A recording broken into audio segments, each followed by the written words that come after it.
Thank you so much.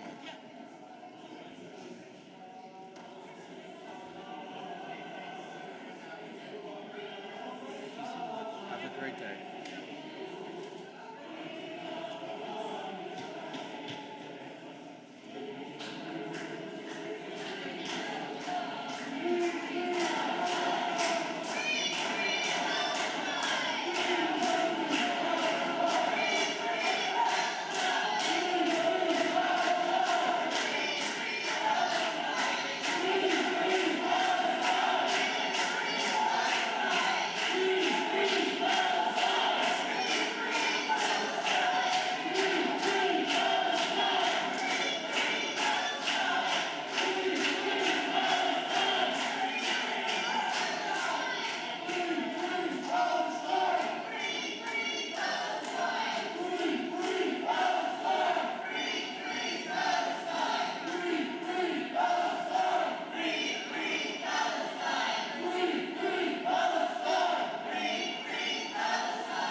dwelling is meaning it's going to come out. This dwelling is. Okay, thank you, because the great city of Burlington doesn't need to be a our love group and I'm a big fan of our neo-progressives, but I know you're an independent, but what they've already done to the city to create the vision, this amps it up exponentially. And it's not good for Burlington. There's going to be other ways we can show support for the Palestinians and our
Everyone's gonna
Yeah, no, I've asked them to clear out.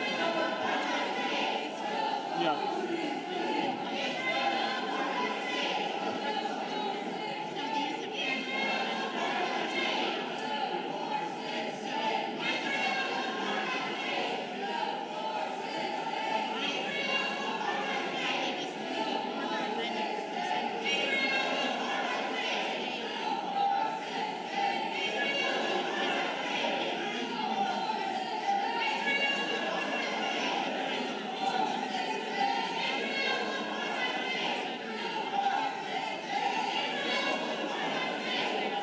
Yes, they just reflect the change. They're just reflecting the changes that were made on these items.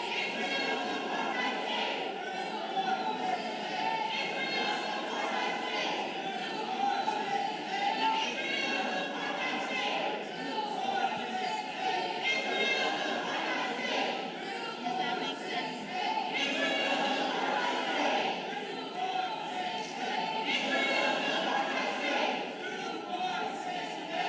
No, this is just moving these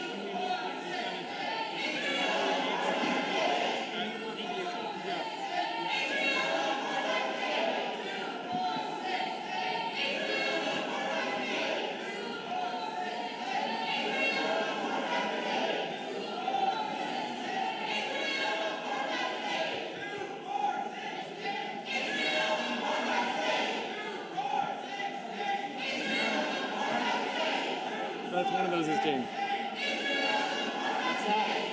Joan? She's gonna dial in, start without her. No, she'll get it, I'll let her know. Go ahead, don't wait for Okay, Jack, I'm gonna get started. We gotta go. Use a napkin. Use a napkin. Spit out your gum in a napkin. Let's go.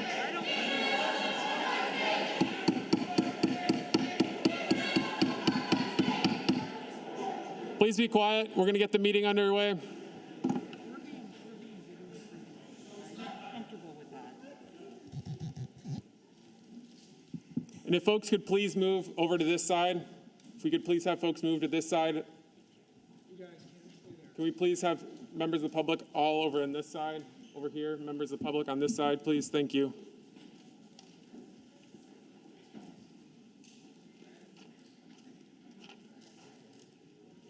Going to call to order the Burlington City Council meeting.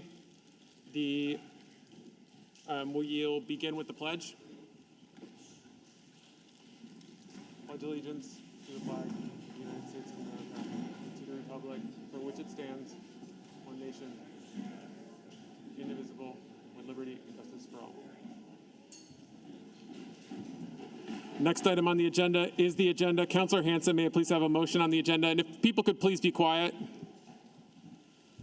Yeah, I'll move to amend and adopt the agenda as follows. Add to the consent agenda item 4.27, communication, Nancy Garfinkel, vote no on your upcoming resolution with the action to waive the reading, accept the communication, and place it on file. Add to the consent agenda item 4.28, communication, A. Cohen, BDS opposition with the action to waive the reading, accept the communication, and place it on file. 4.29, communication, Megan Tuttle, COVID-19 response leader regarding update on city COVID-19 response activities, summer 2021, with the action to waive the reading, accept the communication, and place it on file.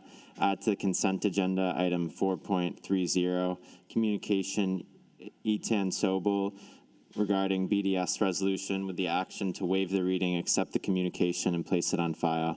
Add to the consent agenda item 4.31, communication Larry Shapiro regarding Burlington City Council to vote to boycott Israel with the action to waive the reading, accept the communication, and place it on file. Add to the consent agenda item 4.32, communication Martha L. Molnar regarding BDS resolution with the action to waive the reading, accept the communication, and place it on file. Add to the consent agenda item 4.33, communication Norman Cohen regarding BDS resolution with the action to waive the reading, accept the communication, and place it on file. Add to the consent agenda item 4.34, communication Tony Reddington regarding letter to City Council, item 5.04. council meeting September 13th, 2021, with the action to waive the reading, accept the communication, and place it on file. Add to the consent agenda item 4.35, communication Ron Rockman regarding resolution calling for justice and a peaceful end to Palestine and Israel, with the action to waive the reading, accept the communication, and place it on file. Add to the consent agenda item 4.26, communication Michael Ruane regarding council BDS motion, with the action to waive the reading, accept the communication, and place it on file. Thank you. We have a motion on the agenda. Is there a second? Second. Seconded by Councilor Paul. Any further discussion of our agenda? Hearing none, let's go to a vote. All those in favor of adopting the agenda, please say aye. Aye. Aye. Any opposed? That carries unanimously, and we have an agenda, which brings us to item number 2, which is the public forum for this evening. We have quite a few signups for public forum this evening. If you are interested in signing up, you're able to do so in the corner there where the forms are available. You hand them then to the city clerk table here. If you are interested in speaking, we do have 2 hours reserved for public comment this evening, with 2 minutes each per speaker. We will go, I'll go in the order that I have them here as they've been handed to me. We ask that people please maintain the decorum of the chamber, so please allow speakers to say their piece. Do not interrupt speakers. Do not react. Please do not react to what speakers are saying. We need to be able to, in order to hear the most people this evening, we need to efficiently move in between them. And so it's really important. I will say who is next and then who's on deck. So if you are coming up next, please make yourself ready to get right to the speakers table here. And again, please just keep things. Please allow the speakers to say their piece and to express themselves without reaction or recriminations. We really need that to stay focused on the topic at hand. Please also just try and focus on the issues and not personalities or individuals in making your comments this evening. With that, I will open our public forum for this evening. So we'll start at 7:46. And like I said before, we have 2 hours reserved for public comment this evening. The first speaker will be Dr. Bradley Roush, to be followed by Mark Leopold.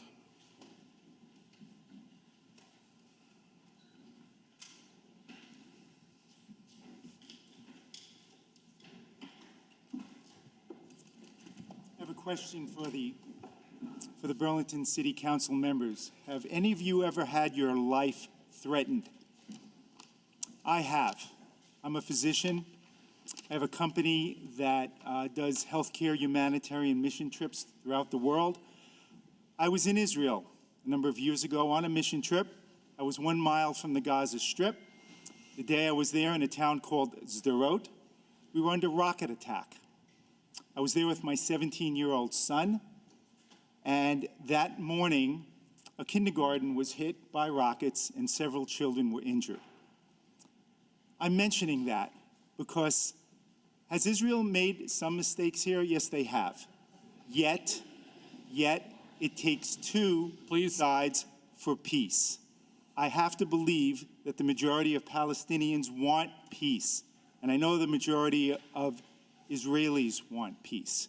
This resolution, I believe, is ill-conceived, and I strongly recommend that you vote no. We have serious problems here in Burlington. Homelessness, we've got problems with our police department, affordable housing. I believe that you would utilize your time in a much better fashion to focus on the problems we have in this city and singling out Israel with this BDS movement. I appreciate the opportunity to speak. Thank you. Please no applause. You can signal your approval just by going like this, but we really need to, again, please just maintain decorum in the chamber this evening. Next speaker is Mark Leopold, to be followed by Karen Stewart. Council members, I'm a Burlington native and a lifelong resident. Burlington does not need to take sides in a conflict between peoples thousands of miles away that is far too complex to reduce to a simple resolution. This resolution attempts to reduce a complex historical conflict to simplistic slogans. This resolution might make its supporters feel good about themselves while dividing our community. It will have no impact on Israel, and inadvertently it could harm working Palestinians. It will only result in further polarization and entrenchment and work strongly against peace. This resolution, if it achieved its goal, would result in tremendous bloodshed and encourage Hamas in control of Gaza. The United States and European Union have designated Hamas a terrorist organization because of suicide bombings and rocket attacks. Why would Burlingtonians wish to support terrorists? I, for one, do not. All this past weekend, remembering on the 20th anniversary of 9/11, America has reflected on how the new Taliban is likely to further terrorism now that they have gained increased power. The Taliban and Hamas are linked in extreme fundamentalism, and both groups have no desire for peace, only for victory. They will laugh at this resolution, but use it for propaganda. This resolution resorts to name-calling, and while condemning Israel, says nothing about Gaza's elected leadership, Hamas, and their war crimes and missile attacks against Israeli civilians. Were the resolution balanced, condemning human rights abuses and civilian harm on both sides, and calling for a peaceful resolution ending in 2 states, I might support it. But that is not this resolution. I want my city council to work for peace and justice. There is enough work to be done in that regard right here in Burlington, Vermont. This resolution does nothing to resolve local issues. If you insist that Burlington, Vermont City Council should have a voice in a resolution on this topic, then I want it to align with partners who want peace and not work into terrorists. We can do better. Please wrap up. Thank you. Thank you for that. I appreciate that. So our next speaker is Karen Stewart, to be followed by Robert A. Alper. And one thing that I didn't note is that there's a light system. It'll give you green. You have that's when you're when you have plenty of time left, and then yellow means your time is running out. Red means your time is up. If you could please finish your thought at that point. So Karen Stewart, go right ahead.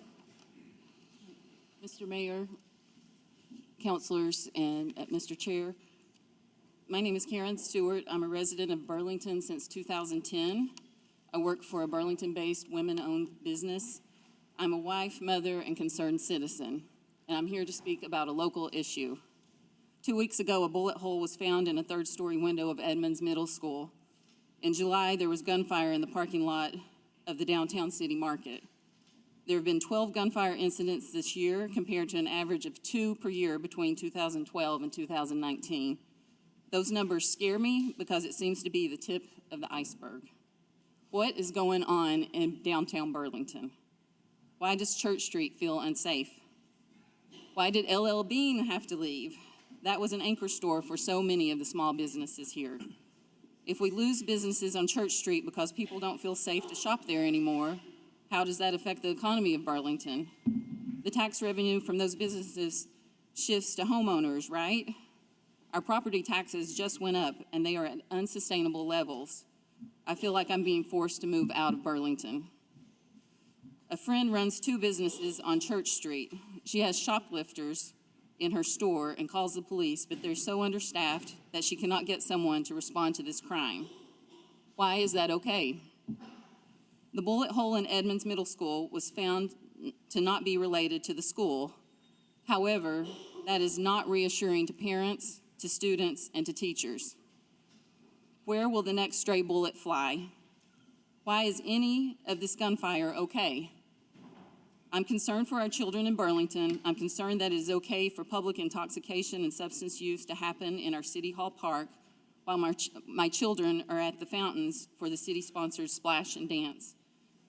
I took my kids there this summer for that event. You could please wrap up. Yes. My point is, this is not the Burlington I moved to 11 years ago. It's not the Burlington where I choose to raise my children. While I support the plan to increase the mental health and substance abuse services provided, And if you could please wrap up. I'm compelled to ask you, the City Council, to not let actual crimes go unchecked and to support the Burlington Police Department. Thank you. Our next speaker is Robert Alper, to be followed by Rabbi Amy Small. My name is Bob Alper. I've lived in East Dorset, Vermont for 31 years. I'm married to a 5th-generation Vermonter. I've been a rabbi for 50 years and a stand-up comic for the past 30 of those years, performing internationally, seen on TV, and heard frequently on Sirius XM radio. In 2002, I founded the Laugh in Peace Tour, and since then have done hundreds of shows with my Muslim and Arab colleagues, including performing before 2,000 Muslims at Toronto's Muslim Fest, at Houston's Palestinian Cultural Festival, and even at the Palestine National Theater in East Jerusalem. Locally, we've done shows at 2 area synagogues and UVM. My goal, my dream, is for peace between Israelis and Palestinians. But council members, imagine if suicide bombers from Winooski managed to murder, as happened in Israel, to murder 1,137 Burlington children, women, and men, and wound an additional 8,341. Then imagine that you, the guardians of Burlington, erected a security barrier, after which the slaughter stopped. And now imagine that some folks living in safety and security, some 6,000 miles distant, demanded a dismantling of that separation wall. Would you consider that request to be moral and appropriate? Would you require that Burlington's protective barrier be torn down? Unless you answer in the affirmative, your sense of logic, and more so, your personal integrity, should clearly guide you to vote against this resolution that calls in Section 1 for the dismantling of Israel's life-saving separation barrier. Thank you. Our next speaker is Rabbi Amy Small, to be followed by Naomi Barrell. Thank you, Council President Tracy. May I invite Rabbi David Edelson from South Burlington to join me? Yes, but you don't get additional time. I understand.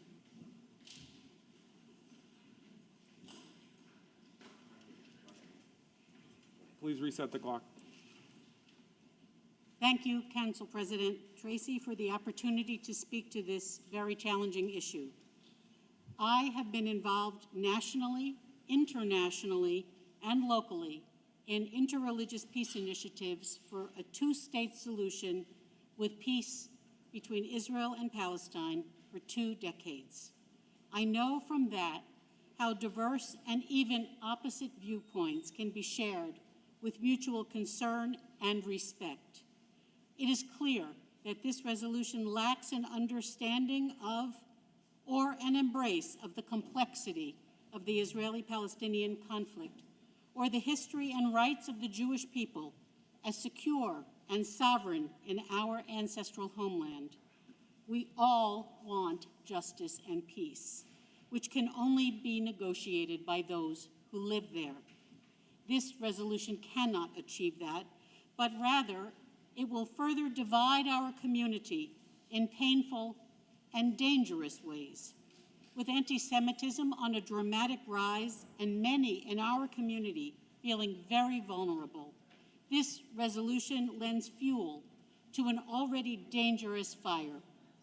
Please, let's find a way to endorse a lasting peace with rights for Israelis and Palestinians without harm to each other. I urge you to stand for rejecting this resolution.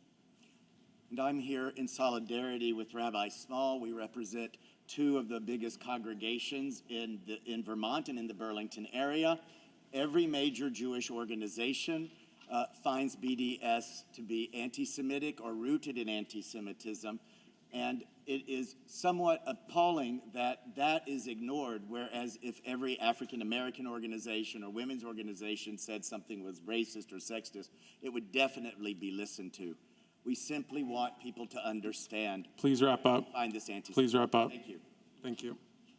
Next speaker will be Naomi Barrell, to be followed by Rabbi Jan Saltzman.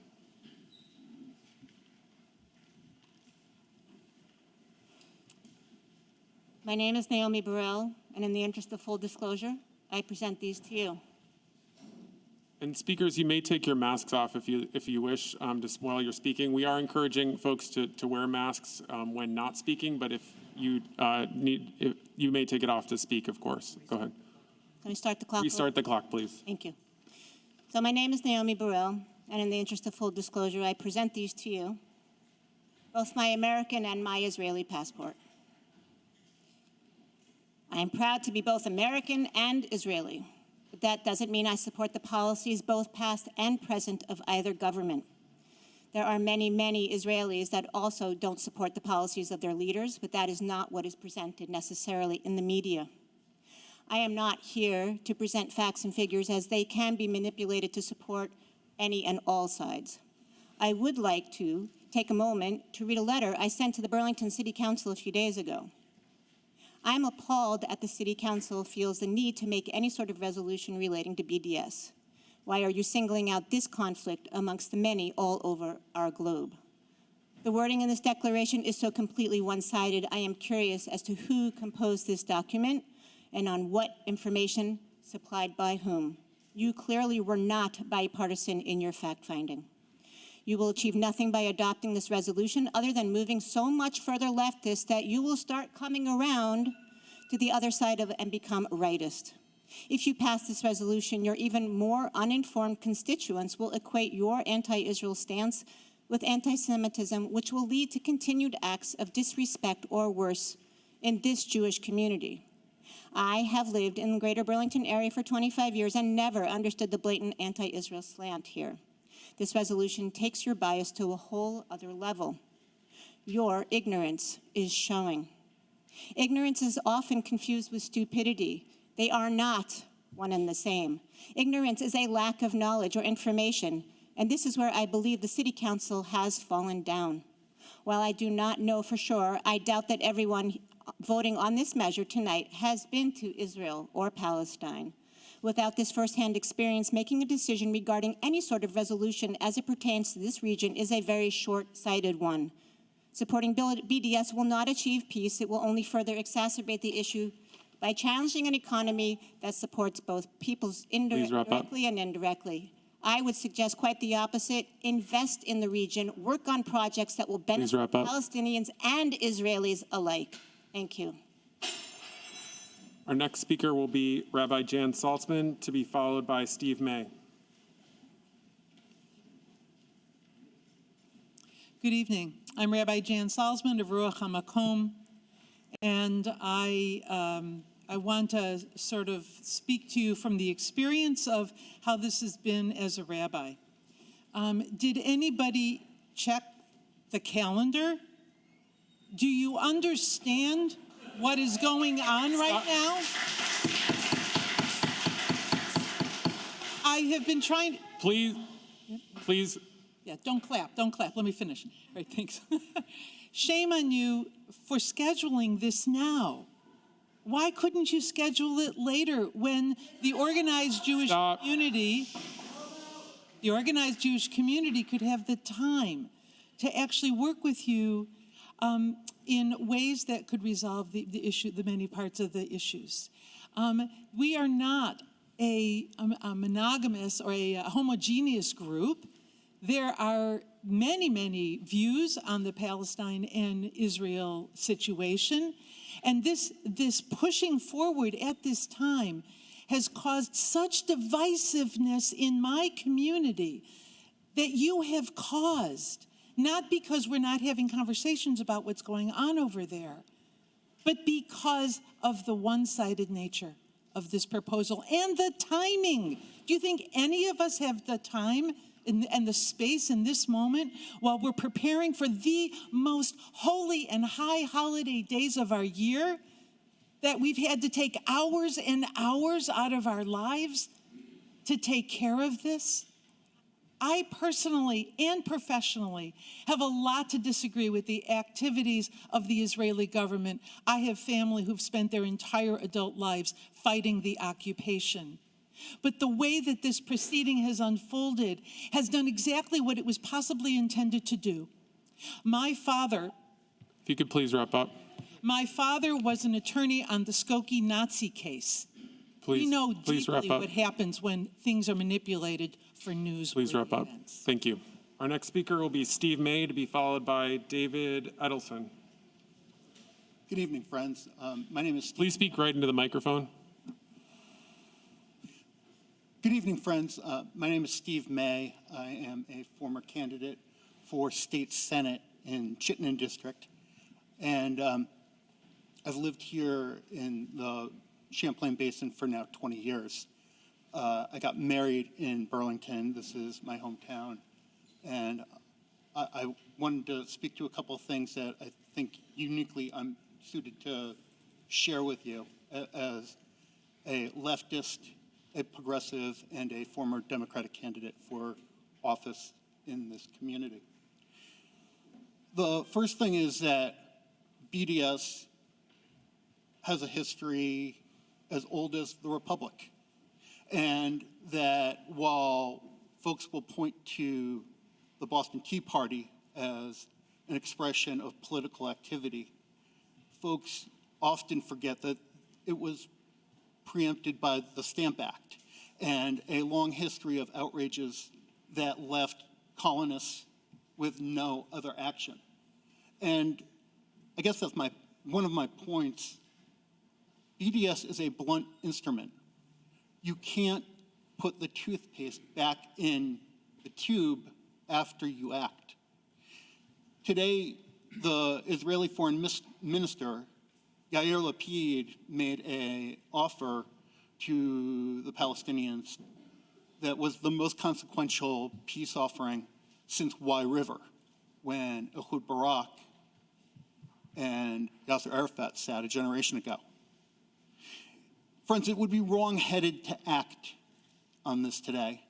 But most of all, I say to you this: most of the people in this room who are here consider themselves to be leftists or Democrats or of the left. And please wrap up. To misunderstand this moment, please wrap up. Acting on this will only give nationally a cudgel to those who would like to use this issue please wrap up, Steve. Against those of us on the left. Unite the left, vote no on the resolution. Our next speaker will be David Edelson, to be followed by May.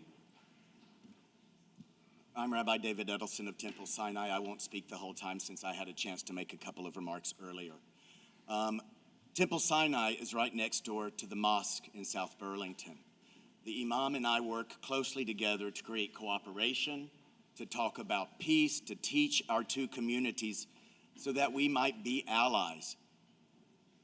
This sort of blunt, divisive resolution works directly against what we and other people in this room have been trying to work for. This past year at Temple Sinai, we've had to put up crash barriers and gun-proof film because of 57.5% of religious motivated hate crimes are against Jewish people. This sort of vitriol does not help with that.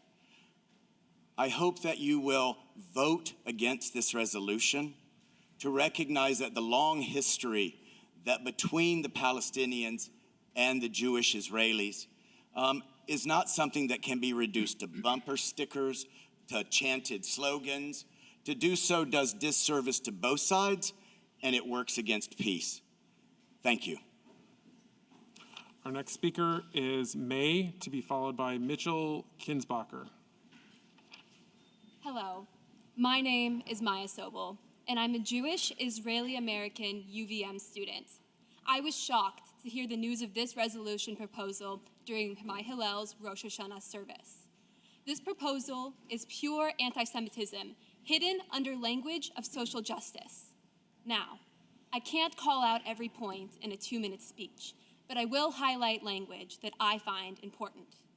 Immediately, the proposal talks about a conflict from last spring in Israel's military blockade. I wonder why the writers failed to mention Egypt's blockade on Gaza.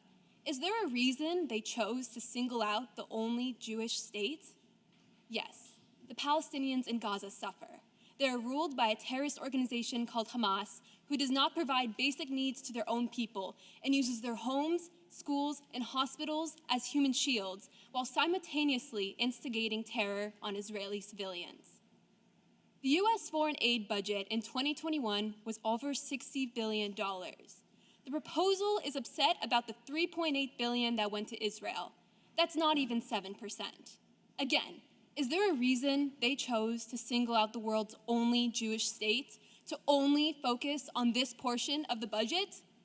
Those $3.8 billion are largely responsible for the Iron Dome, a self-defense system that saves countless lives in Israel, no matter their religion or ethnicity, from the rockets of terrorist organizations in the region. It saved my family's life numerous times, and my own in 2014.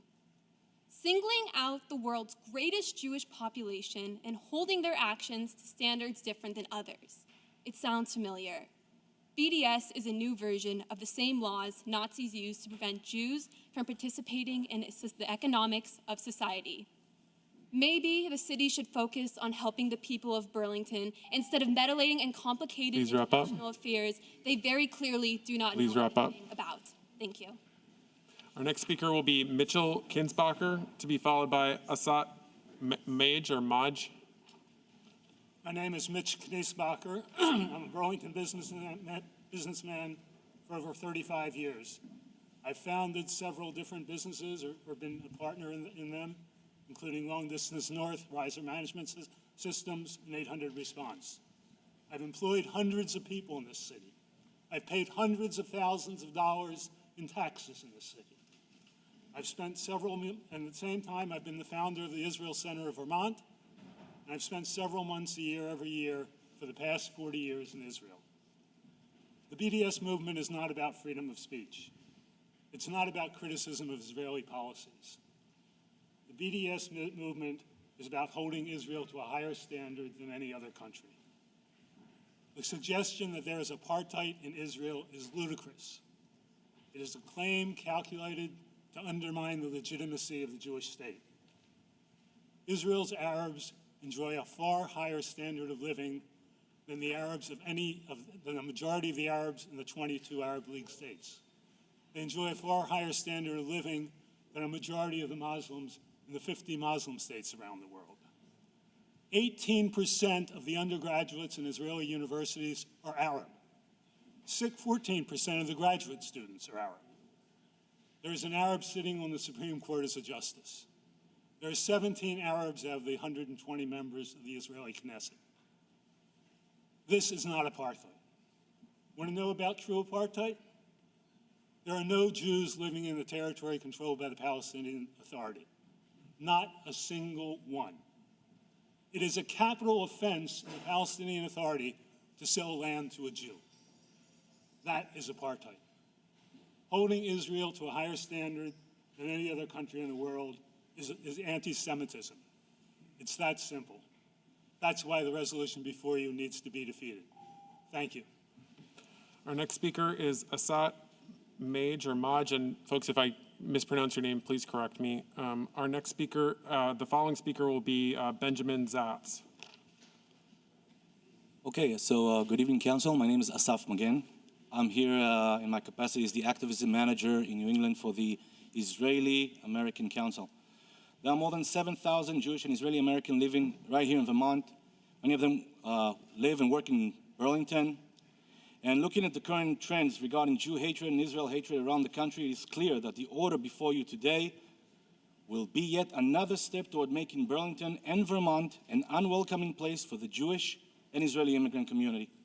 The resolution before you is completely one-sided. It does not mention Hamas or the 4,000 rockets indiscriminately shot into Israel from Gaza. The language is very angry, and most of all does not reflect the truth of the situation. It's filled with unproven claims and alternative truths. Just to give a few examples, demand number one for the end of the BDS is ending the military occupation and colonization of all Arab lands and dismantling the separation wall. What Arab lands? I thought we were talking about Palestinian issue here. The word Arab means there are other Arab states with claims on Israel. What are we talking about here? Number two, recognizing fundamental rights of Arab Palestinian citizens of Israel to full equality. You just heard from Mitch just now. And number three, respecting, protecting, promoting the rights of Palestinian refugees to return to their home and properties stipulated under UN Resolution 194, which means 7.5 million descendants of refugees will be allowed to return into Israel, and this does not even mention if they can go to the West Bank or into Gaza. I spoke with Councilmember Deng today, and he expressed his will to send a resolution back to the committee and then soften the language. I suppose you abolish it altogether. And one last thing, on a personal note, to all those people demonstrating here today, you are all holding cell phones, which was made with Israeli technology. I would pick up all of your phones at the end of this meeting. Thank you very much. Please stop. Please stay focused on the issues. Our next speaker is Benjamin Zotz, to be followed by Joanna Grossman. If I could please have some quiet. Please be quiet. Hello, my name is Benjamin Zotz. I'm a resident of Burlington, and I'm a student at the University of Vermont. I find it concerning that the title of this resolution does not match its contents. Despite the title of the resolution calling for solidarity with Palestinians, the resolution instead focuses on Israel and in the end calls for the endorsement of the organization BDS, which is recognized to be anti-Semitic and recognized to be a far-right fascist organization by multiple left-wing governments, such as the government of France and Germany. I am very concerned about this resolution because resolutions of this type have been passed before. Every organization that monitors BDS resolutions, including AMCHA, has found that after resolutions like this are passed, there is a spike in anti-Semitic incidents. The only national student-led Jewish organization in this country, called Jewish on Campus, has already recorded a spike in anti-Semitic incidents at the University of Vermont over the last week. There have been an average of over 3 anti-Semitic incidents per day at the University of Vermont, and I'm concerned that should this resolution pass, this number will only increase. I have a feeling that I am the only Sephardic Jew in this room. As a Sephardic Jew, I would like to allude to the history of my people, which includes the mass forced migration of my people from countries from Iraq all the way to Morocco in the West. From the entire Arab world and other countries such as Iran, my people were forced to flee, not just because they were Jewish, but because they were accused of being Zionists and accused of being Israeli spies. This anti-Israel rhetoric was used as an excuse for the extermination, genocide, and forced expulsion of roughly 1 million Jews. The majority of those Jews today have found refuge in Israel, and they now make up the majority of the Israeli population. Thank you for your time. I have Joanna Grossman, to be followed by Stacy Gilbert.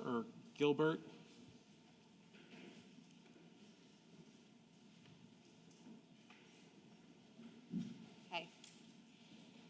Good evening. My name is Joanna Grossman, and I'm a resident of Ward 5.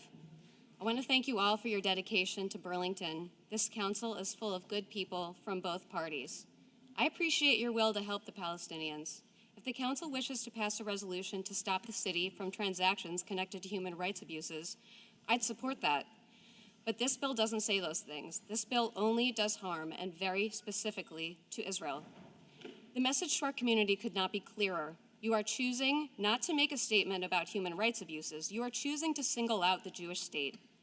It sends a message of hate. It will make me, my family, my community, and my little girl at home watching this less safe. The impact of BDS will not bring peace or prosperity. If successful, it will bring financial ruin to the entire region and will be devastating both for Israel and for Palestine alike. It is not good policy. I stand here with a petition of over 1,000 names collected by the Jewish communities of Vermont, which I'll deliver to you. Thank you for your time. Our next speaker will be Stacy Gilbert, to be followed by David Kirk.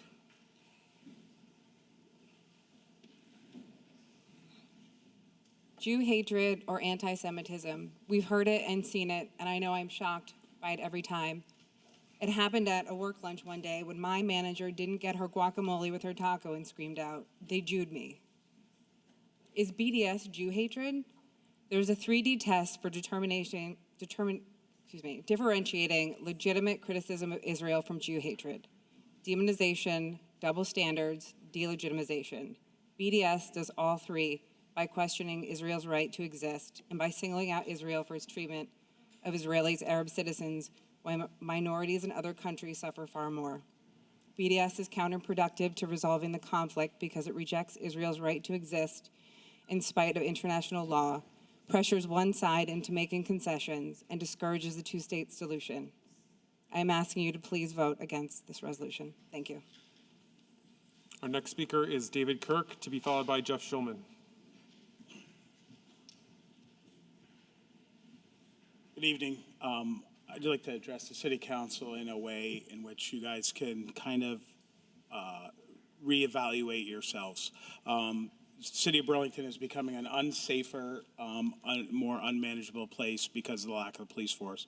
I would encourage you to readdress that situation. One of my city councilors told me that he wasn't going to make another knee-jerk reaction. Well, the first one was quite the knee-jerk reaction when you cut the police force by 1/3. The second one, not to do it, was just reaffirming that you're okay with having an unsafe city.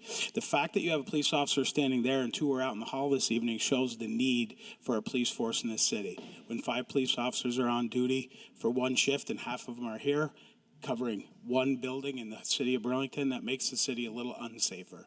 When the mayor has to hire security guards to monitor the park, that shows me that we don't have enough police force in the city. The stats show crime is down. Maybe the stats show that police officers are down, so we're unable to apprehend the people that need to be. I think that you guys need to revisit this again and again until you start bringing the numbers back up. I also would like to have you guys consider not changing the trash haulers. We don't need any more increases in taxes in this city that are unnecessary. There's not a trash problem. The city is not littered with trash. The city seems to be doing just fine with the trash haulers we have. There's a $6 to $8 million price tag attached to building a department to handle this and billing and all that. We don't need that. Gothiers, Myers, Casellas, they're doing a fine job of keeping the city clean. I think that you need to address the things like public safety, our infrastructure, our roads, and things like that before you start addressing things that really aren't that important. It's a solution looking for a problem we don't have. Please.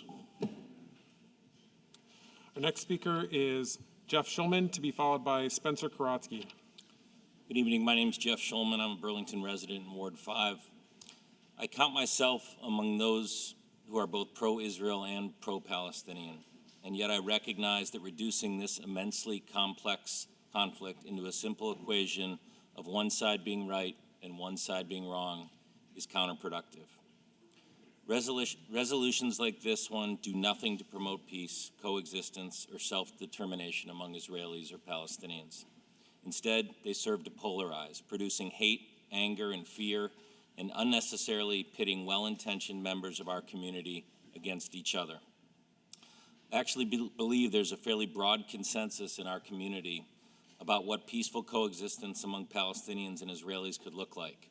But this resolution is so far to one extreme that it only creates more division among many of us who otherwise are much more closely aligned. Others will no doubt talk about the anti-Semitism that they feel is embedded in this resolution and the irony of Israel being singled out among all the nations of the world for this type of condemnation. Although I certainly understand why others feel that way, I actually don't think its authors are motivated by anti-Semitism or by blind hatred of Israel. Instead, I think it's a reflection of a deep misunderstanding of the Israeli-Palestinian conflict. My hope is that you will soundly reject this resolution and instead that we shift our focus away from simple analysis and sensationalized calls that only serve as fodder for extremists who promote violence in the region and in our own country. Instead, let us use whatever influence we have as a community to support efforts that increase education, increase dialogue and cooperation between Israelis and Palestinians, and that truly help to promote a safer, more peaceful, and more prosperous future for all. Thank you. Our next speaker is Spencer Karatsky, to be followed by Dr. Jan Feldman. Hi, I'm speaking not because I want to be here, but out of fear because I'm terrified that I will be attacked on the account of my religious and ancestral identity if I do not. When pro-BDS activists marched into this meeting, I felt an emotion I haven't felt for the first time ever on account of my religion. Fear. I just arrived in Burlington as a UVM student, and I already do not feel safe here. For some background, I am Jewish, and I'm a proud Jew, an unapologetic Jew. 2,000 years ago, my ancestors were kicked out of my ancestral homeland, Judea. For some reference, Judea is modern-day Israel, the West Bank, and Gaza Strip. All the Jews want is to peacefully coexist with our neighbors in the land that we are indigenous to. BDS seeks nothing less than to illegitimize and undermine the Jews' right to peacefully coexist. Anti-Zionism regularly neglects the fact that Jews historically have been killed off, exiled, and been treated less than everywhere else outside of Israel, the one Jewish majority state compared to 49 Muslim majority states. Imagine how many Jewish lives would have been saved if they were in Israel before the Holocaust. That is why I urge this council to vote no. Every time a resolution like this is passed, disgusting rises in anti-Semitic incidents occur. This resolution is nothing less than an attack on Jews. In closing, I would like to ask two questions. What would happen if Hamas laid down their weapons? What would happen if Israel laid down theirs? One would result in peace in the Middle East. The other would result in the destruction of Israel and 50% of the world's Jews among them, taking us from 0.2 to 0.1% of the world's population. Thank you for your consideration. We have Dr. Jan Feldman to be followed by Nancy Rondo. Hello, thank you for your kind attention.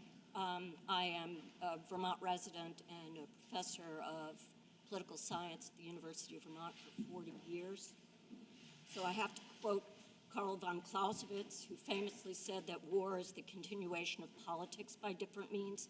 BDS is the continuation of war by different means. It is the disingenuous and skillful and cynical manipulation of dog whistle terms like colonial, white oppressors, genocide, racism, apartheid, and I understand that that resonates. One of the slogans chanted here tonight by BDS supporters was, quote, Palestine will be free from the river to the sea. That means the Jordan River to the Mediterranean Sea. So the American version is, oh, freedom, that must mean pluralistic, multi-party, liberal democracy with protections for rights, women, minority, LGBTQ, political opponents, and whatnot. Free means what? Free of Jews. Since 1948, rallying cry in all the Arab lands, the first signatory listed on the 2005 BDS call is a coalition of organizations established by Marwan Barghouti to coordinate terror attacks against Israel. And he famously said, most definitely we oppose a Jewish state in any part of Palestine.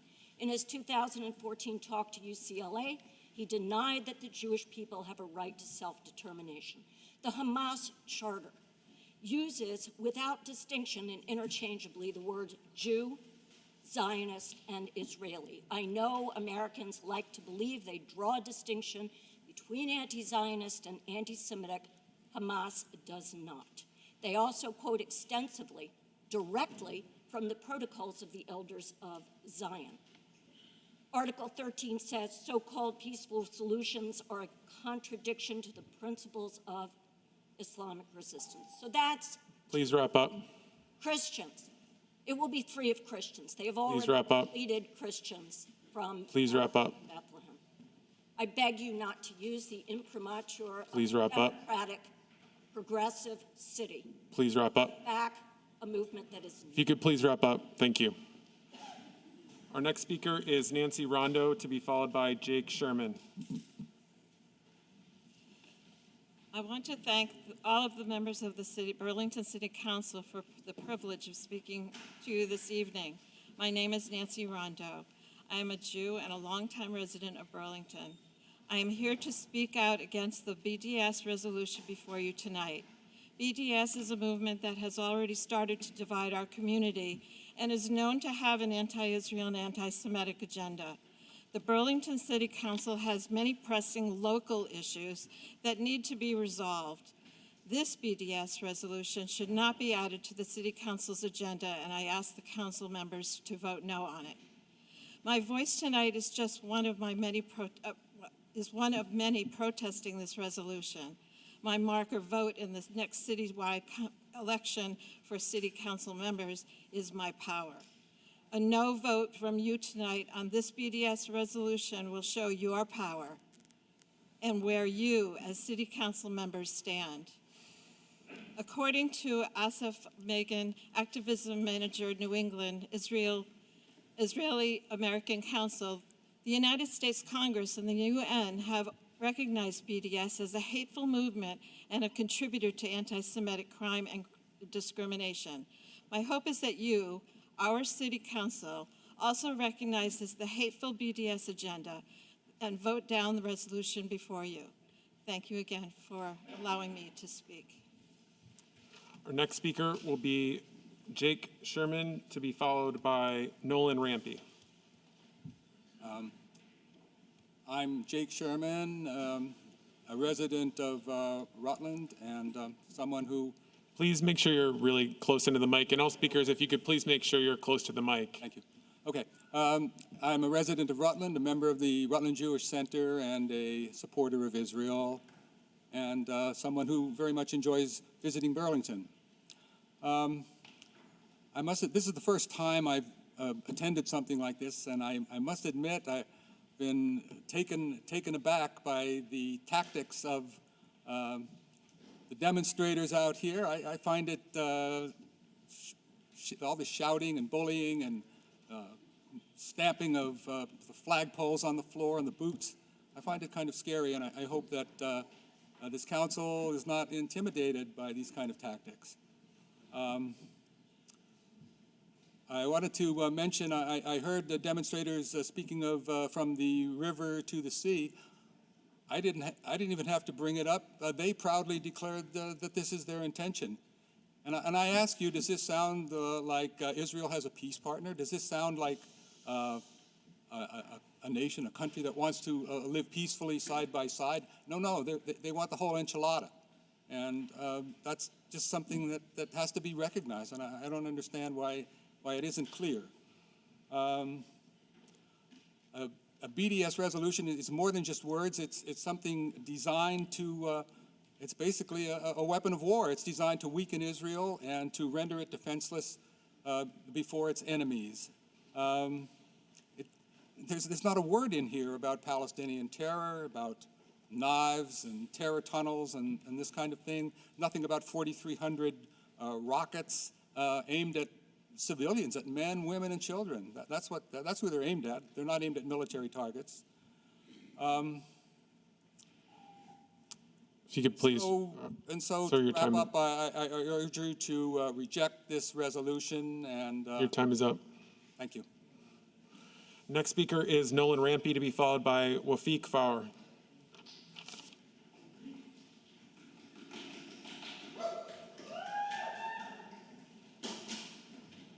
Hi, my name's Nolan. I am here to speak in favor of this resolution. Sorry, if folks could please be quiet. I just want to start by answering some questions about why Israel is being quote-unquote singled out here. And that is because the U.S. does more than any other nation to support Israel's crimes and make it possible on an economic and political level. The reason that Hamas is not mentioned is because we do absolutely nothing to support the violence of Hamas. We, as United States citizens, are responsible for our acts and those that we support. We support and enable Israel's crimes every single day with our dollars, and that is why we have a unique responsibility, and this city council has a unique responsibility to speak out against it. Now, I want to say something for all these members here. I want you to ask yourselves, not just now, but in the days following, in what other situation can you think of in history have you seen an occupying force that has expelled an indigenous population, that maintains an occupation over them, that has blockaded their air and seaports, and history has come down on the side of the occupiers? When has that ever happened? Never. And it's not not going to happen here either.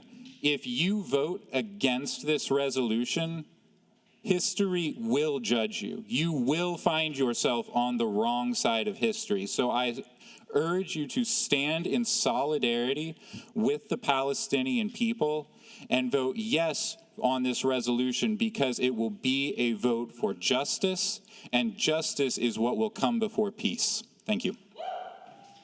Our next speaker, please no applause. Our next speaker will be Wafiq Far, to be followed by Joseph Haddad. Assalamu alaikum. My name is Wafiq Faour. I born Palestinian. Please speak right into the mic so the folks who are streaming can My hear you. name is Wafiq Faour. I born Palestinian refugee in a refugee camp in Lebanon, where my parents, my family still living and scattered all over the refugee camps. My grandfather got killed in 1948 at the hand of the Haganah. The other grandfather spent 7 years. Why? Because after creating the absentee law, the new states put its hand in all our lands. Why Israel is apartheid? And I will tell you, it is because the people who lived apartheid South Africa, like Desmond Tutu, said, I came to Palestine and it's worse than apartheid South Africa, because in South Africa wasn't ethnic cleansing. There were not kicking people out of their houses like happening tonight on Beta, on Sheikh Jarrah, and in every corner of Palestine. They're talking about two-state solution. I'm telling you, they are stealing land and water every day. Apartheid is in every inch from River Jordan to Mediterranean Sea, according to B'Tselem, Israeli human rights law, and every international human rights watching that. Discrimination is in healthcare, in education, in police, in housing, in everywhere. Every day Palestinian getting killed. Every day Palestinian land getting stolen. This is our daily life, and mostly at the hand of the Israeli and military support from this country. Burlington can do better. Please wrap up. Burlington can do better. Please wrap up. Do better. Our next speaker is Joseph Haddad, to be followed by William Keaton. Is Joseph Haddad? Joseph Haddad? Okay, our next speaker will be William Keaton, to be followed by Jada Bearden. Now, in terms of the poor timing of this resolution, did Israeli police not raid mosques in Palestine during the holy month of the Ramadan? We see the hypocrisy here. As white settlers on Abenaki land, when we look at our own country and we see the rise of mass incarceration, the prison industrial complex, tools of modern-day slavery, and we see corporate militarized police terrorizing indigenous water protectors at Line 3, when we see our state use technologies of domination, suppression, and control to criminalize Arab and Muslim communities under the perceived threat of terrorism, we see the connections and parallels between our state and Israel. We see police in Israel, partially trained through police exchanges with America, use the same tactics as American police to brutalize Palestinians fighting against evictions and settlement. We see Israel expand into Palestine and Syria, exploiting the natural resources, denying access to water and agricultural land as pipelines cut across America, cutting across indigenous land. We see Israel, its soldiers, licensed and enabled to shoot children, medics, and the elderly, and paint all of them somehow as being connected to Hamas, similar as to how the George Bush administration weaponized American nationalism to support the Afghanistan war. I ask, how is it possible to be in solidarity with Jewish people and not be in solidarity with Palestine? If we cannot even bring ourselves to support this resolution, our support for Black Lives Matter or any other liberation movement will be worthless. America, the state which pioneered eugenics and inspired the Nazis, our state which was infamously complicit and ignorant in the crimes of the Holocaust and ignored it until it was convenient, now gives millions of dollars to Israel, a state made in the mold of the racist imperial nations that supported it, essentially using the same logics as eugenics to proclaim itself as the national homeland of Jewish people all over the world, as if that is somehow possible. Please wrap up. Palestine will be free. Thank you. Our next speaker is Jada Bearden, to be followed by Anita Rapone. Jada Bearden. Okay, Anita Rapone, to be followed by Ashley Smith.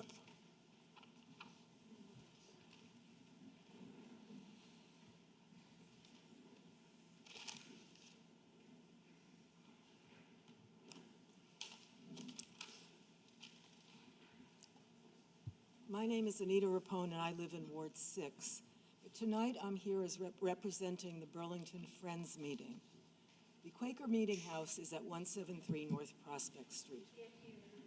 Yesterday, at the monthly, meeting for business, Burlington Friends Meeting endorsed this resolution, and we urge all council members to vote yes.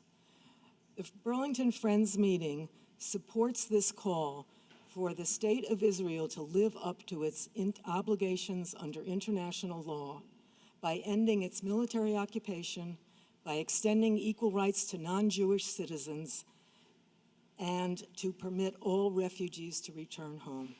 Thank you. Next speaker is Ashley Smith, to be followed by Dan Bitto. What's that? That's a recorder for the reporter, yeah.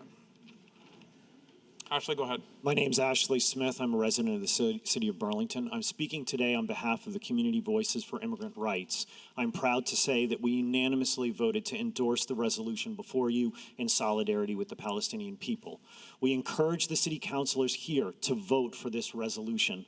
Palestine is one of the central issues of social justice in our world today, and it is time for Burlington to take a stand in support of Palestinians' struggle for their rights and equality and set an example for other cities, states, and the federal government to follow. You may ask why CVIR, which is an immigrant rights group, is in favor of this resolution. The simple reason is straightforward.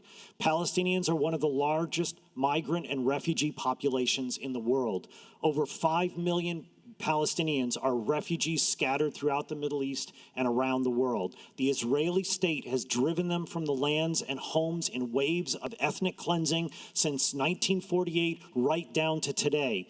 In 1948, it drove nearly 1 million Palestinians from their land, towns, and cities. Right now, it's trying to expel them from their homes in East Jerusalem. It denies millions of displaced Palestinians to the right to return to their homes and land. And it subjects those outside its boundaries to occupation in the West Bank and Gaza Strip and endless, ceaseless, one-sided warfare against an occupied population.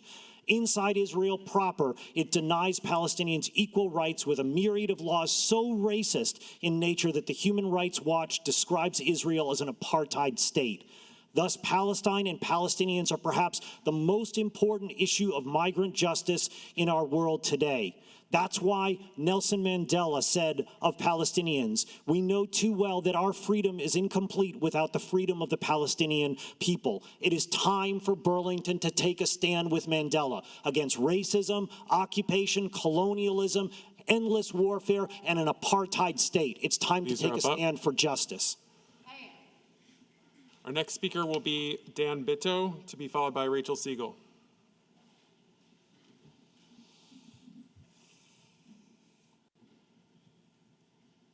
Dan Bitto, okay, not seeing Dan. Also, do we have Joseph Haddad? Is Joseph Haddad here? Okay, don't see Joseph. Is Jada Bearden here? Okay, I will go have Jada, if you'd like to follow Rachel Siegel, you can follow Rachel. So Rachel, go ahead. Hey everyone, Rachel Siegel. I live in Ward 3. I grew up in Burlington, and I'm Jewish. I am in favor of this resolution. I was not fully on board with BDS until a couple of years ago, and I will share a couple of the things that got in the way of me getting on board. One was this false narrative about how complicated the situation is, which we've heard tonight many times. It's very complicated. And yes, there are many, many dates and locations and geographic things and leaders and names that we could memorize. We don't need to know every single one of those things to have a conversation about justice. We do not need to know all of that because it's actually not that complex. Once you do a little cursory work to learn about the history, you can see what's actually going on.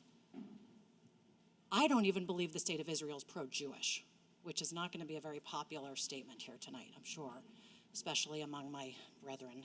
The other thing that really kept me from getting on board was this knowledge that I had been told as a kid growing up that Israel was created as a response to World War II. And of course we needed a response to the Holocaust. Like my people were, we needed a response, right? I believed we needed a response, and I believed that that was the right response, and that's what I was taught. But what I came to learn later is that the state of Israel, the colonial project of Great Britain, started long before the Balfour Declaration in 1918. It was not a response to the Holocaust. It was empire, clear and simple. It was power grabbing.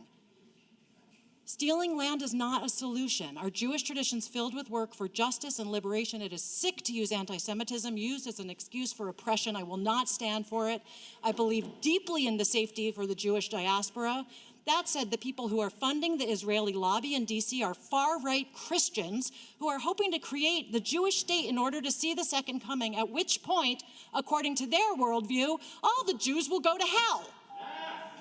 Please. So are the Zionists really even pro-Jewish? Thank you. Our next speaker will be Jada Bearden, to be followed by Melanie Needle.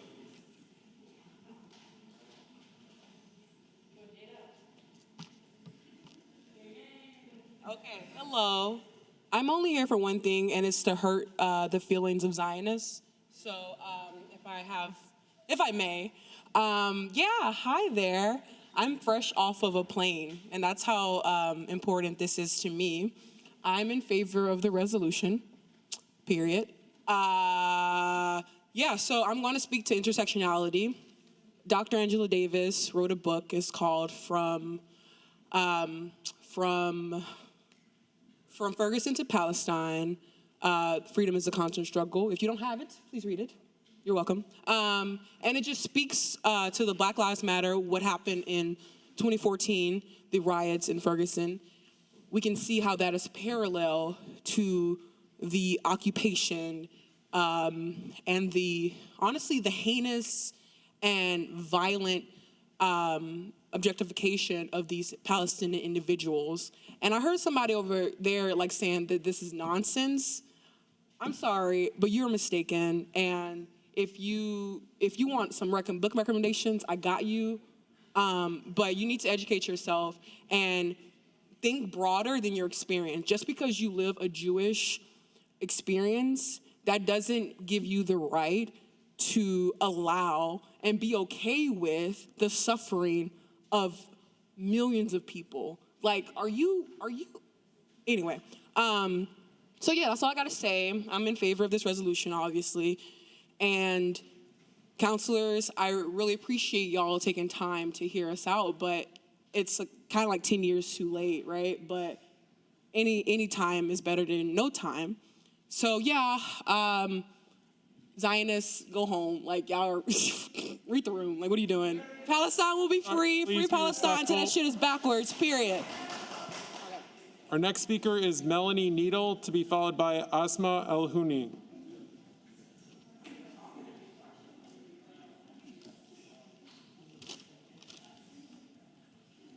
Good evening, council members.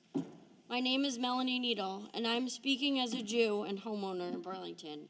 I am strongly opposed to the resolution before the council condemning Israel and supporting BDS. I come to this opposition as a Jew living in the city of Burlington, Ward 1, raising 2 Jewish children to be proud of their religion and heritage. Also, I am the granddaughter of Holocaust survivors. My grandparents survived starvation, persecution, and great trauma during the Holocaust in Poland. My grandparents were children during World War II. They did not go to school. They were in camps. They were in hiding. They did not have a childhood. The trauma of the Holocaust haunted them for the rest of their lives. When I was a child, my grandmother told me stories of being called dirty Jew while walking down the street, and that people would throw rocks at her.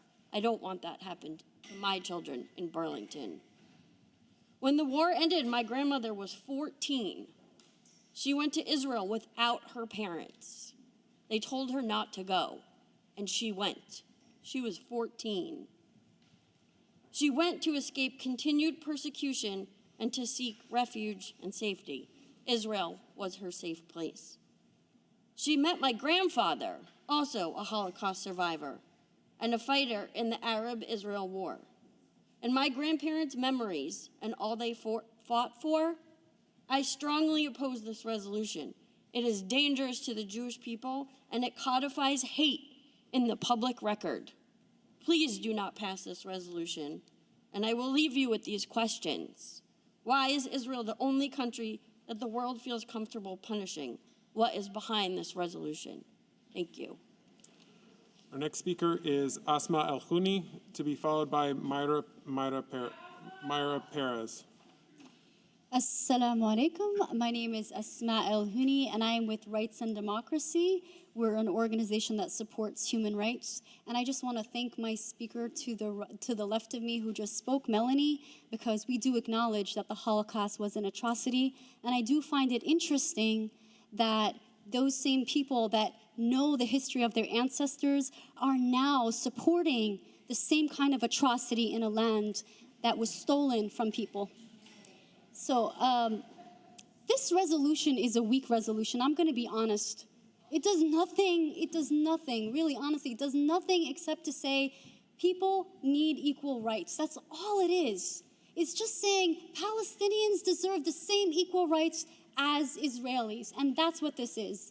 And boycotting, divestment, and sanctions is just saying that, literally just saying that. So to pass this means nothing more that you support equal rights and that people have a right to boycott.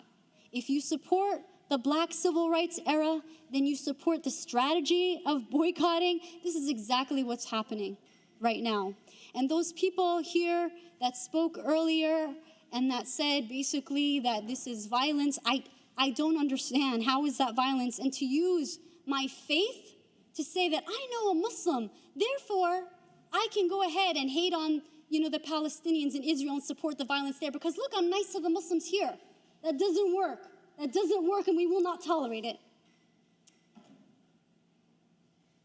To those, I'm going to share stories because I have to.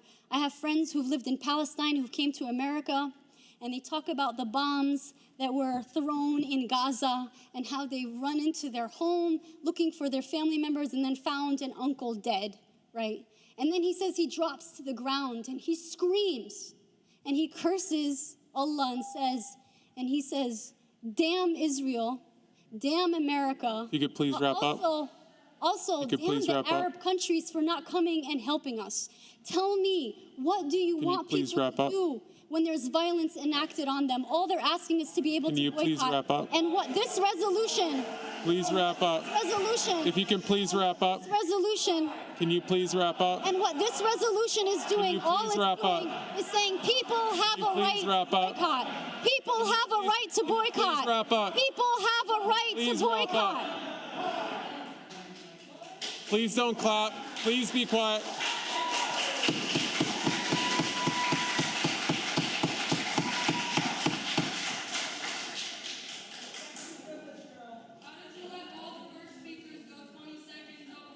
Myra Perez, to be followed by Helen Scott.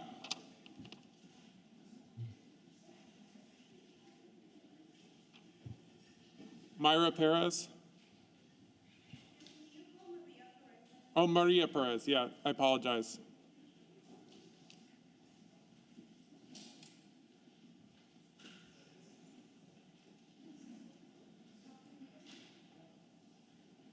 Good evening, ladies and gentlemen. Could you just please speak right into the microphone?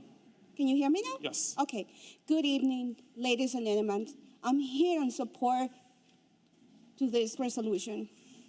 I'm sick and tired to hear people calling my brothers and sisters, my Palestinian brothers and sisters, terrorists. They're humans. They deserve human rights. Enough is enough. We need to work for them. I heard people calling ignorant. I heard people calling terrorists. Enough is enough. We have so many kids losing their lives. How many people that look like me have lost their lives? And it's time for us to work for the Palestinian people. We're losing so many lives. Human rights is what we need right now. Please say yes to this resolution. Thank you so much.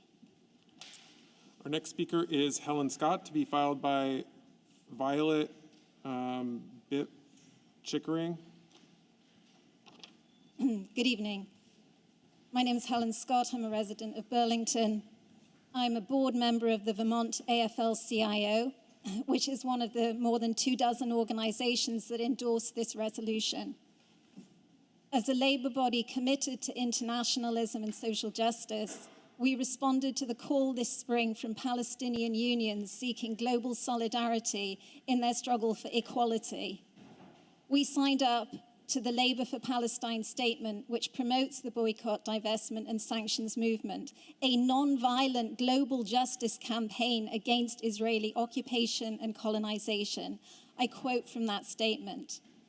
BDS is inspired by the worldwide divestment campaign that helped topple apartheid South Africa and reflects decades of Palestinian boycott and mobilization against Israeli colonization. It requires not only an end to the 1967 Israeli occupation, but an end to Israeli occupation and colonization of all Arab lands and dismantling the wall, full equality for Arab and Palestinian citizens of Israel, and implementation of the right of Palestinian refugees to return. For many years, the mainstream US labor movement prohibited any expression of solidarity with Palestinian workers while lending uncritical support to the Israeli state. This has changed recently. Vermont AFL-CIO joins a long list of unions and other labor bodies that have recently taken a stand for Palestinian liberation. The Vermont AFL-CIO opposes all forms of racism, bigotry, and discrimination, including anti-Palestinian racism and anti-Semitism. We are committed to the struggle against white supremacy and fascism and recognize that the far right, which is the source of rising anti-Semitism and Islamophobia today, is vehemently opposed to Palestinian Please wrap up. rights. It is wrong and disingenuous to conflate criticism Please wrap of up. the Israeli state with anti-Semitism. Please wrap up. Why I support this resolution. Thank you. Please don't. Violet, I'm sorry, I'm having a hard time reading your last name, so if you could just. Yeah, my name is Violet Bup Chickering. I'm a student in Burlington and a lifelong Vermonter, and I believe that the City Council must pass this resolution in solidarity with the Palestinian people. To the progressive and democratic city councilors, your progressive values cannot exclude Palestinian liberation. Indeed, it is critically important that the cause of Palestinian freedom is central to your progressive values, as it is closely connected to every other struggle for justice in the world. The same cops that murder and brutalize protesters in America are trained by the IDF in Israel. The walls used to divide and oppress the indigenous peoples of Turtle Island here in America are replicated in Israel. The murderous imperialism that led the US to kill millions in Afghanistan and Iraq is the very basis of the Israeli state, which began with the Nakba, an ethnic cleansing of the Palestinian people from their indigenous land. There come times in history where, as leaders in our community, you are called upon by this community to stand on the right side of history. Will you now follow in the footsteps of Burlingtonians who historically opposed apartheid, or will you abandon your progressive values and vote against human rights? From the river to the sea, Palestine will be free. Thank you. Our next speaker will be Scarlett Moore, to be followed by Alyssa Chen.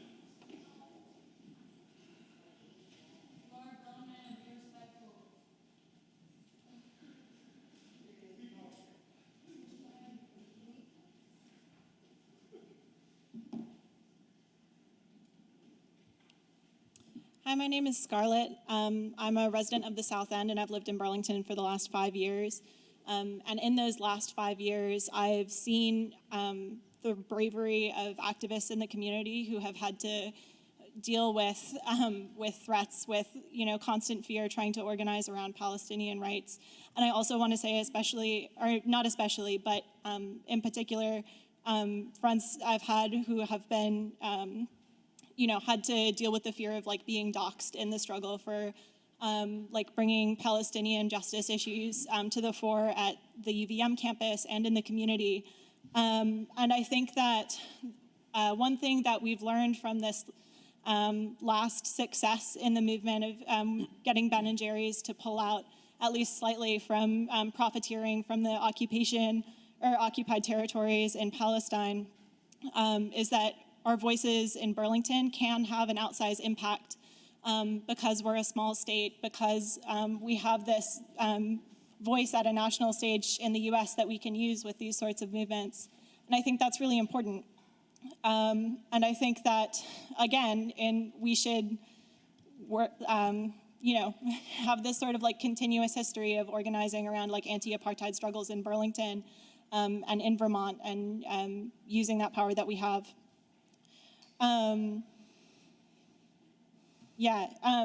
I also wanted to just reiterate what some other folks have said about how Israel is a unique situation in that the United States supports so economically, politically, and materially the occupation of the Palestinian people. We have a distinct social responsibility as people in the United States, as people who have privilege in the United States, speaking for myself, to fight for the liberation of people all around the world. And our first responsibility, I think, in this moment has to be to boycott, divestment, and sanctions of the apartheid state of Israel. Thank you. Our next speaker is Alyssa Chen, to be followed by Lonnie Raven.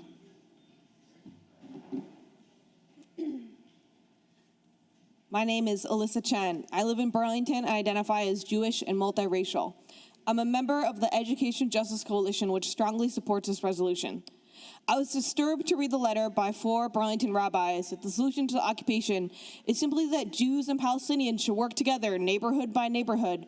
Imagine telling that to South Africans living under apartheid, that they should just chat with their neighbors to resolve a nationwide system of oppression. This is not a complex two-sided conflict as many have framed it. This is a 100-year-plus violent colonial project. The data and history are clear. According to the UN, 5,600 Palestinians died in the occupation between 2008 and 2020, while around 250 Israelis have died in the same time period. Quotes from Zionist history make it clear that this was a violent colonial project from the start. David Ben-Gurion, former Prime Minister of Israel, states in 1937, "We must expel Arabs and take their places." In 1923, Vladimir Jabotinsky, founder of the revisionist Zionism, quotes, "If you wish to colonize a land in which people are already living, you must provide a garrison for the land, or else give up your occupation, your colonization. For without an armed force, which will render physically impossible any attempt to destroy or prevent this colonization, colonization is impossible, not difficult, not dangerous, impossible. Zionism is a colonization adventure, and therefore it stands or falls by the question of armed force. It is important to speak Hebrew, but unfortunately it is even more important to be able to shoot, or else I am through with playing colonizing." During the 1948 Nakba, also called the catastrophe, at least 750,000 Palestinians were violently removed from their homes and made refugees beyond the borders of the state. The request of this resolution is to support UN Resolution 194, which calls for the right to return of Palestinians to their homes that were violently stolen 70 plus years ago. Let's be clear, this resolution condemns Zionism, not Judaism. We are condemning Israel as a state and not Jewish people. If we're concerned about anti-Semitism, we should address that in a proactive manner. Burlington should take a stand for justice in Palestine and support the BDS movement. Please wrap up. Our next speaker is Lonnie Raven, to be followed by Tiki Archambault. Good evening. Thank you for letting me talk. My name is Lonnie Raven. I live in the old North End of Burlington. I lived in Israel for 17 years and was active in the feminist and Israeli-Palestinian coexistence movements there. As a young adult, I was shocked and horrified to slowly discover that the Israeli government was not the perfect angel innocently searching for a peaceful and equitable solution to the strife in our corner of the world. I suspect that many of us Americans had some moment of shock and horror to learn that the side that we were supposed to be supporting was not perfect. I want to name feelings as well as facts because it's relevant here. We all want to solve this problem, and what does that mean? To me, that means making peaceful coexistence a reality. That means a win-win solution where all Arabs and Jews, Israeli and Palestinian, win. That means a peaceful life with no bombs on buildings or buses, no knocks on the door, no humiliation. It means schools teaching tolerance, respect, and love for all. Is that your goal too? If that is your goal, then the two sides in this fight are divided between those who want peace and those who want to continue to win so that the other side loses. This is a fight between those who want a win-win and those who want a win-lose. Which side are you on? If you want to go towards a win-win, the first step is dialogue, which means listening.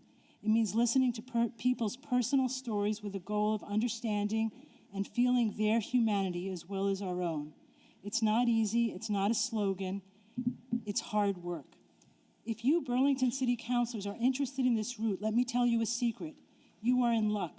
The City of Burlington has already started this work. Over 25 years ago, the Burlington Bethlehem Arad Sister City program You can please wrap up. right active here in City Hall. Please wrap up. Please do not endorse a divisive statement that engenders hate and fear. You can please wrap up. Please wrap up. I ask you to use city resources to Please wrap promote up. real Can you dialogue. please wrap up? Thank you. Our next speaker is Tiki Archambault, to be followed by Amanda Skehan. Hi, thank you.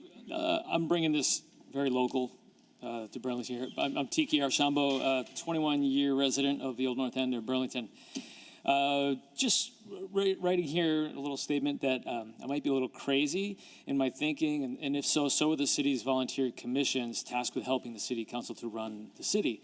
And just 3 examples to highlight some of this crazy thinking. So the most recent crazy thinking came from the police commission, which unanimously recommended raising the cap on police officers allowed to be hired. This council, in its wisdom, chose to overrule that diverse commission of volunteers. Another example is the Radical Public Works Commission, which voted overwhelmingly 5-1 to move forward with consolidated collection, following the cheaper, low-risk hybrid model after working on the issue for years. I was on that. The majority of this council is choosing to disregard that pursuit and the vote by the commission in pursuit of a municipal model, which would add $5 million in annual costs plus millions more for capital investment, including a dump in the South End. One more instance here is again involving the police commission last winter, where those volunteers took the unprecedented step of reaching out to publicly oppose the civilian oversight of police charter change that was proposed at the time in December, saying it, quote, does not fit Burlington. They even provided a roadmap to success in that regard. The council chose to pursue the matter anyway, despite the commission's recommendation. So by looking at these decisions here, it's just becoming obvious that there's a digression of paths, and that one or the other is very skewed. So, when one line of thinking is that, again, this might seem radical in today's world, but you can take on systemic racism and public safety at the same time. You can ask for your elected representatives to actually engage with the community as my constituency suffers here. So anyway, thank you for your time. Our next speaker is Amanda Skehan, to be followed by Barron Wingar.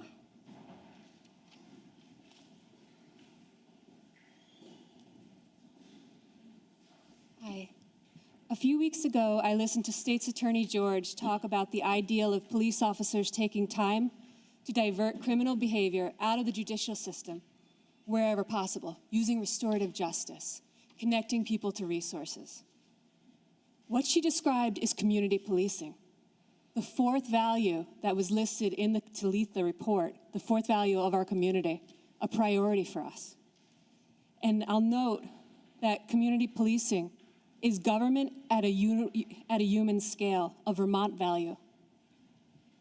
In order for police to take time to get to know and understand all parties in an incident and to de-escalate, they have to have time.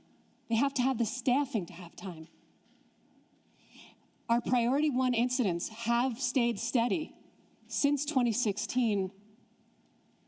In fact, felony assaults have gone up from, I believe, 24 in 2016 to 40 so far this year.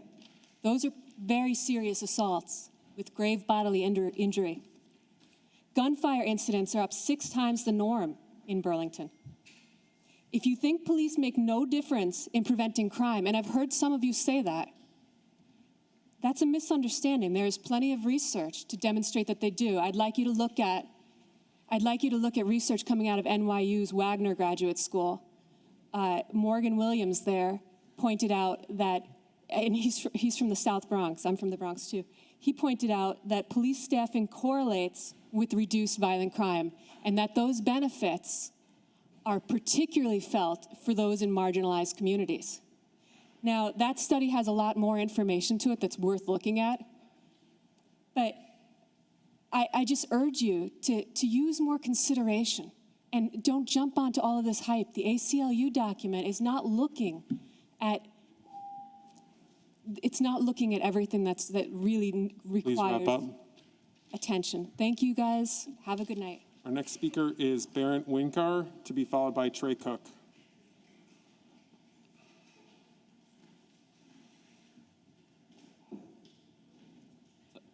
Can people hear me? Please speak right into the microphone. Sorry. And if you feel comfortable, you can also take off your mask if you'd like. Hi, my name is Barrett Winkar. Thank you for allowing me to speak. I won't say much, but all I'll say is the youth of today will be the judges of tomorrow. If so, Palestine will be free. Thank you. Our next speaker is Trey Cook, to be followed by Miguel Figueroa.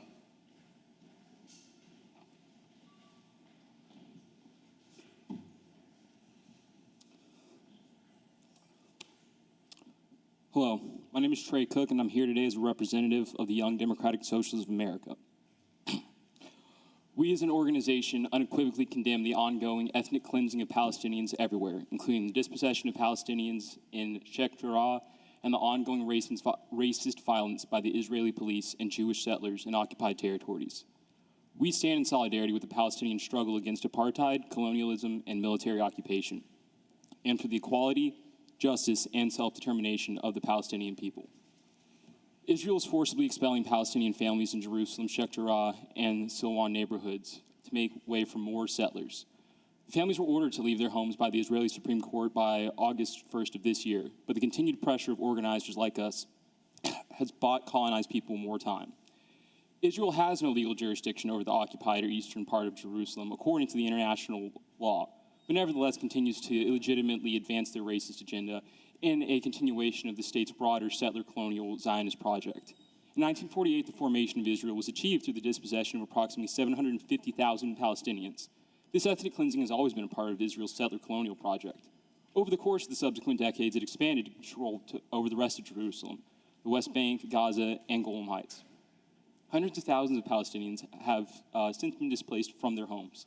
Millions of Palestinians still living in the occupied West Bank and Jerusalem face constant home demolitions, illegal evictions, police and settler violence, and apartheid as Israel continues to expand its Jewish-only settlements. At the same time, the Palestinians are being attacked by Israel in Jerusalem elsewhere. They are also being murdered in Gaza. This is because what happens to Palestinians in Jerusalem is connected to the Palestinians everywhere as part of the ongoing ethnic cleansing. Israel's most recent bombing on Gaza killed over 100 Palestinians, including 27 children, and injured over 500 more, according to the Gaza Health Ministry. As Israel moves forward with an air and ground offensive, civilians in Gaza have nowhere to run. UVM-YDSA unequivocally Please wrap up. Condemns these actions, and we are in total support of the BDS movement. Please wrap up.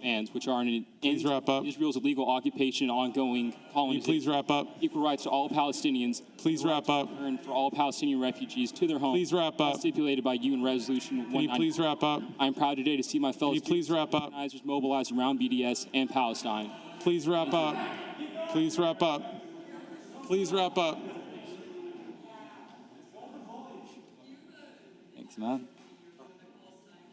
Our next, yes, and if people can please let me call the time. It's not helpful to me if you call the time. Our next speaker is Miguel Figueroa, to be followed by Daniel DeWolf. Hi, I'm Miguel. I'm with UVM-YDSA, and I'm asking you to support the Palestine resolution. As a Chilean, I have a deep personal connection to the global South and the people caught in the American imperial machine. My country's history is heavily impacted by the horrors that American weapons and imperial power can bring to nations and indigenous peoples. On September 11th, 1973, the CIA backed a coup in my country. Excuse me, I was chanting a bit. To overthrow the democratically elected leader Salvador Allende. The oppressive Pinochet regime was supported then, just as the oppressive Israeli regime is supported now, by the United States. International pressure played a vital role in ending the Pinochet regime. It is now the time of the governments and people of the world to join us and free Palestine. As a proud Jewish person myself, I feel a connection to oppressed people around the world, and that includes Palestinians. Don't get it confused.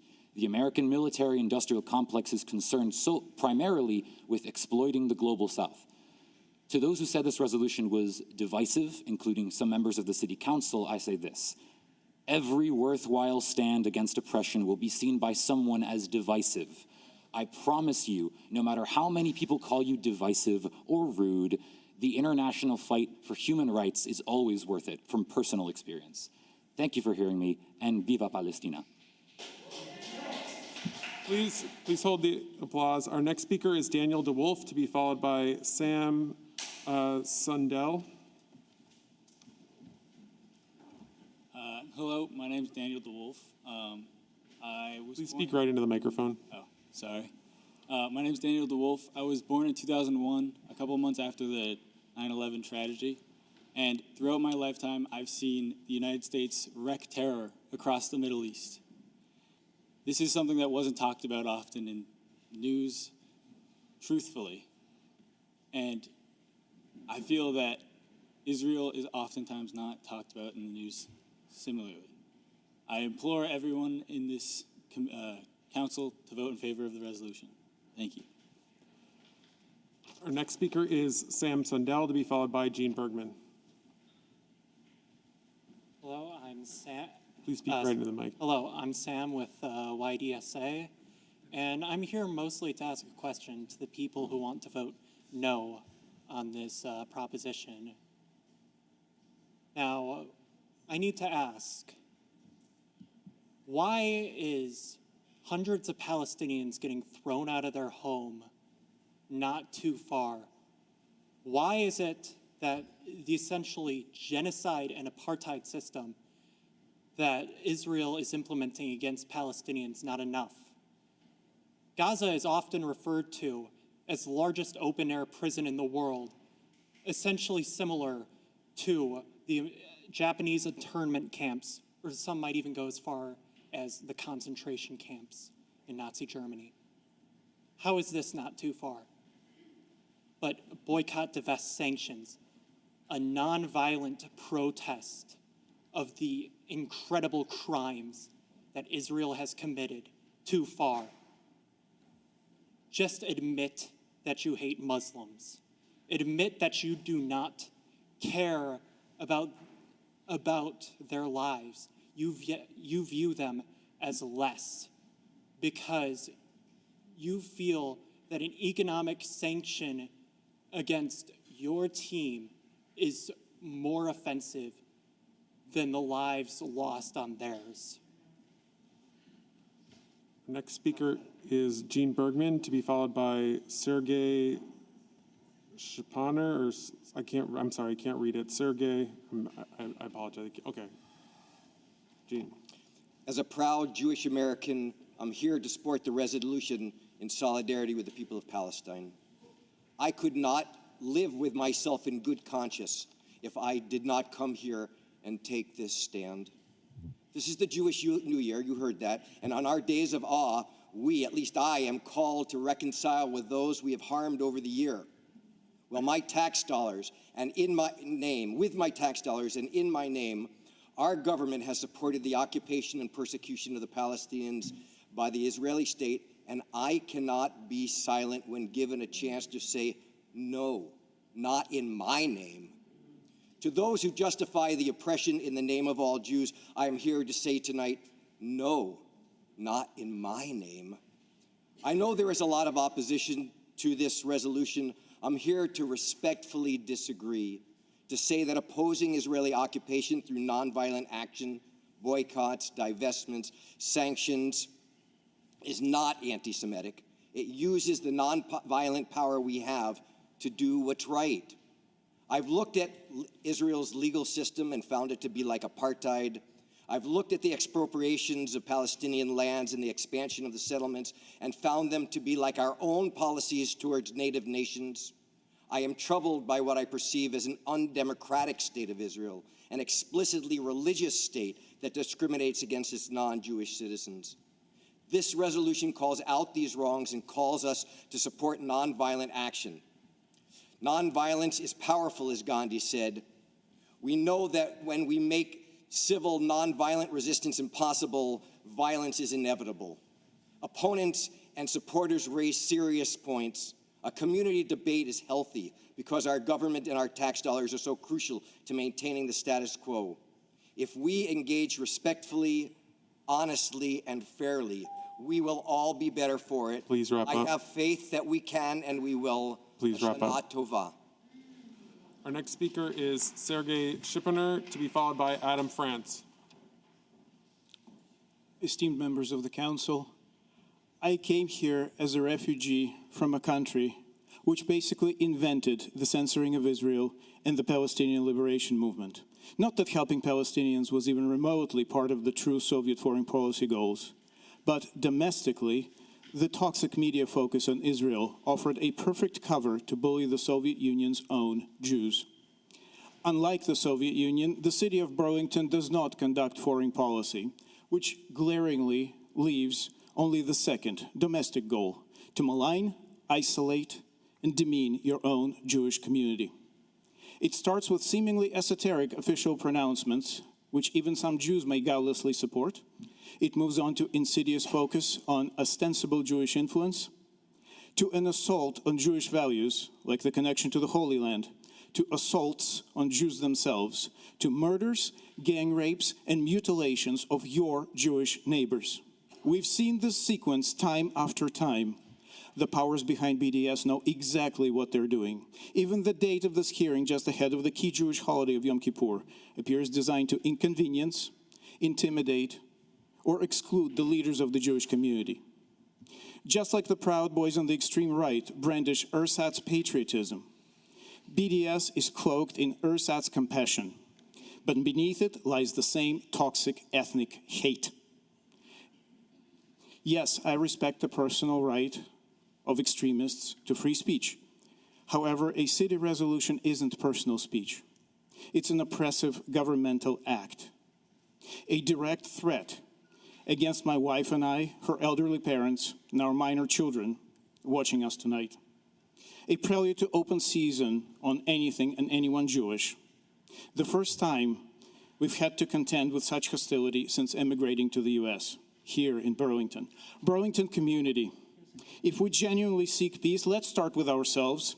Let's stand up against this act of aggression aimed squarely at your neighbors. Please vote no. Our next speaker is Adam France, to be followed by Jeff Wick.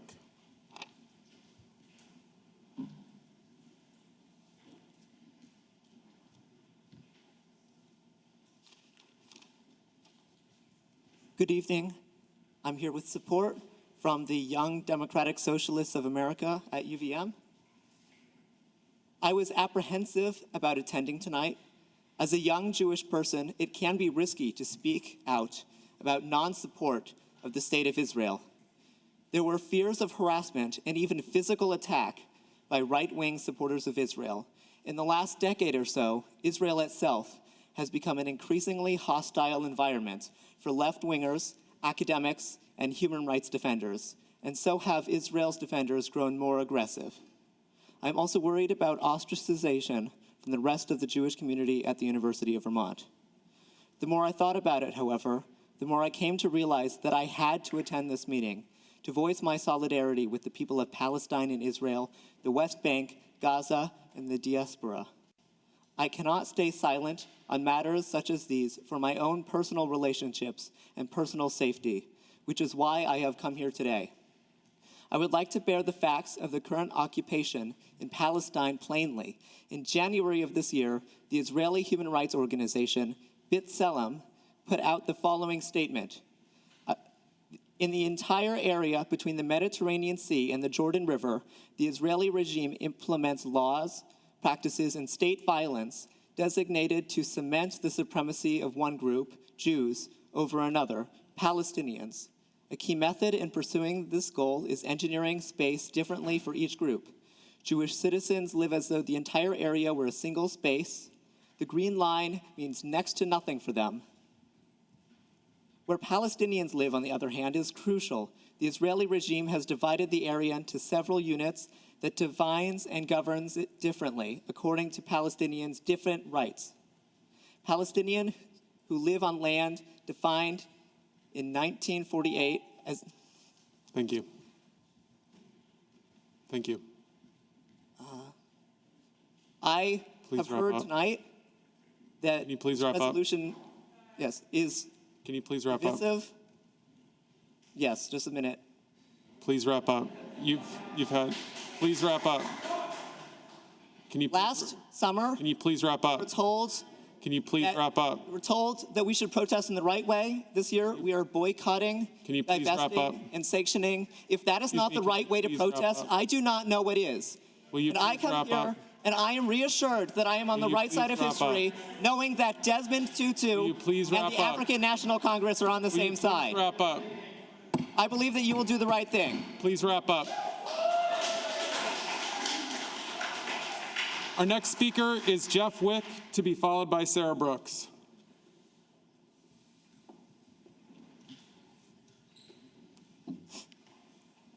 Thank you. Good evening. I am not going to presume to know the solution to the Israeli-Palestinian conflict, and I will accept everything that folks have said on both sides, and it's heartbreaking. I walked down here tonight, and actually, my bad, wasn't expecting the boot stamping, flag waving, sort of angry slogans. Please allow him to speak. Sorry? Oh, okay. I am here to support our Jewish community. I made that clear to some folks outside, and I just wanted to let you know that one of the folks holding the flags as part of the protest shook his fist at me. And then when we were moving inside, he said, "You're short, you're ugly, and you're dirty. Get out of here." And so I just want to let you know, and he didn't. Please. Yeah. And there's a witness among your group, by the way. And so I've never seen so much hate coming from one side. And then in the Jewish community, I am not Jewish, but my wife and children are, and her parents and friends. I've never seen quite as much fear coming from the Jewish community here. So I just want to ask the city council, if you want to be divisive, at first I didn't know you were into foreign relations, but if you want to be divisive and you want to bring hate and fear to our community, you have done it. So I think you'll reap what you sow. It's been heading this way for a little while. As you know, I've let you know that, but this is the worst I've ever seen it. And this is a conflict that I want to acknowledge. I don't have a direct role, but as you said, indirect, very, very sorry, both sides. And I take what you say, very seriously. I mean that sincerely, but the hate that this is sowing in Burlington, Vermont, I don't know. I'll be respectful. Thank you. Thanks. Our next speaker is Sarah Brooks, to be followed by Matthew Towley.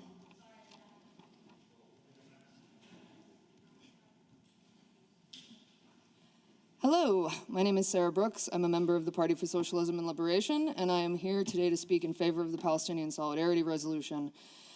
I want to kind of address what this gentleman just said here about this not being an issue relevant locally. It's clearly an issue locally. We've all shown out for it. And I personally have Palestinian friends, and comrades and neighbors who live in this town and in Vermont. Zionists will try to tell you that our resolution is divisive, or worse, that we're anti-Semitic. This is not the case. Though we have many Jewish comrades who would say the contrary to them, saying that we're anti-Semitic, this includes the Vermont, New Hampshire chapter of the Jewish Voice for Peace, who has co-endorsed our resolution.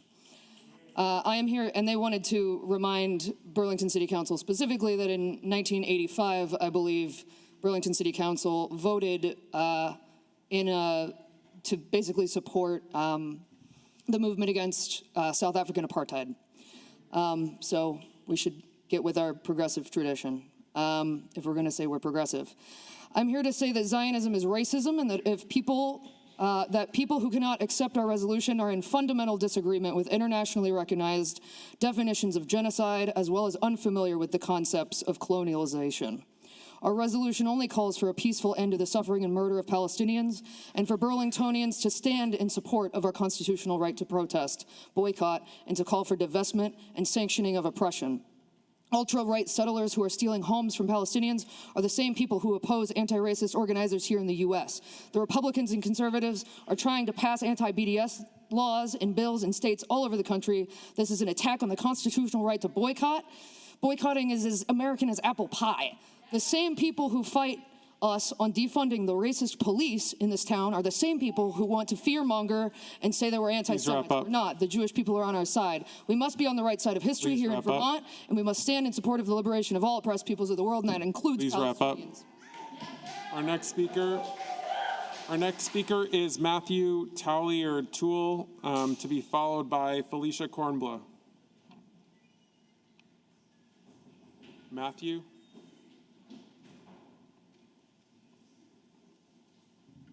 Okay, Felicia Kornbluh.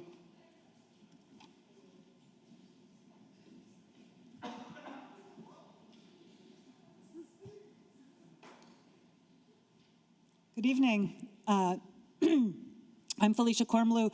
I'm a professor of history and of gender, sexuality, and women's studies at the University of Vermont, and an affiliated faculty member in Jewish studies. I do not represent the University of Vermont tonight or any of those programs. I am here in strong dissent, and I call on you not to pass this resolution. I have several concerns. Here, I'm going to consult my notes about them. The first thing I'd like to say is that there's a confusion, I think, these days about terminology. And a lot of people have been talking about Zionists and using the word Zionist as a term of imprecation. And I'd like to say I am a Zionist. This is what a Zionist looks like, if you're wondering.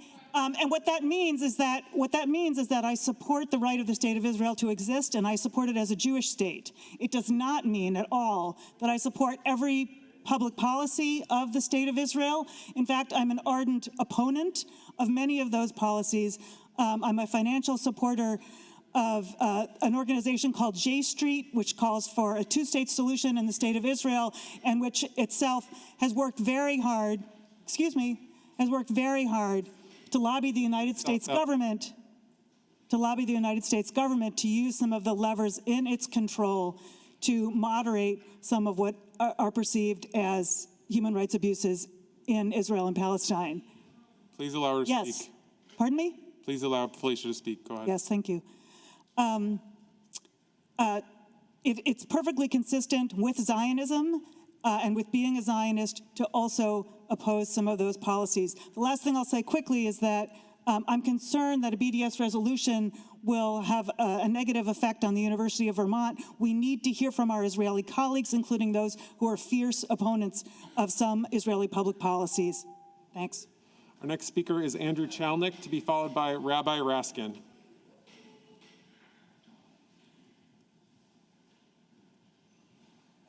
Sorry. I need to apologize before I start. I'm working on call. Please speak into the microphone. I'm working on call for Burlington to help support this community, and I kept being called out. So I apologize for any of you that I missed. I had a very busy night helping support this community. Please speak right in. Yeah, I've had a very busy night, so if I need to leave midway, I apologize.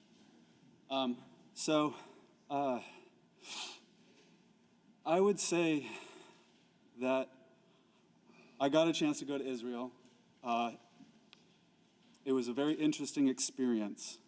I went to Hebron, and I went to, no, Hebron's a city. Please. Excuse me. Hebron, I went to Hebron, and I went to both sides. I did a dual narrative tour. I went in between both spaces, and I talked to the person. I asked, how is it that you can keep me safe? And he said, it's because I'm a part of a tribe. And so I asked, okay, well, how big is your tribe and where is the territory? I'm just curious. And he said the territory spans from Syria to Iran to Iraq, all over. And I said, are you able to travel freely? He says, technically, yes.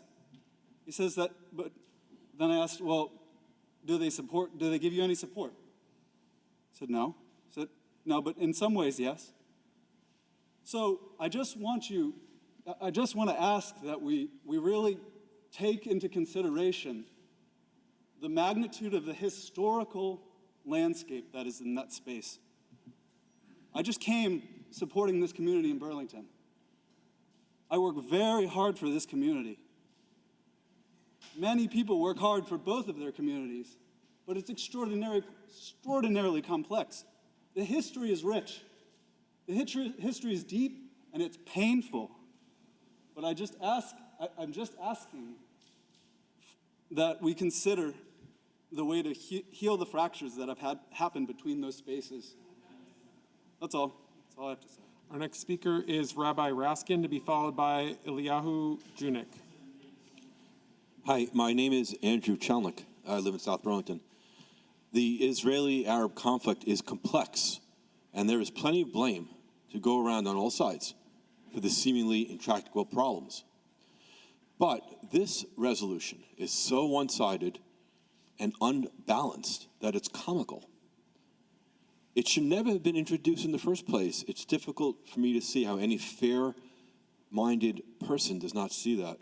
I moved here to Vermont 3 years ago because I believed, among other things, that Vermont was a place where civil and civic discourse was celebrated and valued. Please don't prove me wrong. Please come to your senses and avoid embarrassing Burlington and Vermont. Passage of this resolution will undermine the credibility of Vermont as a leader and defender of social values. It will undermine our leadership on climate change, for instance. The nation will paint Vermont as too radical and ignore us. I hope this resolution is unanimously and roundly defeated. Thank you. Next speaker is Rabbi Raskin, to be followed by Eliyahu Junik. Thank you for letting me say a few words here. As a resident of Burlington over close to 37 years, and the rabbi of the Chabad Jewish community here in Burlington, that quite a few of the Jewish residents here and the surrounding attend our services, our only Jewish day school in town. It's hard for me to believe that we're even discussing this resolution that is going to create so much division. And I kind of want to beg you. The Jewish community here in Burlington is over 100 years. Strong roots, and I know that a majority of them oppose this resolution. Not always the different synagogues in town come together. As you know, there's sometimes some differences. In this issue, we are all one. And surprisingly, as we find ourselves in these days between Rosh Hashanah, the Jewish New Year, and just in 2 days will be Yom Kippur, this awesome day of forgiveness and atonement, that this is the time really we should elaborate how we need to do things that brings us together and not divides us. This community has a rich, rich community here, and I really again ask you to reject this. By asking different people, they all say this smells of anti-Semitism and we should stay away from it. I want to conclude by using the opportunity that we find ourselves between Yom Kippur, that God should give you the wisdom, the knowledge, and the understanding, and do the right thing, and the right resolution should help this community Please wrap up. prosper, and we should all be able to live. Can you please wrap up? Thank you. Thank you. Our next speaker is Eliyahu Junik, to be followed by Michael Hoffman, or I'm sorry, I can't read that name, but please begin. Hi, my name is Rabbi Eliyahu Junik. I'm one of the rabbis at Chabad of Burlington, and I'm a resident of Burlington for almost 9 years. I stand here to urge you to vote no on this resolution today. Now we are in the days in between the holiest days of the Jewish calendar, Rosh Hashanah and Yom Kippur. I am appalled that such a resolution was brought up at this time. It's very insensitive and wrong. Claiming ignorance about the timing of the holy days would just make it worse. You should know when your constituents celebrate their holidays. There's a lot to say about the content of the resolution. I'll deal with a few points. It reads, this May, Israeli forces subjected Gaza to a devastating air and artillery attack. At least 248 people were killed, including 66 children and nearly 2,000 injured. Really? This motion condemns defensive Israeli airstrikes way out of context, without any mention of the fact that Hamas and its terrorist allies fired over 4,000 rockets aimed at Israeli civilians between May this year. It also says to take down the wall. And I ask you, which wall? The wall that protects my people, my family, and my home? Is that the wall that they should take down? Instead of isolating Israel, ask Ben and Jerry's to build a factory in Gaza, a factory in the West Bank, to give those people jobs. Boycotting Israel hurts the people you want to help. Your job is to take care of your own backyards. Give us our police force back. When I need police, they say we are understaffed. When we need protection for the high holidays, they're understaffed. Instead of dealing with things thousands of miles away, fix your own backyard. Our next speaker is Thank you. Michael Hoffman. Okay. Sander Farkas, to be followed by Rick Gordon.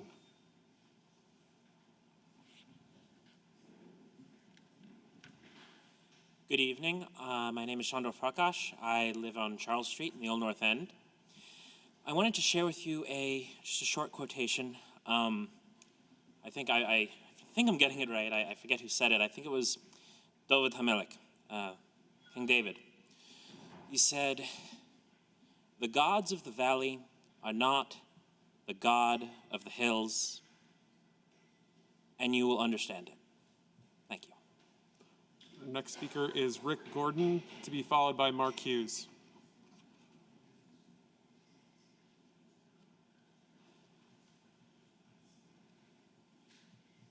Is Rick Gordon here? Okay, don't see Rick. Our next speaker is Mark Hughes, to be followed by Andrea.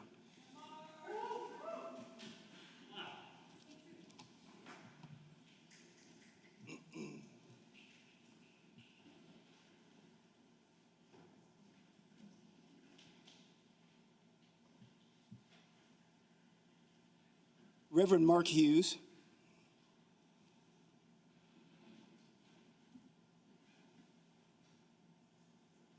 I live in Burlington. One of the things I'm struggling with is how we can have such a long and strong, robust conversation about racism without having a conversation about racism. And when I look around and I see so many people talking about how they're being made to feel less safe when I walk around with a target on my back every day. And their solution is more police, which is the biggest threat to my life in this city. And yeah, we did ask for a 30% reduction in the police, and we still don't regret it. please. So I don't understand why this has gotten so divisive and contentious, because it's really not that, kind of party. There's, you got racism. If it exists anywhere, it's pretty much everywhere. And what you have is when you have militarism, you have greed. When you got people who are making bombs and dropping them on black and brown people halfway across the globe, and they take those same weapon systems and munitions and they bring them back here and they use them on black and brown people here. It's the same thing. So I hope that what we could do is just focus on some local stuff too. I do support this resolution. I don't think it's divisive unless we want to make it divisive. Racism is racism.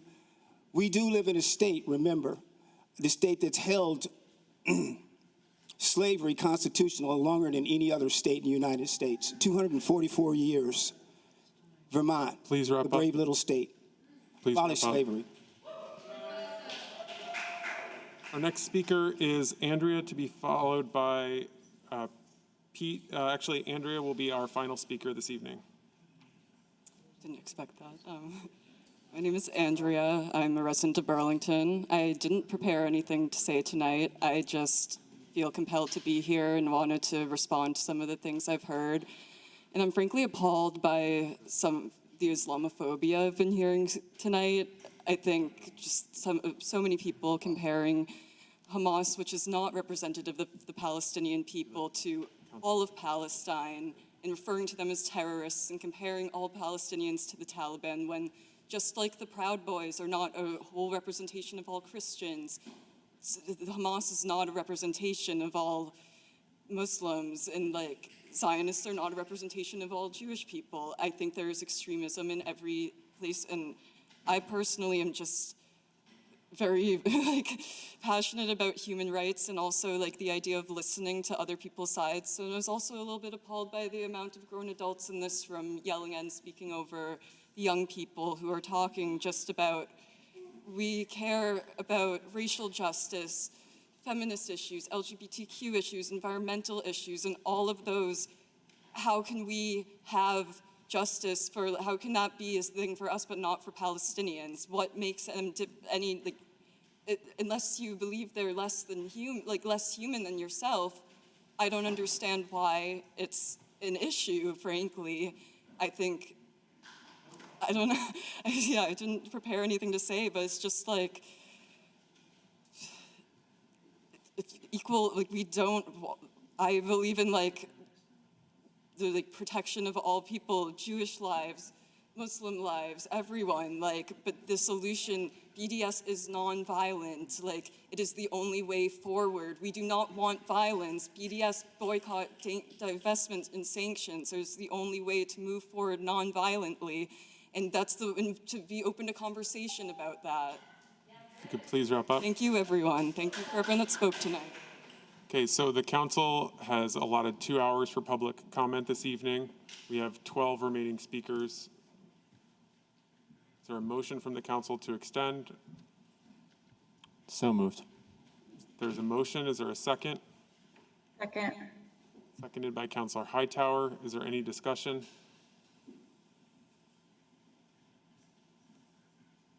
Hearing none, we'll go to a vote. All those in favor of extending to finish the remaining speakers, please say aye. Aye. Aye. Any opposed? Is there any opposed? I'm sorry, I didn't hear votes from this side of the table. No opposed? Okay, so we will hear the remaining speakers for this evening. Our next speaker is Peach Kilroy, to be followed by David Borsakowski.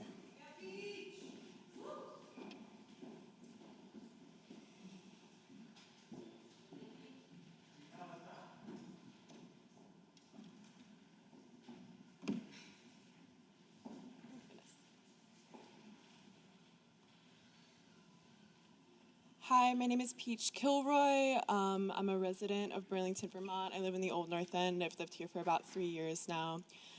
And I am urging you all to pass the resolution and stand in solidarity with Palestine. I think we've had a lot of discussion about the complexity of the issues sitting before us, but I think we should remember the things that are very simple.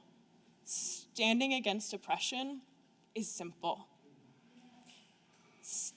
Taking a stand against countless human rights violations is simple. Burlington claims to be a very progressive city. Over my 3 years, I've seen varying degrees of that. If we want to be the town, the city we claim to be, we need to take a step in the right direction. And we need to stand in solidarity with Palestine right now. I'm going to wrap it up right there, but I encourage you all to pass this resolution. Thank you so much. Okay, our next speaker is David Borisakowski, to be followed by Christopher Aaron Felker. Is David, okay.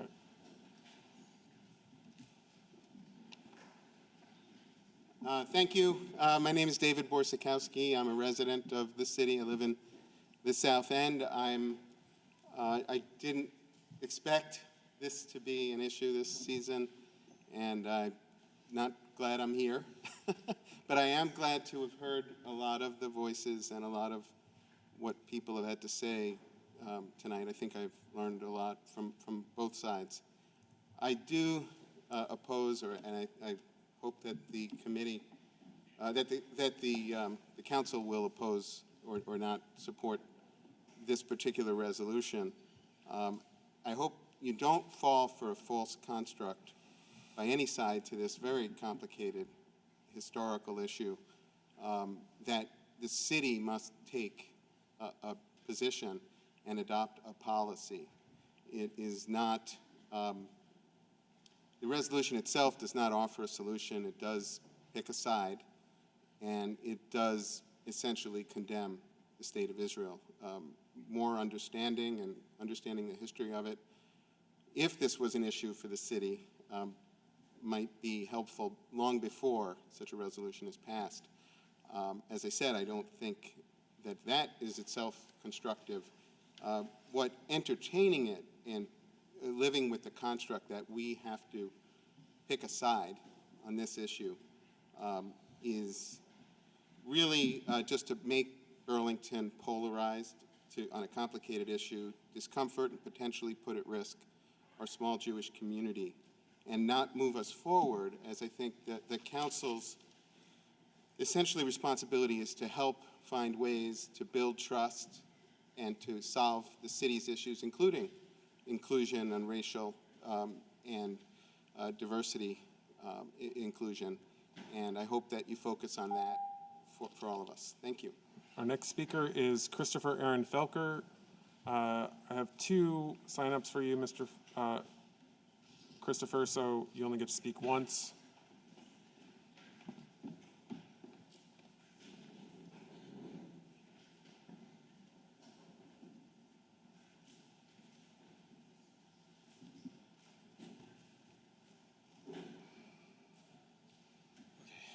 Good evening, Council. My name is Christopher Aaron Felker. I am a Ward 3 resident and the Communications Director for the Chittenden County GOP. I am coming here to you tonight to request that this council, and I'd like to appreciate everybody who came and spoke out this evening. We would like to request that this council vote no on 5.06, this resolution for BDS. As a party, we do not support the BDS movement because we believe that it is inherently anti-Semitic. We question the wording of this particular resolution as being one-sided and unfair. And we full-throatedly condemn the timing of this resolution to be purposefully hurtful on a community. As far as the language of this goes, I'm perplexed because this body itself has a long history of trying to carefully choose their words to make sure that we represent a city of inclusivity. And the language here doesn't support that. Last week, we spoke about how this resolution will only sustain to do one thing, and that is create division here in Burlington and make anti-Semitism rise. That is what this council is voting on today. And that is something that we ask that you vote no for. When it comes to other resolutions on the ballot on the agenda for this evening, I'd like to touch base on 5.08, the resolution for illegal residents voting in. Please wrap up. Okay. Thank you very much, Council. Our next speaker is Kelly Devine, to be followed by David Hond or Rand. I'm sorry, again, I can't read it. Is Kelly Devine? Okay, don't see Kelly. David Rand, to be followed by Sharon Busher.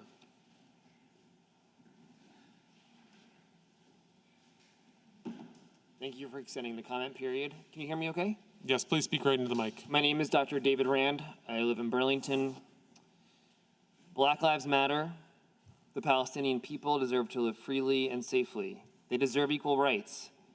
They deserve a right to self-determination, as do Israelis. As a peace-loving person, just as it has been painful for me to reckon with actions of my own country, the United States, I have likewise struggled with decisions made by the Israeli government. No matter what side you are on, the Palestinian-Israeli conflict is truly heartbreaking. Unlike those who have written this resolution, however, I do not pretend that this conflict is one-sided. Despite its seemingly innocuous and incredibly misleading title, the resolution before the Council is factually inaccurate, anti-Semitic, and divisive. I urge the Council to reject it. And I would like us to take a moment to consider where we are. Many people in this audience who do not support this resolution support a Palestinian state, and many have spent generations or decades working towards Israeli-Palestinian peace. The leadership of the BDS movement calls for the end of Israel.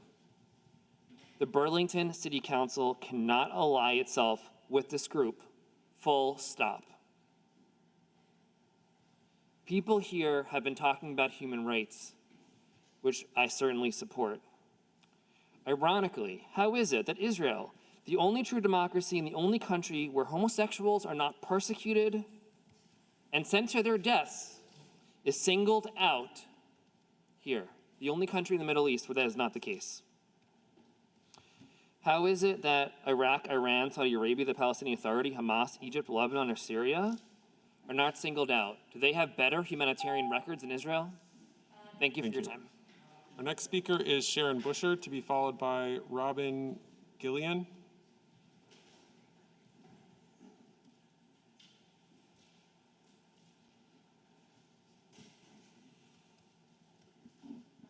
Good evening. I'm here to speak on item 5.01, the $40 million GEO bond. I would respectfully, I heard that the Board of Finance did not make a recommendation to the full council. And I would respectfully ask that the council actually postpone action on this. And I'm asking the mayor also to reconsider. If you could please just speak right into the mic. I'm sorry, what? Please speak right into the mic, just so we can pick it up. Certainly. I'm asking the mayor also to postpone making this recommendation. We all know that the federal government is supposed to come forward with some infrastructure dollars. And with the tax base in Burlington shrinking, the commercial and retail component, I'm concerned that the new debt will be borne by mainly the residential component of Burlington. The measure of delaying interest payments also is a concern. It shows that you recognize, and in the memo, you recognize that the people of Burlington cannot afford this at this time, especially with the reappraisal. And this is for you, Mr. Mayor. When you took office, you were highly critical of past administrations needing to make improvements and postponing payments or delaying payments. You called it unsound, And yet now you are recommending to do the same by delaying paying on interest. I don't think this is wise, and I would really like the city council not to act on this until you have more information. Thank you very much. Thank you. Our next speaker will be Robin Gillian, to be followed by Stan Chernock.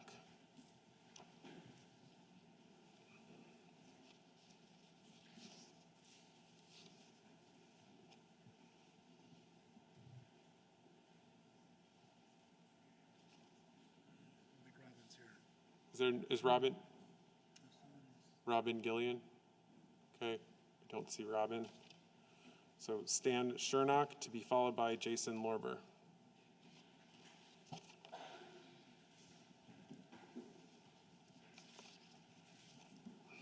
Hello, members of the City Council.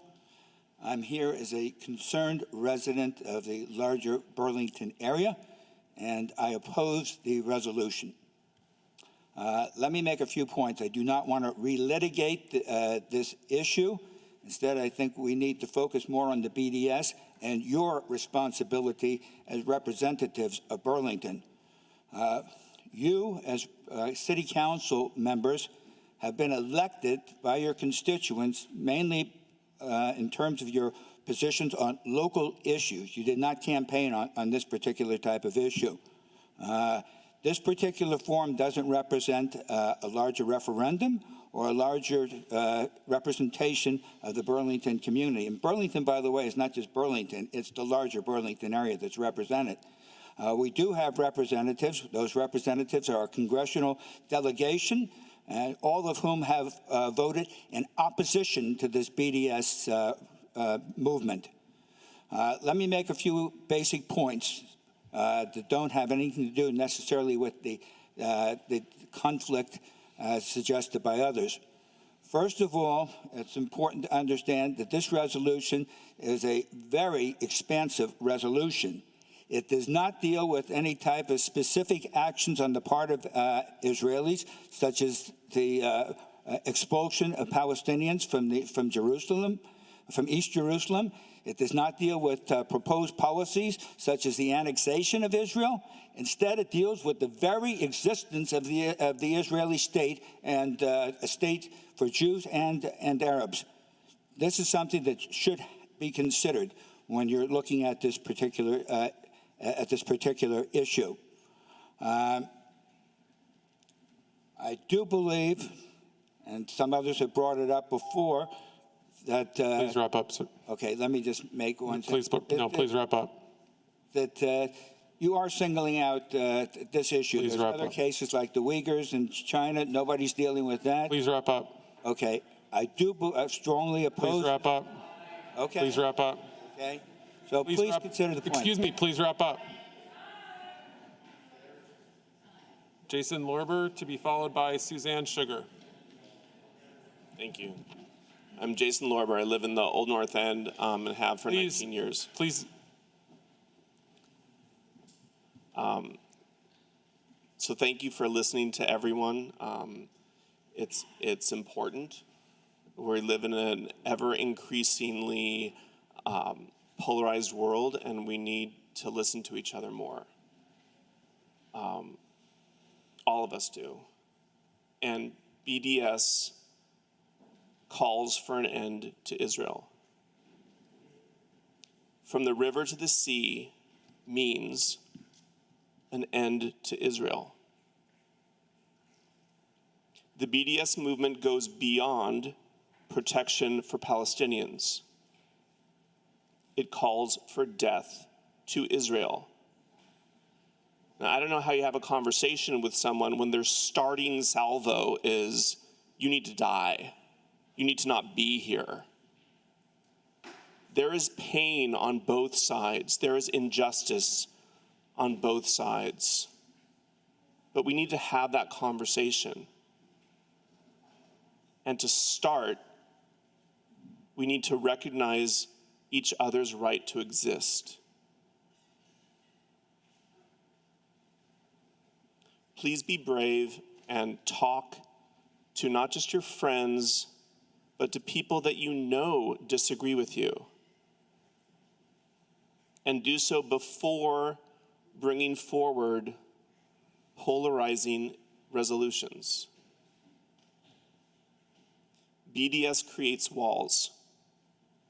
It destroys our ability to talk to each other. We need to listen to each other. Thank you. Our next speaker is Suzanne Sugar, to be followed by Rabbi David Feldman.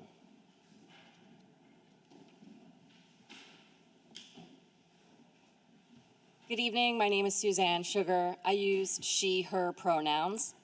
I was born in Burlington. I've been a homeowner here for 5 years. This is my third time coming before you. The first time, I opposed the development that is now the pit in the ground that is not moving forward with any sort of progress. The second time, I opposed millions of dollars being spent on a park that did not accommodate our farmers market, sadly. Now I'm here today to say we still have real local issues that need to be addressed. I am so proud of our community for being passionate about whichever side they support.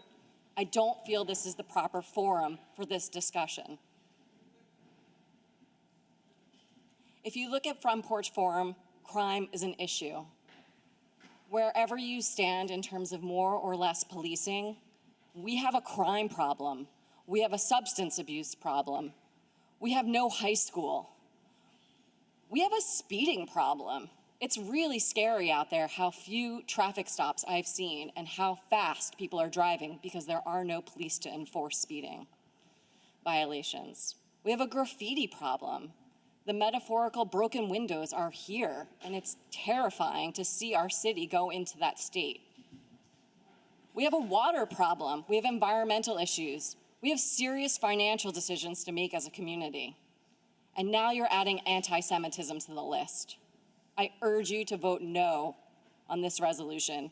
Focus on the issues that matter to people that we can make a difference on in our immediate community. Thank you. Our final speaker for this evening will be Rabbi David Feldman.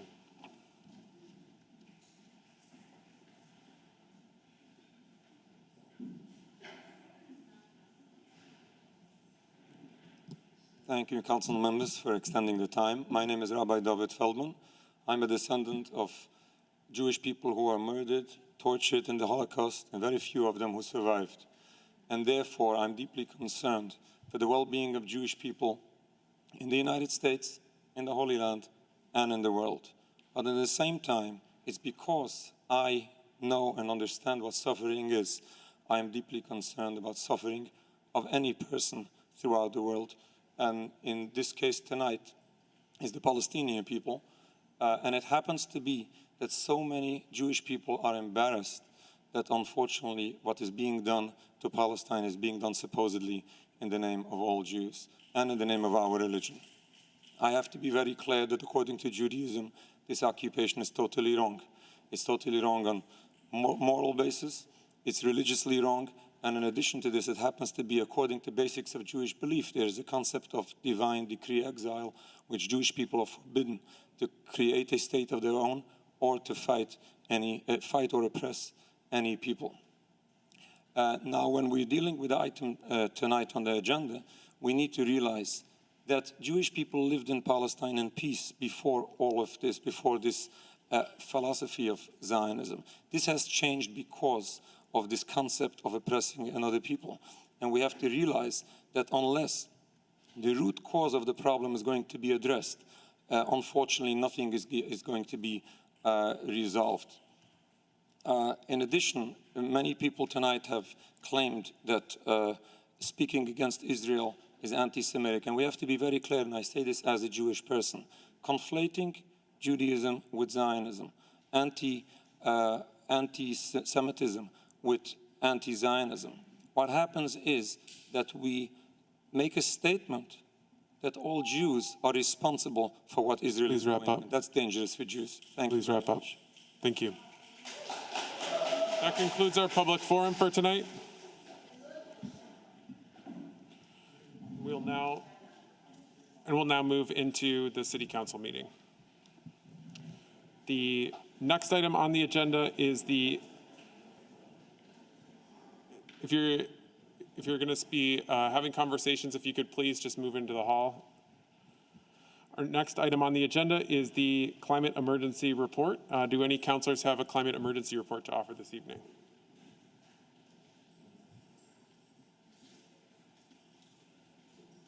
Okay, seeing none, we'll move on to the next item, which is the consent agenda. Councilor Paul, may I please have a motion on the consent agenda? So, thanks, President Tracy. I'm not sure that I'm going to do this correctly because there has been a change, but I will try. So I would make a motion to adopt the consent agenda as amended, and the amendment is. I can.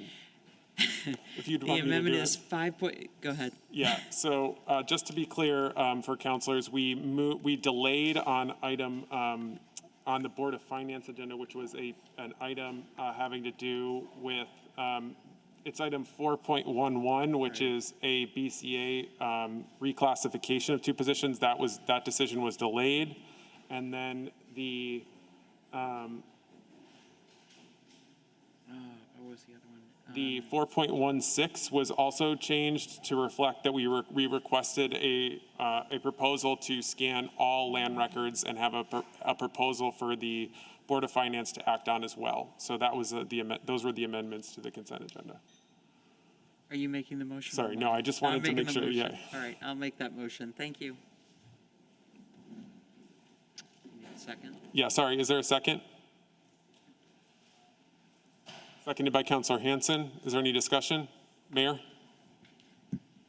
President Tracy, I believe at the Board of Finance, one of the BCA positions was delayed, but not both of them, and I just thought Yes, actually, thank you for that correction, Mayor. So yes, one of the positions was reclassified. The other was delayed and not voted on. The event coordinator position was delayed. However, the other position, which was merely a change in hours for that position, was moved forward. Thank you for that correction, Mayor. Is there any further discussion on the consent agenda? Point of order, President Tracy. I'm sorry, which was the second agenda item that you were saying? 4.16, Councilor, and it was there was an add-on to request that they bring a proposal to scan all land records, not just from 1900 to 1985. Thank you. Any further discussion on the consent agenda? All right, all those in favor, please say aye. Aye. Aye. Any opposed? That carries. Brings us into our deliberative agenda. But before we get into our deliberative agenda, I'm actually going to recess the City Council meeting and have us go into the City Council with Mayor presiding and turn it over to Mayor Weinberger. Thank you, President Tracy. I'm going to call to order the City Council with Mayor presiding at 10:11 p.m. And the first item on the agenda is the agenda. I would welcome a motion to accept it. So moved. Thank you. Councilor Mason, is there a second? Second by Councilor Barlow. Discussion of the agenda, amendments to the agenda. Seeing none, we'll go to a vote. All those in favor of the motion, please say aye. Aye. Aye. Aye. Are there any opposed? Motion carries unanimously, and we have an agenda. The next item, 2.01, is the consent agenda. I'd welcome a motion to accept the consent agenda and take the action indicated. Councilor Mason. Thank you, Mayor. I'd like to make a motion to adopt the consent agenda and take the actions as indicated. Great. Is there a second? Seconded by Councilor Hanson. Discussion of the consent agenda. Seeing none, we will go to a vote. All those in favor of the motion, please say aye. Aye. Are there any opposed? The motion carries unanimously, and the consent agenda is adopted. That brings us to the three appointments, starting with 3.01, Design Advisory Board, for a term expiring June 30th, 2023. Are there any nominations for the Design Advisory Board? Floor is open for nominations for 3.01, the Design Advisory Board.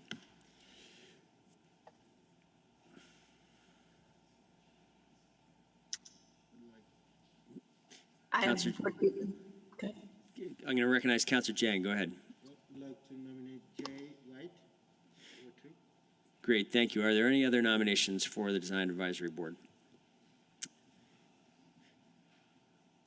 Seeing no other hands, we will close the floor to nominations and go to, if there's any discussion, or is Mr. White here and would like to address the council? I'm not seeing Mr. White, so is there any discussion? We'll go to a vote. All those in favor of appointing Jay White to the Design Advisory Board, please say aye. Aye. Are there any opposed? Congratulations, Mr. White. Thank you for your interest. You are appointed to the DAB. Two more appointments. The Library Commission for a term expiring June 30th, 2022. Are there any nominations? Councilor Jang. I'd like to nominate Sally Blanchard O'Brien. Thank you, Councilor Jang. Are there any other nominations? I'm not seeing any hands for other nominations, so I'm going to close the floor. Is Sally Blanchard O'Brien with us tonight? Would she like to address the council? I'm not seeing Sally, so we will go back to the council. Is there any discussion before we vote? Seeing none, we will go to a vote. All those in favor of appointing Sally Blanchard O'Brien to the Library Commission, please say aye. Aye. Aye. Are there any opposed to that nomination? Congratulations, Sally, and thank you for your interest in serving the city. Finally, Board of Tax Appeals, busy board these days. We have an opening for the term expiring June 30th, 2024. Councilor Mason. Thank you, Mayor Weinberger. I'd like to nominate Nathan Varag. Excellent, thank you. Are there any other nominations? Seeing none, I will close the floor to nominations and ask whether Nathan Varag is here and would like to address the city council. As we customarily allow people to do so. I'm not seeing Nathan, so we will go back to the council. Any discussion of the nomination? Seeing none, we will go to a vote. All those in favor of the appointment of Nathan Varag, please say aye. Aye. Aye. Are there any opposed? Mr. Varag, Nathan, congratulations. You are appointed unanimously, and that is the end of the appointments. And without objection, I will we'll adjourn the City Council Mayor presiding at 10:16 p.m. And I will just say, President Tracy, if we are going to go straight into the general obligation item, it would be helpful if we had a very brief recess, given the uncertainty, given the questions that have come up over the night. Sure, I will, yes, that was my plan, Mayor, and I will grant a 5-minute recess on that. Is that sufficient? Okay, so let's be back here at 10:21. Thank you.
The next phase of the infrastructure planning work that and implementation work that we began in 2014 Some questions came up at the Board of Finance meeting tonight and further questions in public forum that I think deserve a proper response before the council is asked to vote on this. So although there will be some complications with the date of the special election that we'll address when we reconvene on this, I think it would be best if we postpone action on this to the September 27th meeting in 2 weeks. And I would support taking that step and appreciate the collaboration with the council to try to get this right. It's an important item involving very substantial investment, and I want the council to have all the information they need before asked to vote. Okay, thank you, Mayor. Is there a motion to postpone? Yes, President Tracy, I would make a motion to postpone To what time? to our next council meeting, which would be the 27th of September. Thank you, Councilor Paul. We have a motion to postpone. Is there a second? Seconded by Councilor Hanson. Any discussion on the motion to postpone this item until our next meeting? Yeah, I was actually trying to get in. Oh, yeah. Go ahead, Councilor Hanson. So just to clarify, so by postponing this, is it no longer able to be placed on the November ballot? Mayor Weinberger? So there is no existing November ballot. It's going to require a special election with a date established by this council. The council has the authority to warn a special election for whenever it wants to. It will require that the proposed November 9th date to be moved to later, so will not be on November 9th, but I do still think there would be, we will be coming back proposing that we still set a special election at a slightly postponed date. Anthony, you have the floor. Great, thanks. Yeah, I mean, I can support, I think I needed to know that because I feel strongly that we should get this before the voters, and I don't want to lose that opportunity. But as long as we still have that opportunity, then I can support taking more time. Okay. And Mayor Weinberger? I just want to clarify, it's not quite so simple as just pushing it back 2 weeks, because 2 weeks, that would put us squarely into the middle of the Thanksgiving holiday. I don't think we should be having an election a couple days before Thanksgiving, so it'll probably be slightly later than that, we're thinking. But the idea would still to have a special election in December, early December. Okay. Are there any other councilors wishing to speak to the motion to postpone?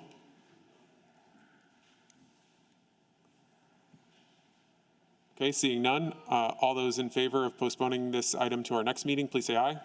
Aye. Aye. Any opposed?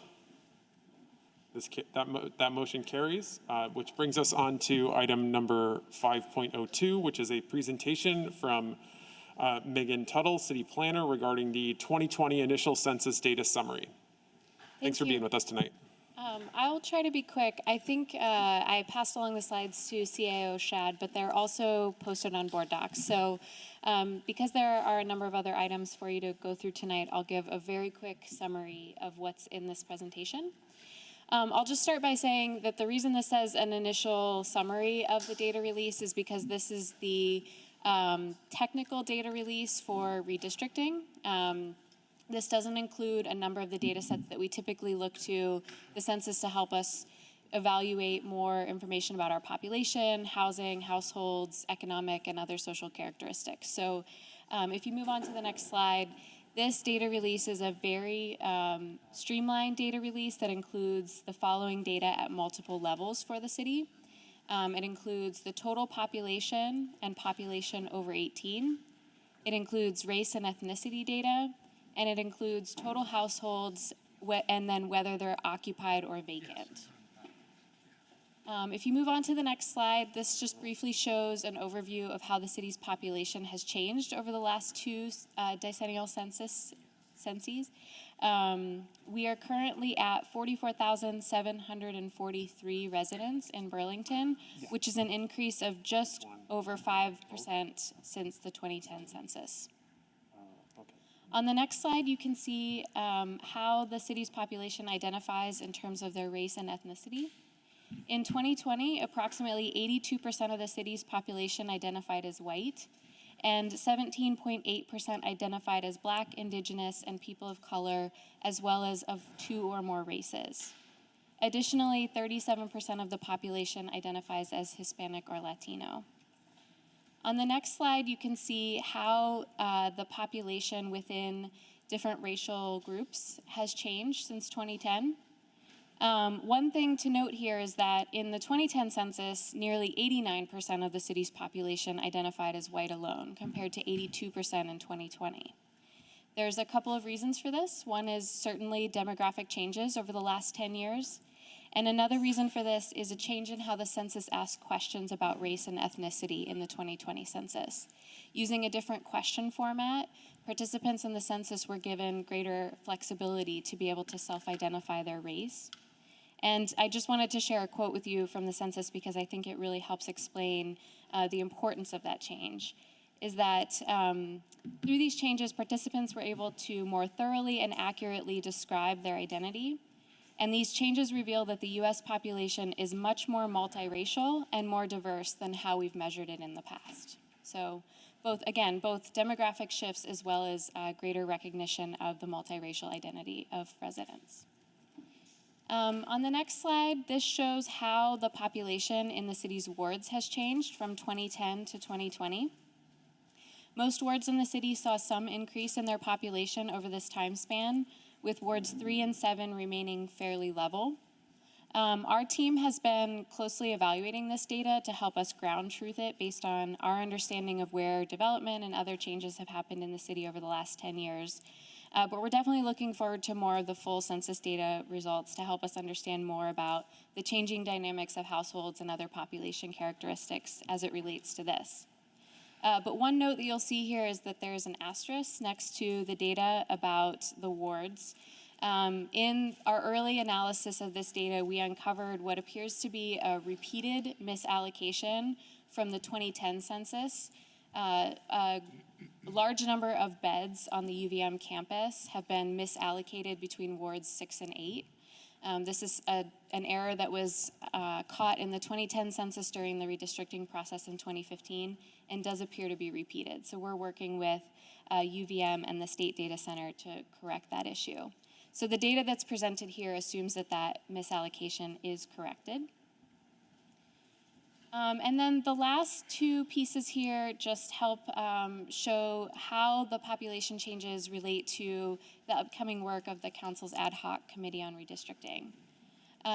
This chart is a little hard to see on the screen, but basically helps us understand how the change in population in the city's wards relates to the ideal size of those wards, which is really a reflection of how we divide the city's population among the wards. When we look at this data, we see that we use 10% above or below the ideal size as the metric that we look at when we consider whether redistricting will be required.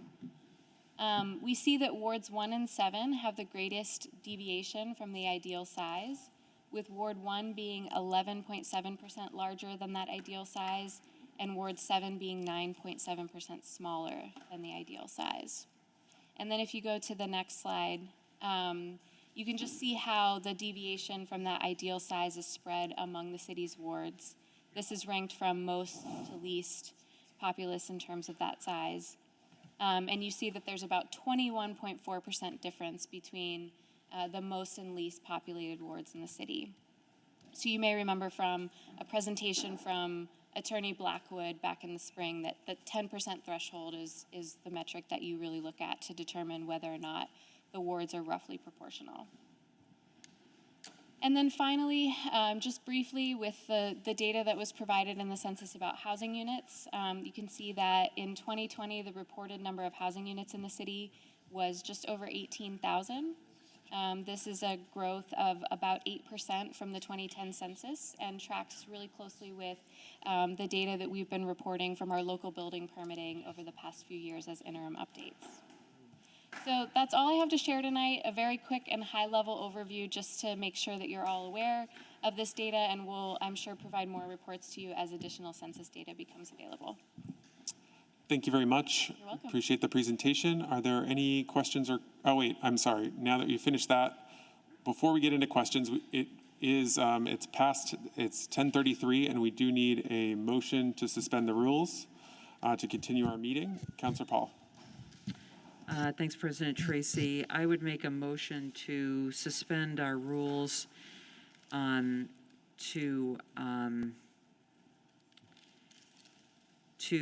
take up items 5.03, 04, 05, 06, and 5.07. 5.08, I'm sorry, 5.07, I made a mistake on that. Okay. All right, so is everybody clear on the motion to suspend the rules, completing the rest of the deliberative agenda with the exception of item 5.07, which would be placed on our next agenda for consideration? Is there a second to that motion? Seconded by Councilor Mason. Any discussion? Okay, seeing none, we'll go to a vote on the motion to suspend the rules. All those in favor, please say aye. Aye. Aye. Any opposed? That carries unanimously, and we've suspended our rules. So thank you for your patience. Appreciate that. Now we'll open it up to questions from councilors. So, or comments from councilors. Any questions from councilors?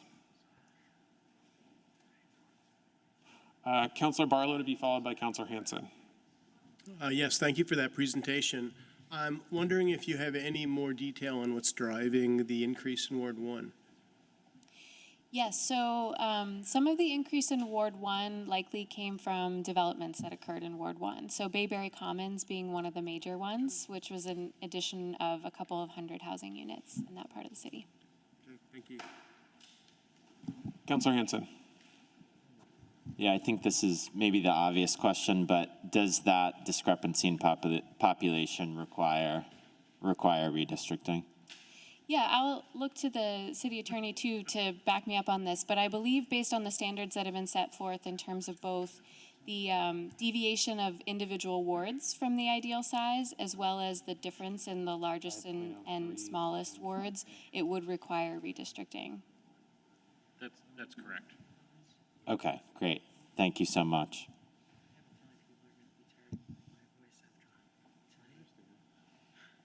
Okay, are there any further questions from councilors? Okay, seeing none, we will close that item. Thank you again for your presentation. Very much appreciated. And we will move into item 5.03, which is a resolution request for 1.795 million of ARPA funds to address ongoing health response and negative impacts of reappraisal and water main replacement. May I please have a motion on that, Councilor Paul?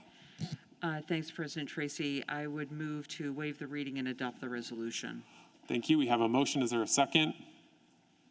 Seconded by Councilor Hanson. We have, thank you for sticking around. Appreciate that. So would you please just share with us what's contained in this item? Yeah, sure. Cara El-Nasrawi, I'm managing the economic recovery. We're asking for a release of funds from the ARPA funds, basically to target three main areas that we would like to address.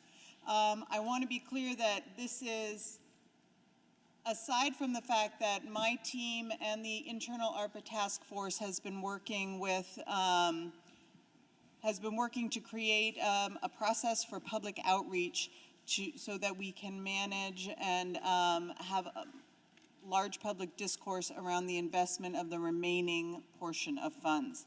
However, we request a release of 1.795 million at the moment to address the further public health response, mostly related to the Delta variant, to address some of the hardest hit members of our community from the property tax reappraisal, and to address water, wastewater, stormwater, in particular with reference to the project at University Place. And I'm happy to answer any detailed questions on those. Thank you very much. Are there any questions from councilors?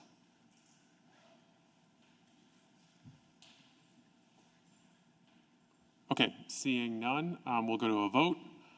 All those in favor of adopting the resolution, please say aye. Aye. Aye. Any opposed?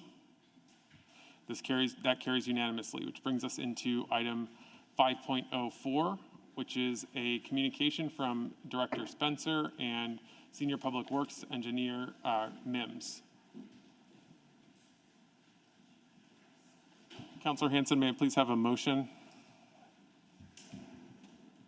Sure. I will move to authorize the Director of the Department of Public Works to execute contract amendment number 17 to the contract with Clough Harbor and Associates for engineering design services for the Champlain Parkway project, including development contract plans and bid documents for a two-contract construction approach consistent with the South End Construction Coordination Plan, increasing the contract amount by $1,054,733.65, raising the total from $12,417,369.19 to $13,472,102.84, and extending the contract term from October 1, 2021 to July 1, 2025,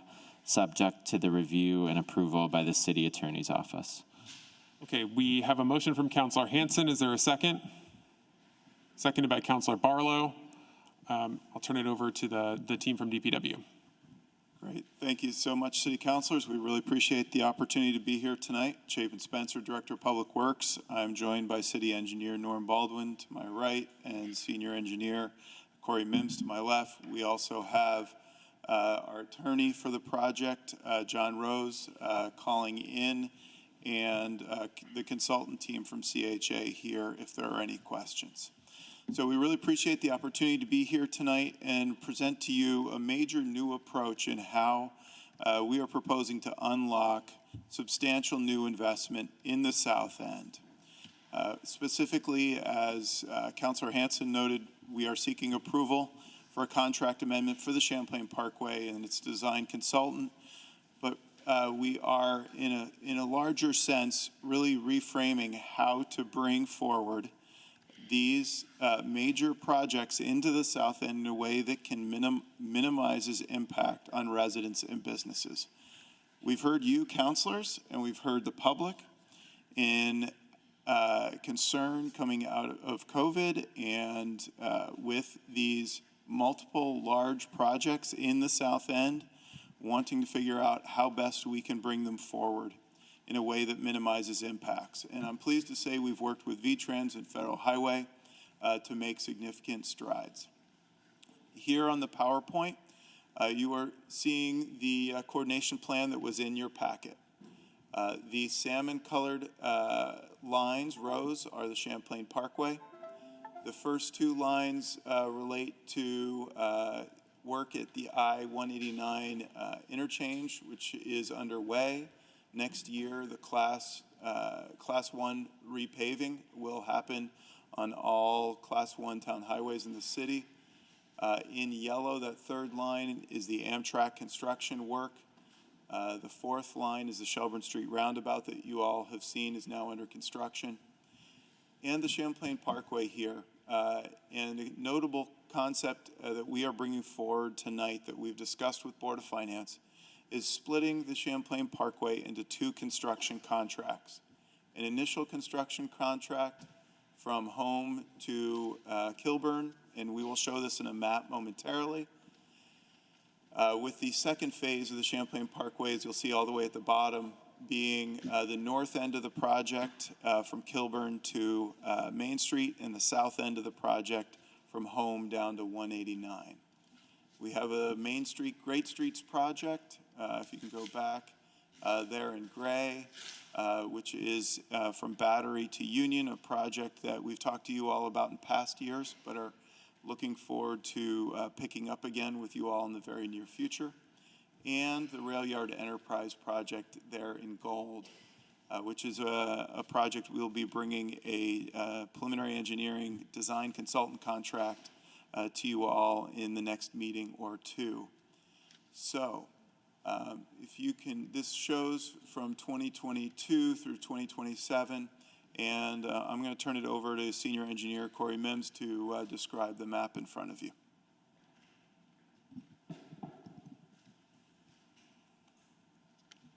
So as you can see, in blue in the center is the Phase 1 portion of the proposed plan.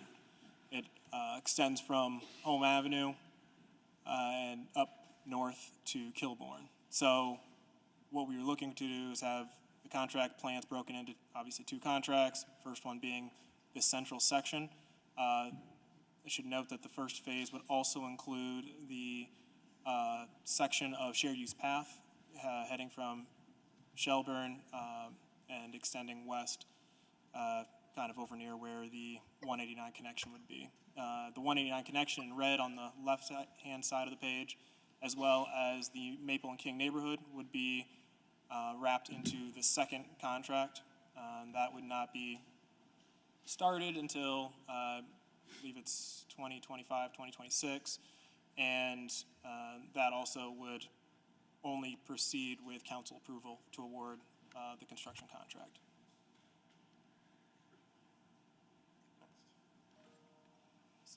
All right. So there are several important objectives that we believe we can achieve through this South End Construction Coordination Plan. We've talked about minimizing impacts by coordinating carefully these various projects.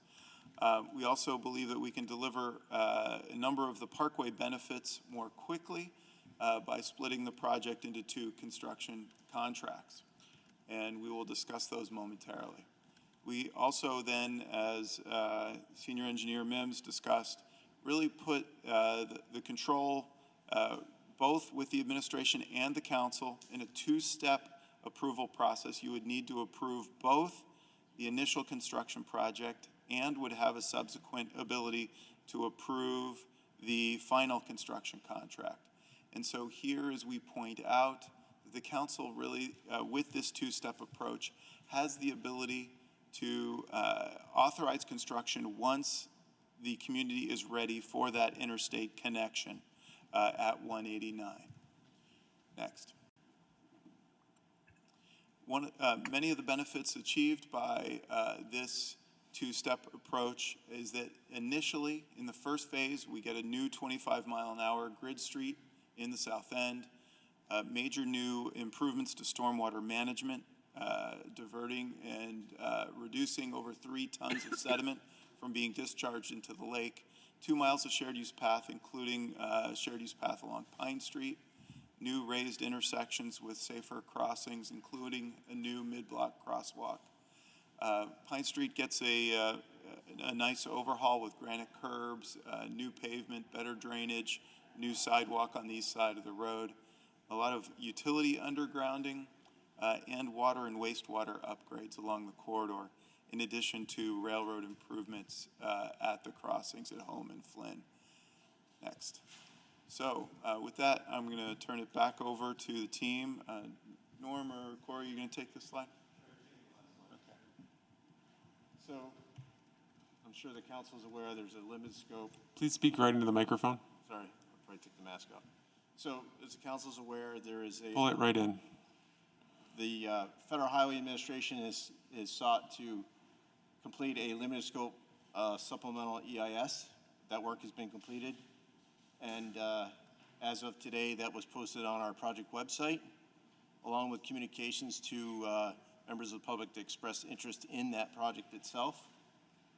The Department of Public Works is distributing, probably early tomorrow, hard copies of the limited scope final EIS. And it'll be distributed at the library and City Hall, but also at Public Works. Those people who want hard copies, it's 860 pages or somewhere thereabouts. You're welcome to, we have a limited hard copies available if people desire to have a copy of that hard copy themselves. But this is all information that we're sharing with the public early, sooner than actually the Federal Highway Administration is posting in the Federal Registry, which is scheduled, I think, for September 17th, which could potentially arrive at a record of decision on October 17th or somewhere thereabouts. So 30 days post posting in the CFR, the record of decision will be issued. So this is more or less what this slide is describing, is our process currently. Next. This bullets here the contract amendment scope of work that is in the packet in front of you and describes the next steps that our consultant, CHA, and their sub-consultants would proceed with the work with your approval tonight. Next. We received a couple questions. Catherine, next, please. Thank you. We received a couple of questions from counselors about the question of repayment. And there has long been a discussion at the council and in the city. We have invested significant amount of money over the decades. This project is approximately 50 years old. And there was a question about whether or not the repayment provisions that have been often cited were indeed going to be put forward and would be utilized should there be a lack of progress on the project. And so at President Tracy's suggestion for us to get a more detailed response from our partners, we've sought letters that are in your board docs packet tonight from both VTrans and Federal Highway. And I'll excerpted the two key sections from both the Federal Highway and VTrans's letters. Federal Highway letter here, you'll see that they basically say that they will initiate repayment if the project does not advance, and that federal law does not allow for a waiver or an exemption of that provision. And next, on VTrans's letter, in the unfortunate event that the city is unable to maintain the momentum to advance this project, the agency will be required to seek project cost recovery action against the city. They go further on to say that not only would that include federal funds, but also state funds as well.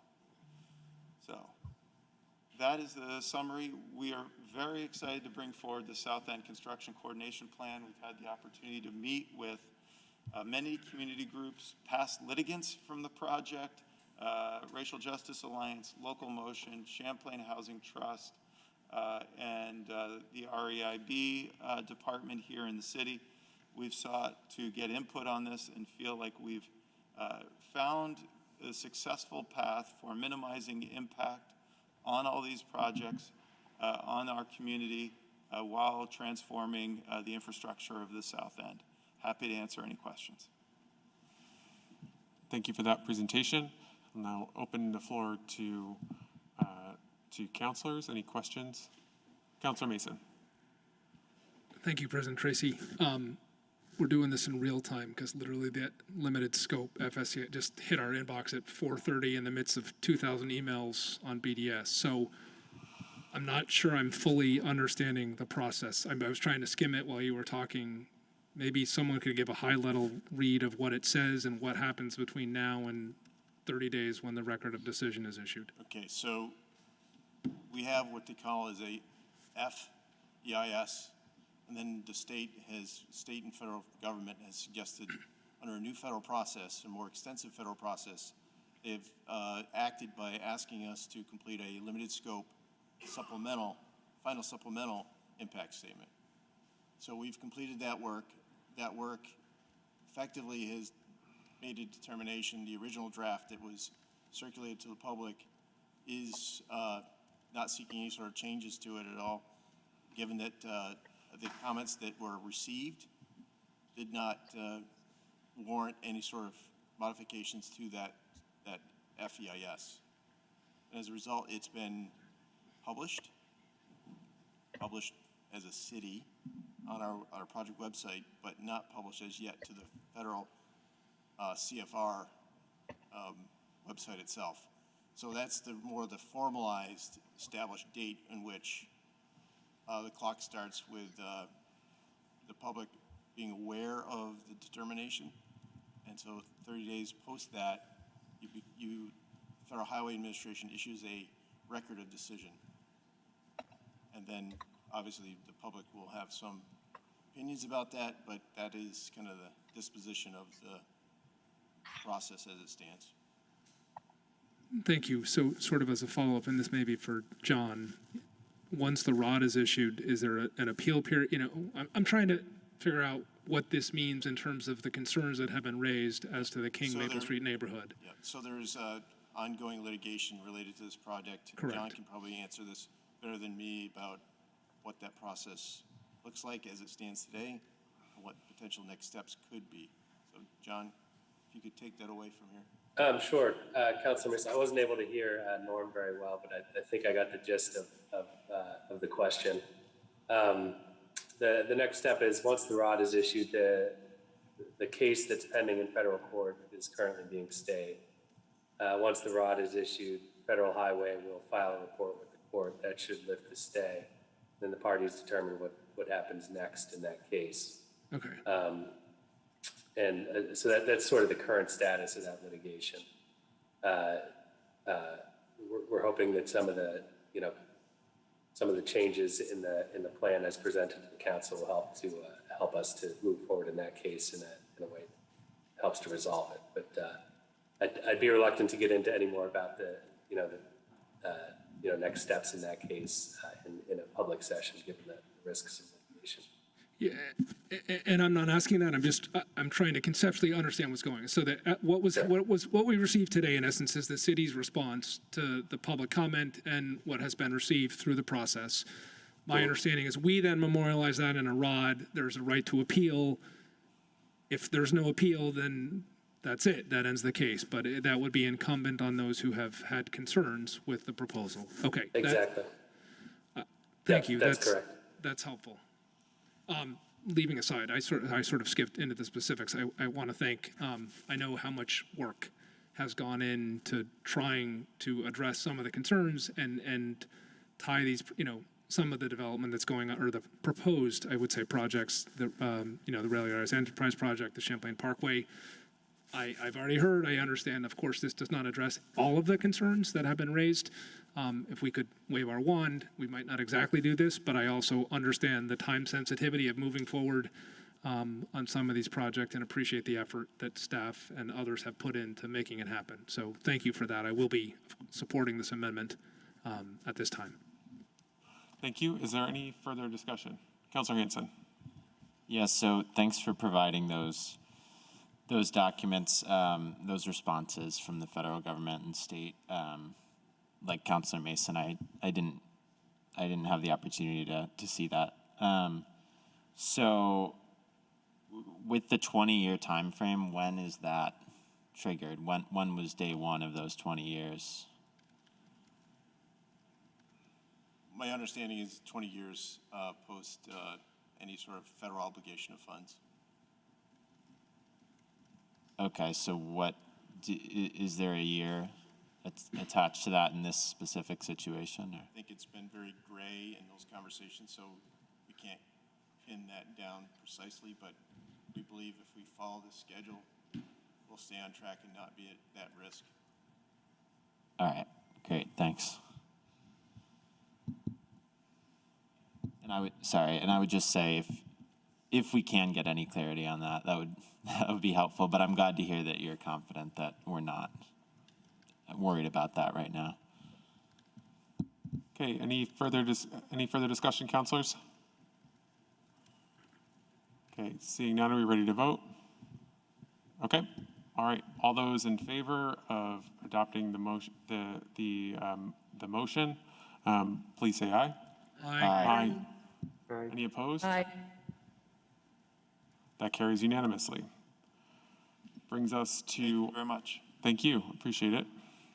Brings us to our next item, which is item 5.05, a resolution regarding issuance of revenue bonds for Burlington Electric Department. Councilor Paul.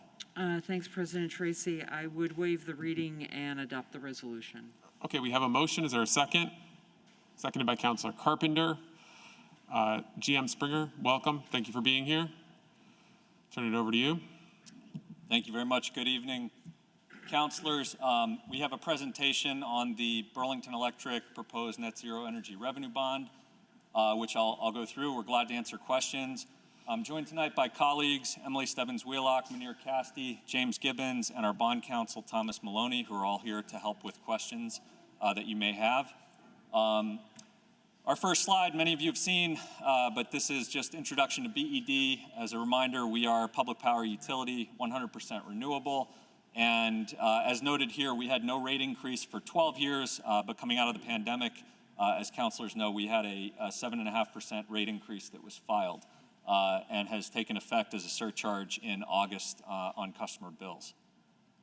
On the next slide, we have just some quick basics about the BED revenue bond, distinct in some ways from a typical bond for the city. This is a bond that requires a majority of the voters to approve. This is solely payable from BED rates and revenues. This is not affecting property taxes. This is not something that affects the city's debt policy or general fund expenditures. This is an obligation of BED. It's been used a number of times, and perhaps the best analog here is that we used it as a tool to invest in energy efficiency with an $11.3 million bond in 1990 that has yielded a number of benefits in terms of energy conservation over the ensuing decades. This particular proposal is really focused on two key pillars. One is we want to continue to have a reliable system. The average customer in Burlington sees in an average year about one outage that lasts for on average 45 minutes. That's extraordinary reliability. We want to continue to invest in having a reliable system for our customers. We also know that as this council has supported and as BED has brought forward, we are focused on a net zero energy 2030 goal. And the proposal before you tonight will help us to accelerate progress in tackling climate change, making progress on reducing fossil fuel use in Burlington. So those are really the key pieces that we're looking at here. On the next slide, the revenue bond proposal itself is a $20 million proposal that would be expended over a 3-year period that would cross between fiscal years 22 for partial year, full year 23 and 24, and part of fiscal year 25. There would be several key areas of investment. About $12.3 million would be invested in the grid. About $7 million of that is for reliability. About $5.3 million is for projects that will facilitate additional progress towards net zero by allowing for load growth as we strategically electrify and move away from fossil fuels. We also have investments, about $3.9 million in technology systems. Currently, our systems are aging. We are unable to automatically enable dynamic rates and load control that we need as we move forward. These systems will help us make those automated processes and help us have a reliable customer and meter system, financial system. We're going to invest in renewable generation. We currently have a number of renewable energy plants, but as folks may know, we have one remaining fossil fuel plant, which is a peaker gas turbine that's located on the waterfront. Only runs a few times a year typically when energy demand in the region is high. We want to convert that to run on renewable biodiesel instead of oil. And we also want to invest in some of our existing renewable plants like the Winooski 1 hydro facility and the McNeil biomass plant. And lastly on this list, a number of investments in net zero capital projects in EV charging that we want to locate all throughout the city and continue to expand that network. We want to invest in demand response capabilities. We partner with local companies like Packetized Energy on that. And we want to invest in things like our new electric bucket truck, which the council has approved, are receiving a grant for. The local share of that would be part of this revenue bond proposal. This just lays out, I think, summarizes much of what I just stated. The one thing I wanted to note is on this chart here, FY25 has a full year total instead of a half year total. That's why the numbers, if you do the math, add up a little differently because this counted a full year of fiscal 25, and for the revenue bond, we're only counting a half year of fiscal 25.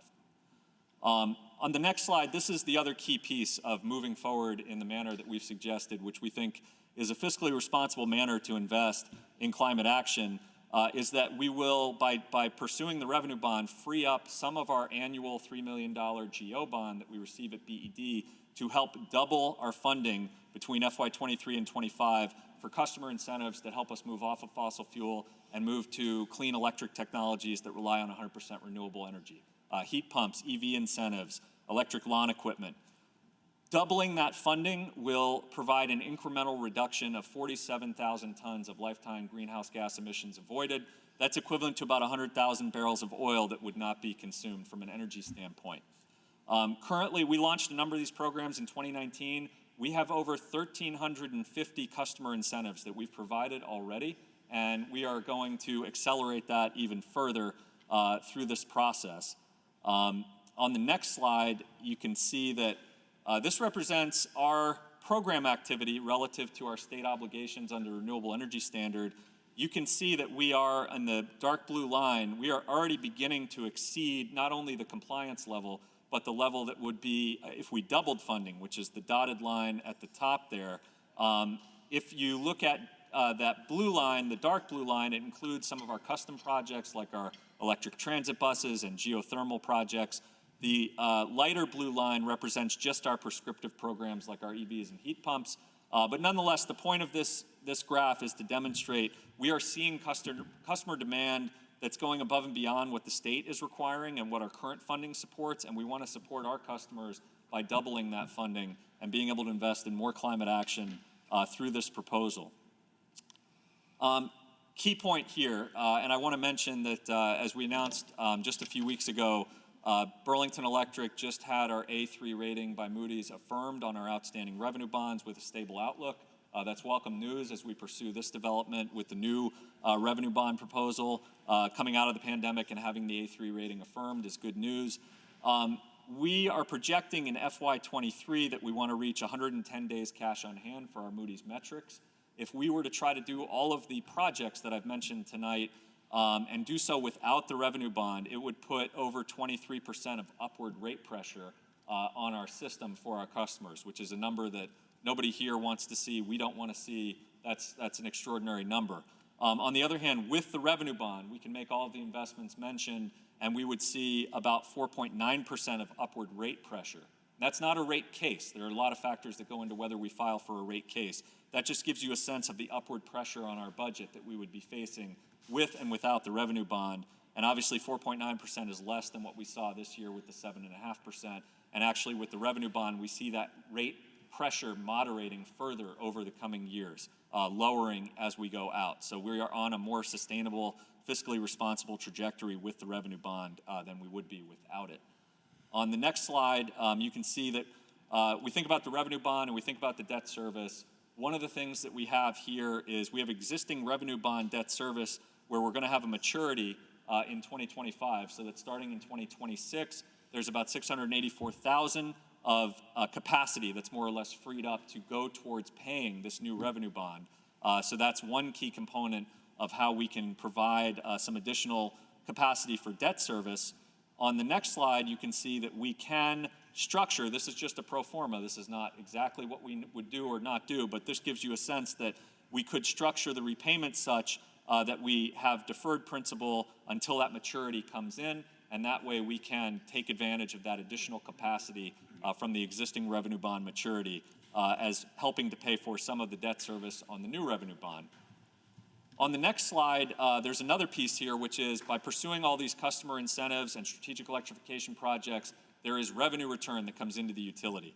And we're projecting here between FY25 and 32, on average, incremental net revenues, net of cost of the incentives, net of the cost of power supply, of $467,000 annually, just from doubling those customer incentives for that 3-year period.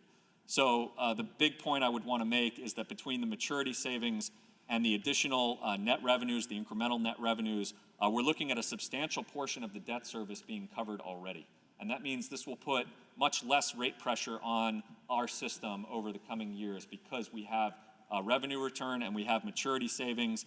So that's a key component of this for us, is being able to do that in a fiscally responsible way that minimizes upward rate pressure for our customers. That was the last slide. The one thing I did want to mention, and just briefly in conversations with our bond counsel, is I do understand that there would be, in the resolution currently before you, there is a date of November 9th. Obviously, it makes sense to align any special election for the BED revenue bond with any other special election date that might be. So it may be necessary to have a change to that date, perhaps to give flexibility to align it with the GEO infrastructure bond, such that there weren't two conflicting dates. So I just wanted to point that out, and myself or our team would be glad to answer questions. Okay, thank you for that presentation. Very much appreciate it. So let's get into questions on the bond itself, and then we can deal with this issue of the election. I'll come to the city attorney for some clarification and guidance around dividing the question so that we can potentially approve the bond in substance, but leave open the ability at our next meeting to establish a date for that election. But are there questions from councilors regarding the presentation we just heard and the bond itself? Councilor Carpenter. Just clarifying, so going into the bond, You've already built those presumptions in your revenue and current rates? We've basically done a 5-year model that looks at our rates with the revenue bond included. Okay, so at least in the next 5 years, it in and of itself will not cause a problem? And No, then not at all. The goal is, if those improvements happen, it will keep rates down effectively? That's exactly right. Yeah, we see in our 5-year model, which is the most detailed model I think we've ever had at Burlington Electric, we see declining rate pressure between fiscal 22 through fiscal 26 with this revenue bond approved.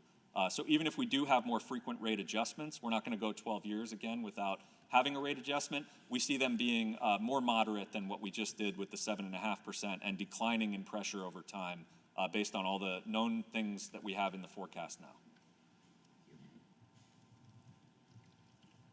All set? Any other questions from councilors? Councilor Barlow. Thank you, President Tracy. I just wanted to, wondering if you could clarify a statement you made during the presentation where the 4.9% rate pressure increase is not a rate case increase. Could you just elaborate on that some, and how would you come to raising rates if you needed to? Absolutely. So we look at rate pressure as being, all things known now. If we were to go into the next fiscal year and there were no changes based on our forecast, we would likely need to file something on the order of the 4.9% to reach our Moody's metrics, to keep our revenues where they need to be. But that, we have a whole fiscal year to go through with fiscal 22. There's a variety of impacts on COVID to our sales in particular that may fluctuate. We have arrearages that we're looking to clear for customers that affects our days cash on hand. So there's a variety of variables as you go through the year, and then there'll be variables going into the next year. What are energy markets doing, for example? What are the prices of renewable energy credits? So in the kind of the early spring, we'll have a better sense, and we'll be able to inform the council better what our actual rate proposal would be for FY23. But the 4.9 is our best known assumption at this moment in time. Right. So just to follow up, there may be a rate increase. There may not be, but the portion of any increase that could be attributed to the bond would be 4.9%. Actually, it would be less. The 4.9% is just looking at what we would need with the bond, but the bond itself, the debt service from the bond, when you count the revenue return, you count the maturity savings that we're trying to roll in, the actual rate pressure from the bond is likely to be around 1% or less. Okay, thank you. Any further questions? Okay, seeing none, I will go to City Attorney Richardson for just some guidance around dividing the question. Sure. I'd make the recommendation if the, based on General Manager Springer's suggestion that the votes be conducted for the general obligation bond and this, that the council should divide the question into resolving to waive the reading and adopt the resolution, and a second question as to the date of the election. And that second motion should then be amended to have the date be determined at the next city council meeting, where I understand the general obligation bond will be discussed. And so it's a three-step process. Yep, you move to divide the question, then you have one question, then you have the other question. Correct. Okay. May it please have a motion to divide the question? So moved. The motion to divide the question came from Councilor Mason, seconded by Councilor Jang. Is there any discussion? Okay. Seeing none, we'll go to a vote on the motion simply to divide the question. To divide the question. And then we go into then we'll vote on each individual question. All right. Any further discussion? Okay. Hearing none, let's go to a vote. All those in favor of dividing the question, please say aye. Aye. Aye. Any opposed? That carries unanimously. We'll now move into the first question, which is that of whether to adopt the general obligation bond. May I please have a motion on that? Revenue bond. Revenue bond, sorry, the revenue bond. I apologize, sorry. It's late. Is there a motion on that? I Moved by Counselor Mason, seconded by Counselor Jang. Any discussion on that piece of the question? Okay, seeing none, we'll go to a vote on the revenue bond itself. All those in favor, please say aye. Aye. Aye. Any opposed? That carries unanimously. We'll now move into the second portion of the question, which is that of the election date itself, which would be to set that election at our next meeting. Is there a motion, or is? I think point of order, I'm not sure I followed Attorney. I think he made. No, you already made the motion, sorry. You have to amend. Yeah. You have to amend it, and I'd recommend that you amend it to a date certain. Amend it to a date certain to be, okay. Sorry, it's technically 4 steps, but I would recommend that the council make a motion to amend the public hearing date to be set at the September 27th City Council meeting in conjunction with the determination for the public vote for the general obligation bond. Okay, thank you. So is there a motion to amend Along the lines just stated by City Attorney Richardson? So moved, President. Moved by Counselor Mason, seconded by Counselor Jang. Any discussion on that amendment? Counselor Hanson. Yeah, so just to be clear, so we can, after dividing a question, you can still amend one of the subdivisions afterwards? That is correct. It's sort of like a layer cake in that respect. Okay, all right, thanks. Okay, any discussion on this amendment? Okay, seeing none, all those in favor, please say aye. Aye. Aye. Any opposed? The amendment carries unanimously, and now we're back to that question as amended. Is there any further discussion? Okay, hearing none, we'll go to a vote. All those in favor, please say aye. Aye. Aye. Any opposed? That carries unanimously. Thank you very much. Thank you. Okay. Brings us to item 5.06. Is there a motion on 5.06? Is there a motion on 5.06?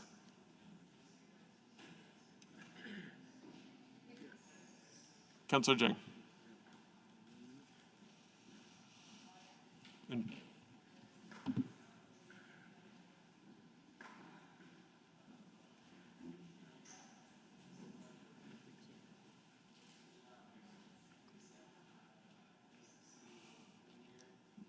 Councilor Jing, are you?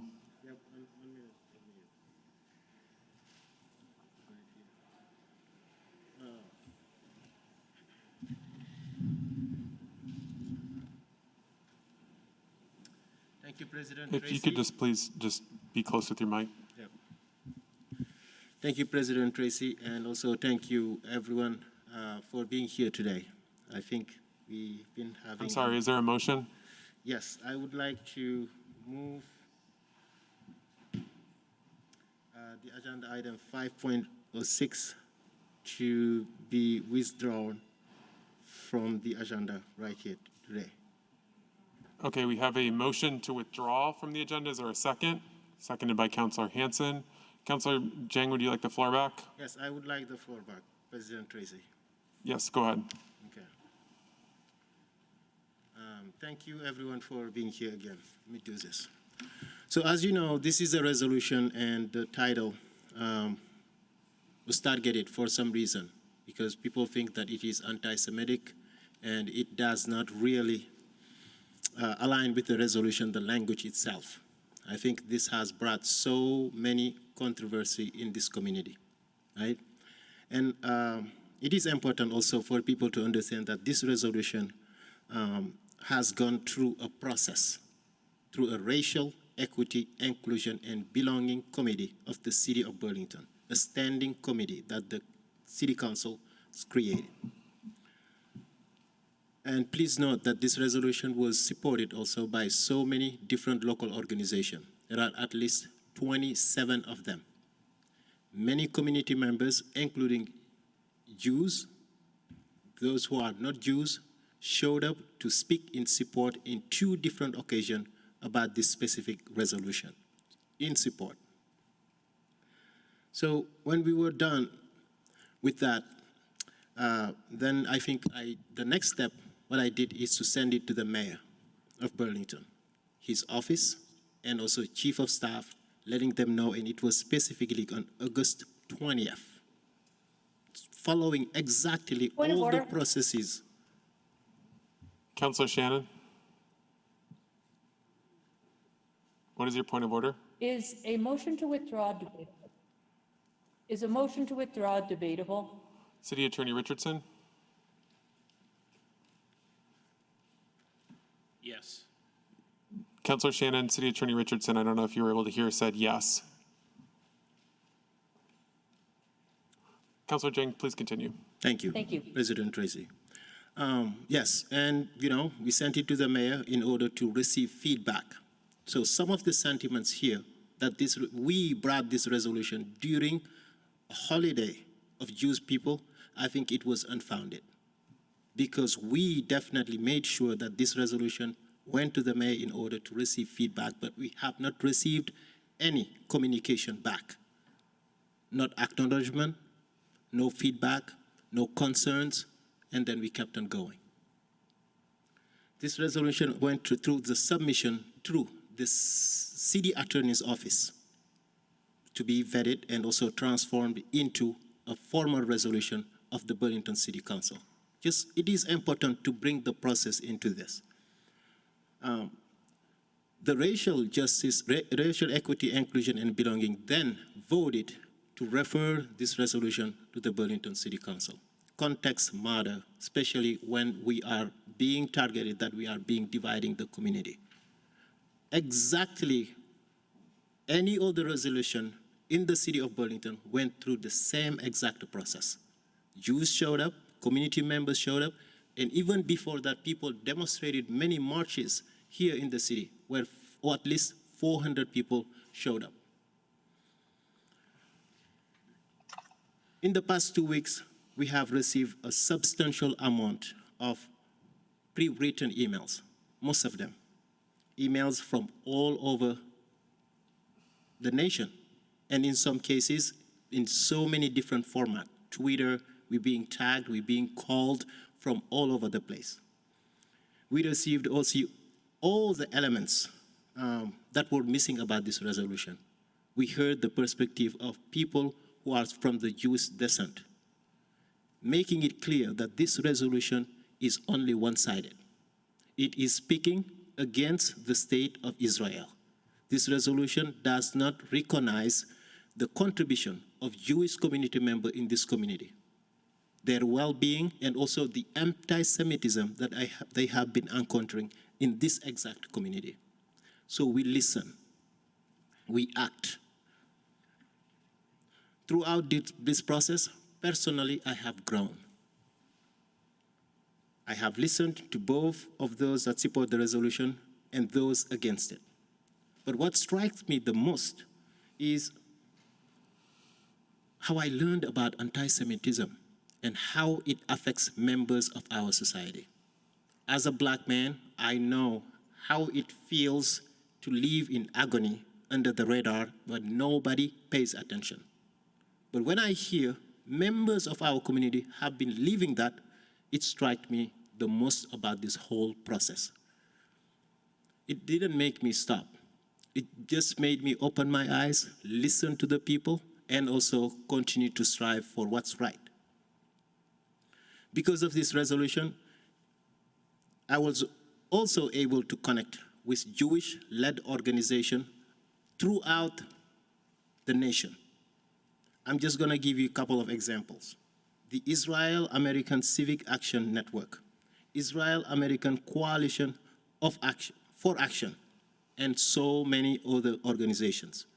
In New England, in LA, in San Francisco, everywhere. Doctors who are Jews, we spent time in Zoom this weekend to talk exactly about what is missing about this resolution. I also recognize the hardship that Palestinians are experiencing in that region and also in here. Arbitration, detention, I also recognize forcible transfer, forced eviction, demolition, injuries, death, as well as discrimination.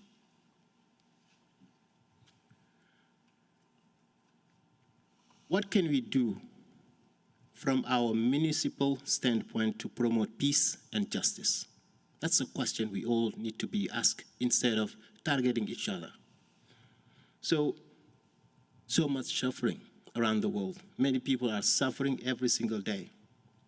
What we can control is our city. What we can control is our state. What we can control is to bring our people together regardless of their race, their gender, their religion, or who they love. That we can control. And throughout this process, now I found myself committed to do the right thing for both Jews and Arab, and both Jews and Arab that reside in the great city of Burlington and beyond. Doing it right will require real time, will also require dialogue, will require mutual understanding. My biggest hope is for the community to engage in this discussion with experts in both sides who are willing to come and help us come together and not point the fingers at each other and not call each other name, despite you are a Jew or you are an immigrant, but you are just simply a Burlingtonian. We must create a safe space of dialogue, of understanding. The reason why I would like this motion to take this resolution out from voting on tonight, and then we can move forward in different aspects, using the racial equity, inclusion, and belonging, and always have a standing item that is called peace to Israel and also to Palestine, where community members are invited to come and discuss with experts so that we can grow together. This resolution, from my perspective, is not ready for the city of Burlington to vote on it tonight. Thank you. Thank you, Councillor Jang. There are other councillors wishing to speak to the motion to withdraw. Councillor Paul. Thank you, President Tracy. For the past 2 weeks since this resolution surfaced, there aren't too many waking minutes that I and others have spent on. There aren't too many waking minutes that I and a good number of other people have spent doing anything other than working on this resolution. When Councillor Jang just mentioned that we got a substantial number of emails, we got 2,000. 2,000 emails from all over Vermont, from Burlington residents, from across this country. Of the 2,000 emails, 10 to 11 were supportive of this resolution. The rest of them were opposed. So when someone talks about wanting to withdraw a resolution, it's because there was an overwhelming, more so than any other resolution that I have ever seen, overwhelming outcry about a resolution that was not well written, that was completely one-sided, that doesn't talk about peace. It talks about every barrier to peace. And the reality is that that's really all that all of us want. We don't want barriers. We want a solution to peace.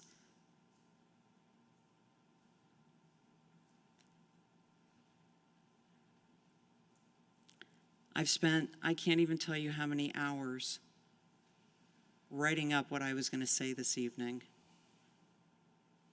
And I had to write about 4 different things because I still didn't know what the sponsor was going to end up doing with this. Talks about referring, talks about withdrawing, bringing it forward, having the votes to pass the resolution. It was a very confusing and constantly evolving situation.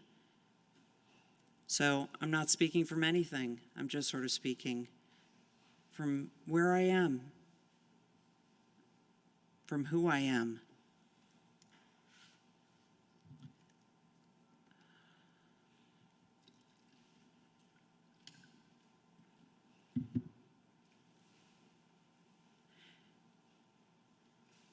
I appreciate all the people that came out this evening, and I respect all of the people that came and spoke what is their truth, how they feel about this resolution.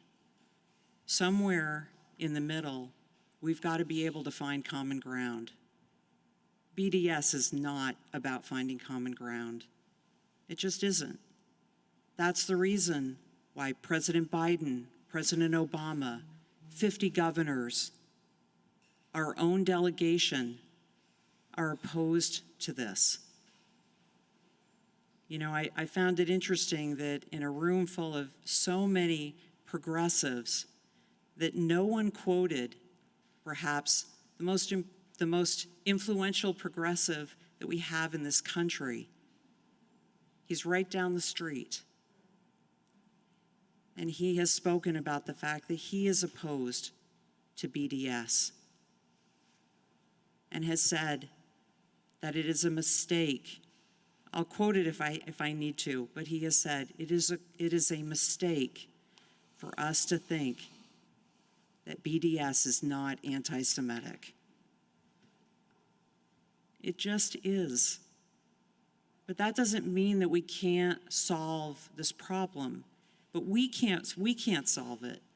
The people on the ground are the ones that need to solve it.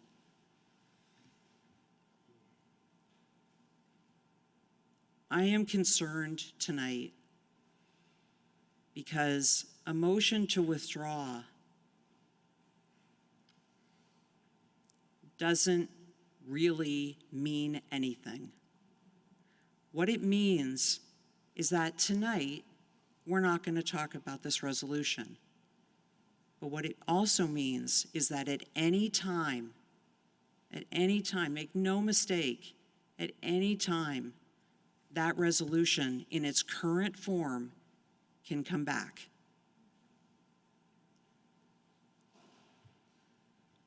And I hope, because this is a debatable issue, I hope that the counselors that are sitting with me and the counselors that are on Zoom, I'm really hoping that each one of them will speak tonight and say that this is not the right way for us to go. We can have the conversation. If people want to have the conversation about peace in the Middle East, about the Israeli-Palestinian issue, we can have that. But we need to be listening to each other. We need to have a resolution that isn't one-sided. And unless I hear from others that it is not their intent to turn around in 2 weeks or 2 months or 6 months and bring back this resolution, bring back this same discussion, put us all the way back into the same firestorm of controversy that we saw this evening, I can't support a motion to withdraw. Because honestly, as hard as it would be, I'd rather that we have the debate tonight and just vote. And we just hope that we would be able to move on from there. You know, people have said, you know, different things about the fact that we're in the middle of the holiest time of the Jewish calendar. We're supposed to be spending our time during these 10 days reflecting and really practicing tikkun olam, which is to heal the world. These past few weeks have done nothing to heal the world. This resolution has done nothing to heal the world. I know that there are counselors who very much support this resolution, and I hope that tonight, after seeing what has gone on here, that you'll step back and really think about what you're promoting, because this is what happens when you bring people into a firestorm of controversy about something that they passionately care about. We don't need to do this.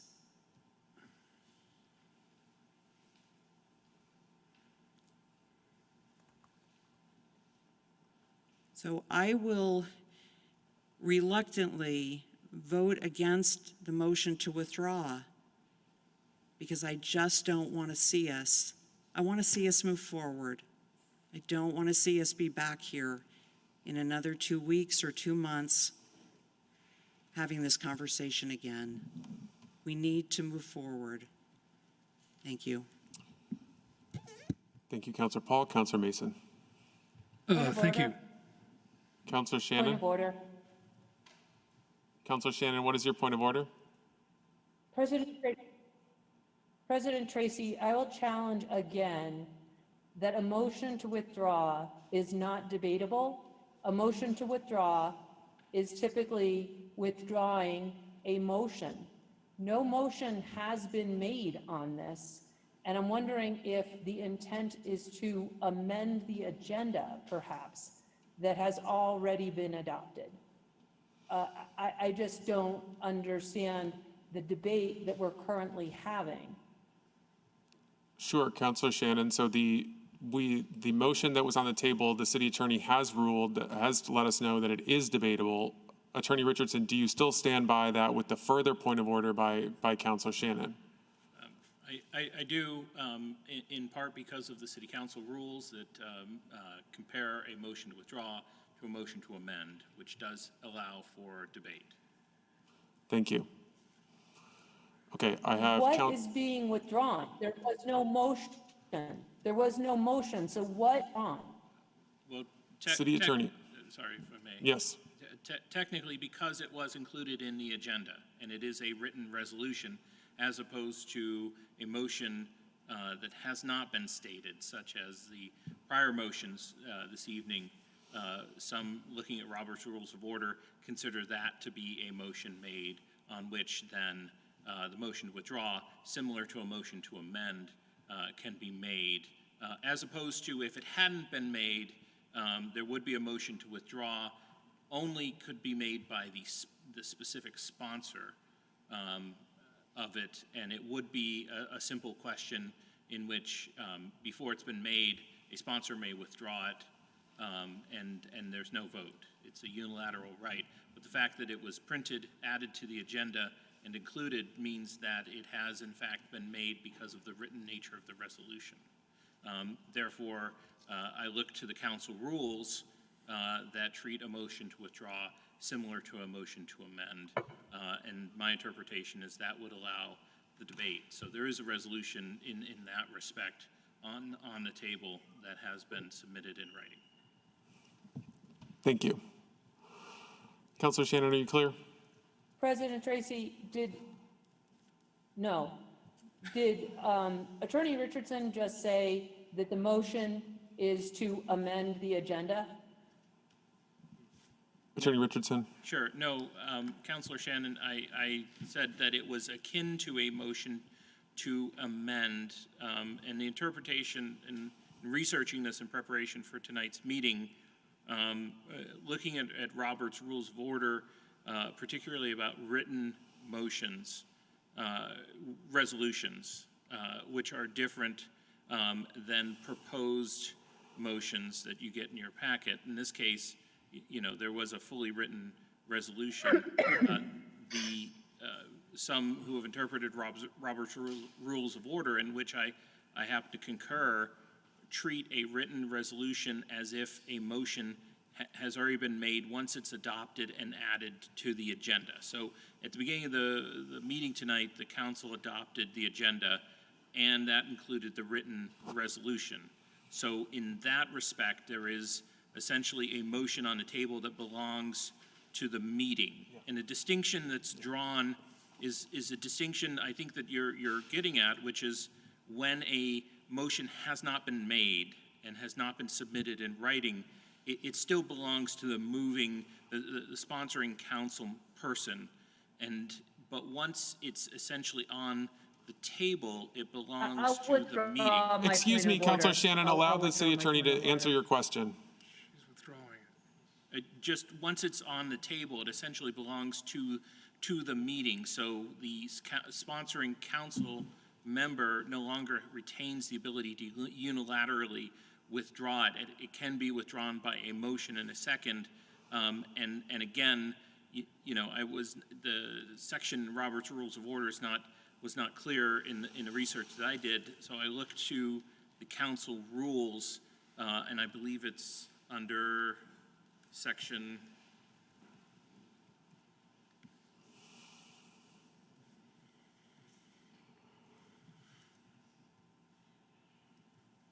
Section 9 talks about withdrawal of motion, and it treats it in the same, it does not say whether or not it is debatable in that section, but it treats it akin to a motion to amend. And so in my reasoning, in my understanding, that I offer was simply that the motion to withdraw made after a written resolution is adopted into the agenda and essentially taken up and belonging to the meeting rather than to the individual sponsor is akin to a motion to amend, therefore would allow debate. So that was the basis of my ruling. Of course, because I'm simply a parliamentarian, if the board disagrees or council disagrees, they can overrule me. Thank you, City Attorney Richardson. I have Councilor Mason to be followed by Councilors Hightower and Stromberg. Councilor Mason. Thank you, President Tracy. First, I'd like to thank Councilor Paul for the effort she's put into this and positioning this. I know it has personally been challenging, and I appreciate all that you've done. I want to first, we've all gotten a lot of emails, and a lot of them are, how did you let this happen? How did you as a counselor, and I think it's important for the public to understand we don't have anything to do with this being here, or at least those of us who are not the sponsors. I don't think the public, this is not Congress, it's not exactly like that. Any individual counselor has the right to draft any resolution with input from the city attorney and bring it forward for debate. So that has been my response, but I think it's important for the public to know that. I think there's a misunderstanding that there's some support or, beyond the makers at this point, and that's not true. The second, this is for the benefit of the counselors and those who are on Zoom. I walked into a room at 7 o'clock that I thought I would never see. Board of Finance was downstairs. There was yelling, chanting going back and forth. I was legitimately concerned that violence was going to erupt. And it's making me a little emotional, but I can only imagine, as someone who felt victimized coming into this room, what that felt like. No one was going to do anything to me, but I was scared for those in this room. And that's not, from my perspective, who we are or what we should be doing. I want to acknowledge the very real fear that we heard. I looked out in the room, people were crying. People were shaking their heads, make this stop. I appreciate that there are those who are poo-pooing that as if, it's not real. From this vantage point, looking in the room, it's very real. And I cannot support anything that carries that forward. This has already divided the community, and I will not support bringing this up a week, a month, 2 years, if it ever comes forward. I will be voting with Councilor Paul not to withdraw, but not because I support this motion, but because I think we need to be done with this once and for all and not have it come back again. Thank you. Thank you, Councilor Mason. I have Councilor Hightower to be followed by Councilor Stromberg. Councilor Jang, I do see you as well, so thank you. Go ahead, Counselor Hightower. Yeah, I first just want to acknowledge what Councillor Mason just said. I think it's going to be hard to know how much of this I should try to read from what I wrote and how much of this I should just go off of what's happening. And I think, yeah, first the acknowledgement, just that I think I have very different feelings from Councillor Paul about whether or not this is something that should be discussed or not. But I also have to admit I was not in the room tonight. I think from here, I heard a lot of things that I hadn't heard. I heard a lot of arguments that I hadn't heard made. I came out of this, I feel like, with more empathy and understanding.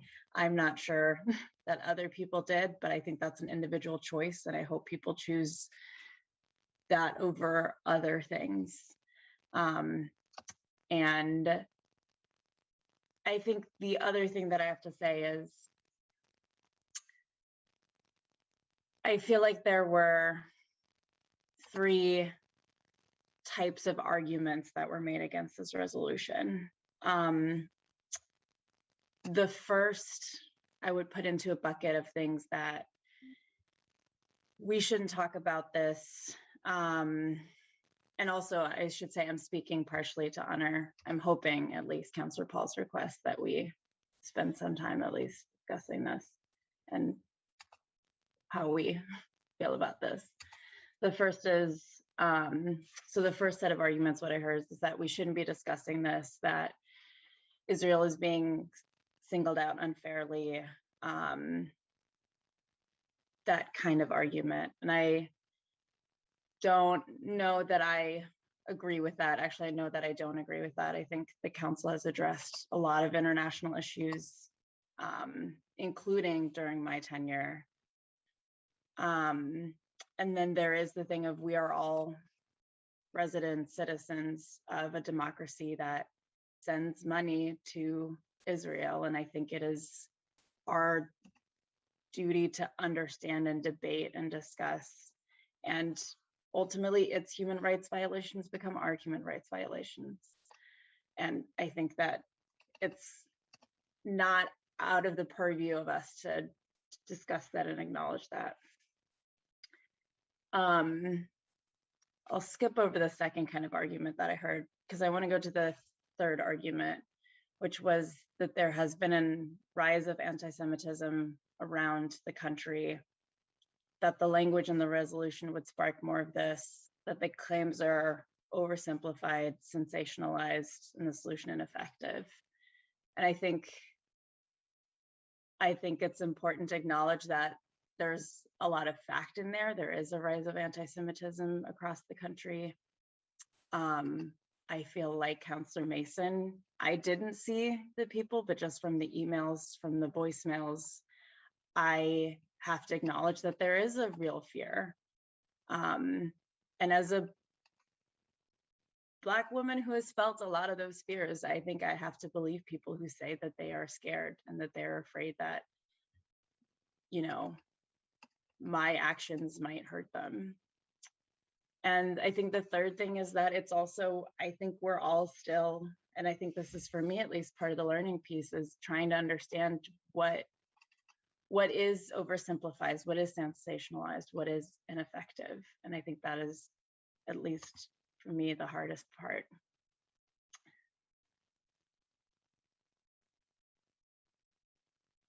I think lots of us have probably, I hope the majority of us haven't come into this knowing how we would vote on this if it did come to vote, because I think it's a hard, at least for me, it was a hard question. And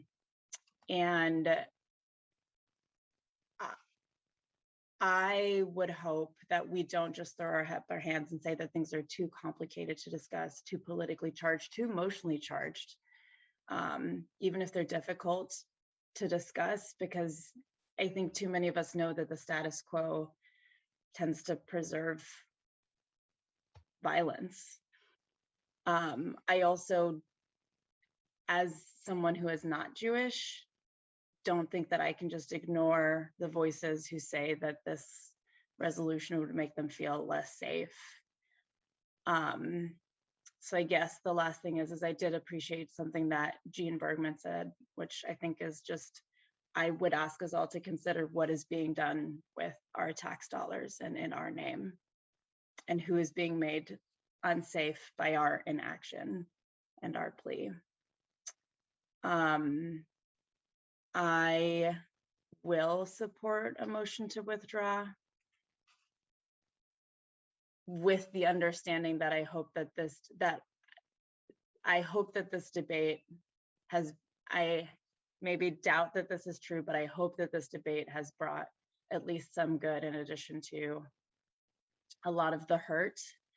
And I hope that we don't bring this up again unless we are sure that another debate would bring more good than hurt. Thank you.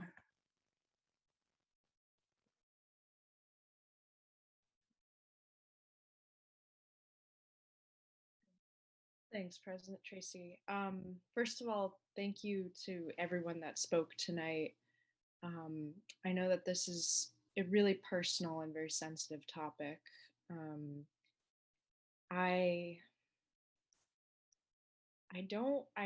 was thinking for a while leading up to this meeting, for weeks, since we started getting a lot of input from the broader community of what to really say about this. And, you know, as someone who hasn't been to Israel, who doesn't have a severely personal stake in this, it's important to me to gather as much information from people around me and from people who want to talk about this and have a really productive conversation. I think the general feeling in the room is, you know, we want peace. That is the goal. It's never been simple, and I wish it was. And the more I learn about it, the more I see where things are more simple than I thought, and then I see where things are more complicated than I thought. It means a lot to me to hear from people on this, and it means a lot to me to hear from my colleague. I mean, Councillor Paul and I've had a lot of conversations about this, and Councillor Jang, I mean, it's a very charged subject, and there are threats. Those are real, and those are going around in our community, and people are feeling that. And it's you know, exponential when you're up in the public eye like this. And I'm not in that position right now, and so I just want to acknowledge that and know that, you know, this is incredibly heavy, and there's no right thing, and that's what I'm toiling with the most right now. There's no specific, direct, perfect move that we can make as a council at this level that is going to benefit everyone equally and in the best way. And that's the problem, is that last summer we got thousands and thousands of emails and heard from so many people passionately till 2 a.m, multiple nights in a row. And I heard that, and I made a decision based on that grand majority of what I heard from people. And now, honestly, I mean, there is a majority of people who've reached out, for sure. And there's a very valid two-sided conversation. I mean, it's incredibly valid on both sides. And when we were looking at the racial justice resolution, and when we were talking about policing and public safety in our community, we were listening to both sides too. We heard a lot from one, but we were listening to both sides, and we continue to. And that is our job, and that is why we're making more and more informed decisions. That's why we are waiting for the CNA report. That's why we have all of these committee discussions. And so this is, honestly, it's one of those things where it will never go away. It's an ongoing issue. And And I do want to make it better, and I do want to promote peace, and I do want to hold people accountable, and I do want people to feel safe. And I don't want human beings on this planet oppressed. I don't want that. And I'm learning more and more about how incredibly heinous on both sides the situation is, and it's incredibly valuable to hear from the community. I don't think that this resolution as is something that is healing, and I'm not hearing the pros outweigh the cons on this. And I desperately want to, because I know a lot of work and organizing has gone into this. But I'm hearing a lot of fear, and I'm hearing a lot of like real stories from people who are feeling very threatened. And that is not the goal. And I want to come into a meeting next time knowing that what's on the table on this topic, if that ever shall be, is something that we already know is either going to pass or is going to be highly, highly regarded as a document that can be used in municipalities across this country, and something that can be really, really looked up to and emulated. And I so deeply want that. And I want us to get there as a world. I want us to be in agreement that what is wrong, and how can we make this better? So I personally don't want to I don't want to let this resolution go any further. I am incredibly heartened, and also, I appreciate everyone who's been involved with this, because I know no matter where you stand on it, it's a lot. And I want to do the right thing, and sometimes I have to admit I just don't know, and that's why I want to withdraw this resolution, because I don't have the answer, and I don't feel comfortable voting on something I don't have an answer on. So that's my reasoning behind withdrawal. So that's what I have for now. Thank you.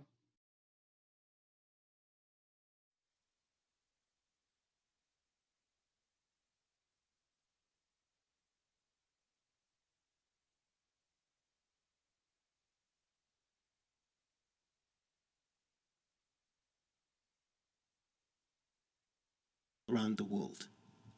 We should not stay away from those topics. They're important, and we need to have them. But how? I think it's a question.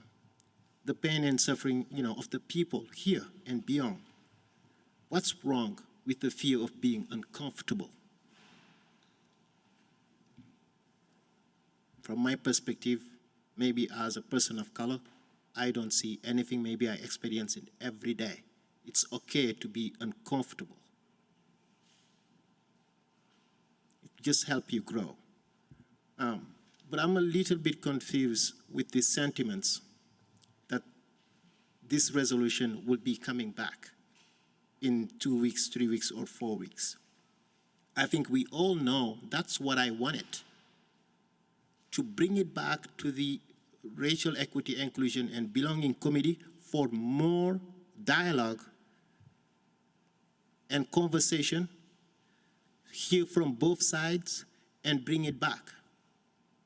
That's what I wanted. That's what I proposed. And I remember Councillor Paul, Councillor Carpenter, all of you, you asked me to withdraw because I listened to the people and I listened to my colleagues. And I hear now that, okay, because I have another plan behind my hand, then I don't know. I think it's important for us to be truthful to ourselves and to know there are so many pains and suffering, and what we can do and can control, we do it here. Thank you. Councillor Barlow, to be followed by Councillor Hanson. Thank you, President Tracy. I have never been supportive of this resolution from the first time I saw it. Before we received 2,000 emails, I didn't support it. I don't think it's the right place to be deliberating on this. We have a lot of problems here in Burlington. We have a growing public safety crisis that many choose to ignore. We have a housing crisis that clearly we're not doing enough to solve. We have a school crisis in Vermont's largest city, and we don't have a plan to pay for a high school that is unaffordable to taxpayers. We have a downtown to put back together, and to make Burlington an inviting place for businesses to locate. We have a lot of problems right here in Burlington without looking halfway across the world to solve those problems as well. I listened to all the speakers tonight, and it was quite riveting.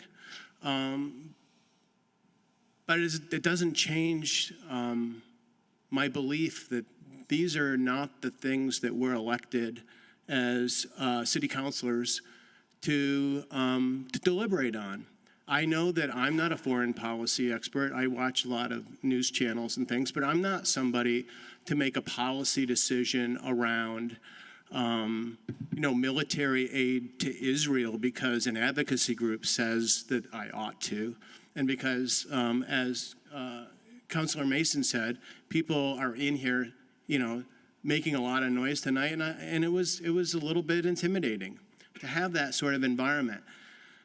It's also very divisive, and this is like not the makers of this resolution brought this into this room tonight, and I'm at this point. I said I wanted to withdraw, but I want to make sure we never see this again here, and so I'm also reconsidering my support for a motion to withdraw. And if I don't get assurances that we're not going to be back here talking about this again in the near future, I also will not support a motion to withdraw.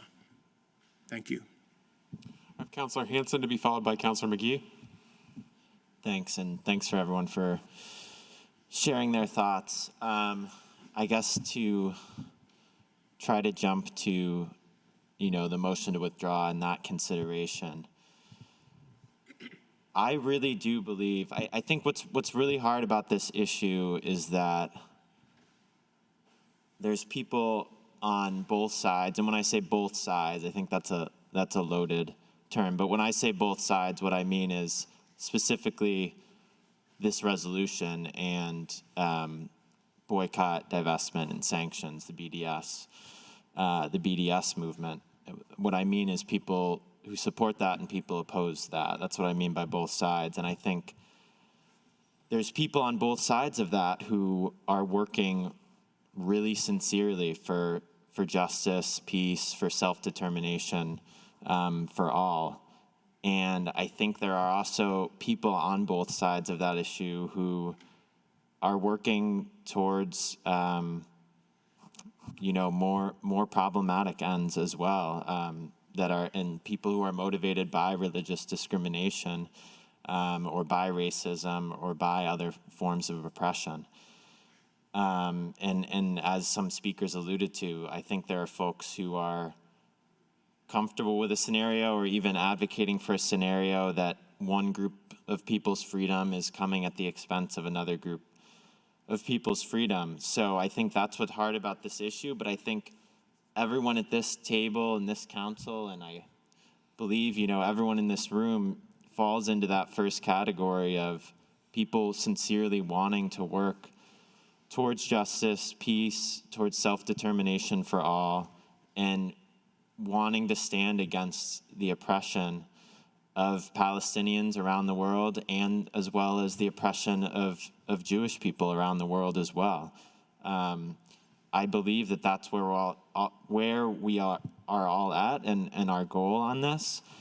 That's why I do support withdrawing that, and I do support the idea that Councillor Jang raised of, trying to have a better conversation about this and with those goals in mind.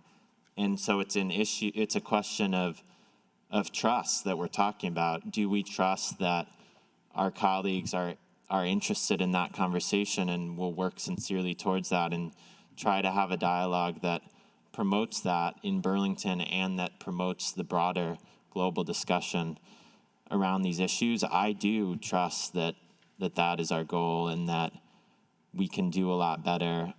We can get to a better place, and we can have a meaningful impact on those issues. So that's why I want to see us withdraw this for tonight because I don't think that's where we're at now. And I think taking a vote on this tonight actually would be potentially more harmful than it would be helpful. That's what I believe about acting tonight. And so I think withdrawing and doing that additional work towards those ends would be a much better approach that we could take. Thanks. Thank you, Councilor Hanson. Councilor McGee. Thank you, President Tracy. And I appreciate everyone who came out to speak tonight. And, I came into the evening ready to support this resolution. It's important to me as someone who believes in collective liberation that we express solidarity with oppressed people. And that's how I ensure that I can be the best ally to all oppressed peoples, all marginalized communities. I have heard what people have said today. I've received the emails that we've been sent. I've received the phone calls from around the country and around the world. I think we can get this to a place that hopefully folks can agree on, because I think it's important for us to express solidarity with Palestinian people. But I also think it's important for us to acknowledge the rise of anti-Semitism in our country and around the world. And I think it's important to acknowledge the real concerns that Jewish members of our community have around safety. So for that reason, I will be supporting withdrawal of this resolution in hopes that we can continue this conversation and really get to a place that meaningfully expresses solidarity with the Palestinian people and acknowledges the fact that our own government has provided military aid that is contributed to that and contributes to that around the world. So it's my hope that this conversation continues and we can find a place to come together and express solidarity with oppressed people around the world. So thank you.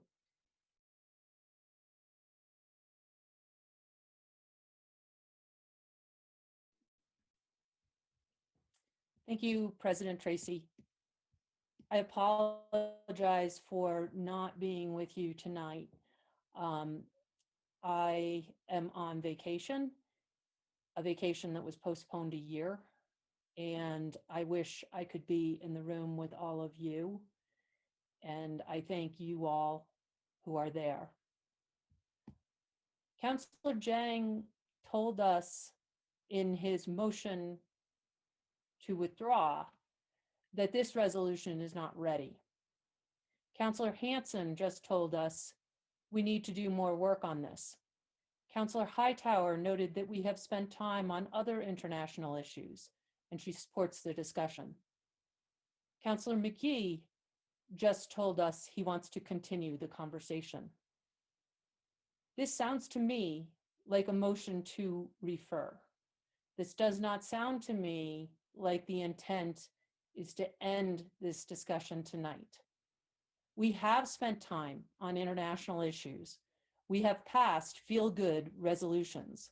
We have never spent our city resources, committee time, staff time on feel-good international issues. I would also say this does not feel good to a very large number of our community members. This does not feel good to me. We should not be prolonging the agony, anxiety, and pain of our Jewish community. This resolution is not going to improve the situation in Israel. It can only bring pain. This needs to end tonight. Our job is to govern this city, to provide the city services that our community needs. We are unable to provide basic public safety in our community right now. We are certainly not fit to resolve the Israeli-Palestinian dispute. I will not vote to withdraw this, only to continue this discussion and pain in our community. Thank you.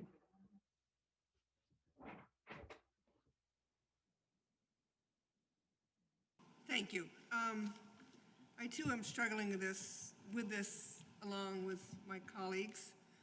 I had spoken to Councillor Jang earlier about my strong feeling we should withdraw it. Please speak, can you just bring your mic in? Thank you. Sorry, my strong feeling we should withdraw it. But as I have learned so much in this process, and it's probably been one of the saddest processes I've been through in the sense of both educating myself about the Mideast problems around Palestine and Israel, but also looking worldwide. There's a dozen countries and many more with horrible human rights violations, more so than Palestine and Israel. And the United States has involvement in some of those countries and not in others. We have this little thing called Afghanistan. So I struggle with our role. I don't mind speaking up against human rights violations, but again, I do struggle with the sort of picking and choosing. I heard a conversation that we should put this back on the agenda and have a discussion. Should we have a discussion about Afghanistan or Korea or West Africa or, name a spot? And I think we as council need to have a conversation around how do we sort of focus. I followed this with the city of Cambridge, Massachusetts, and they had 2-3-day meeting.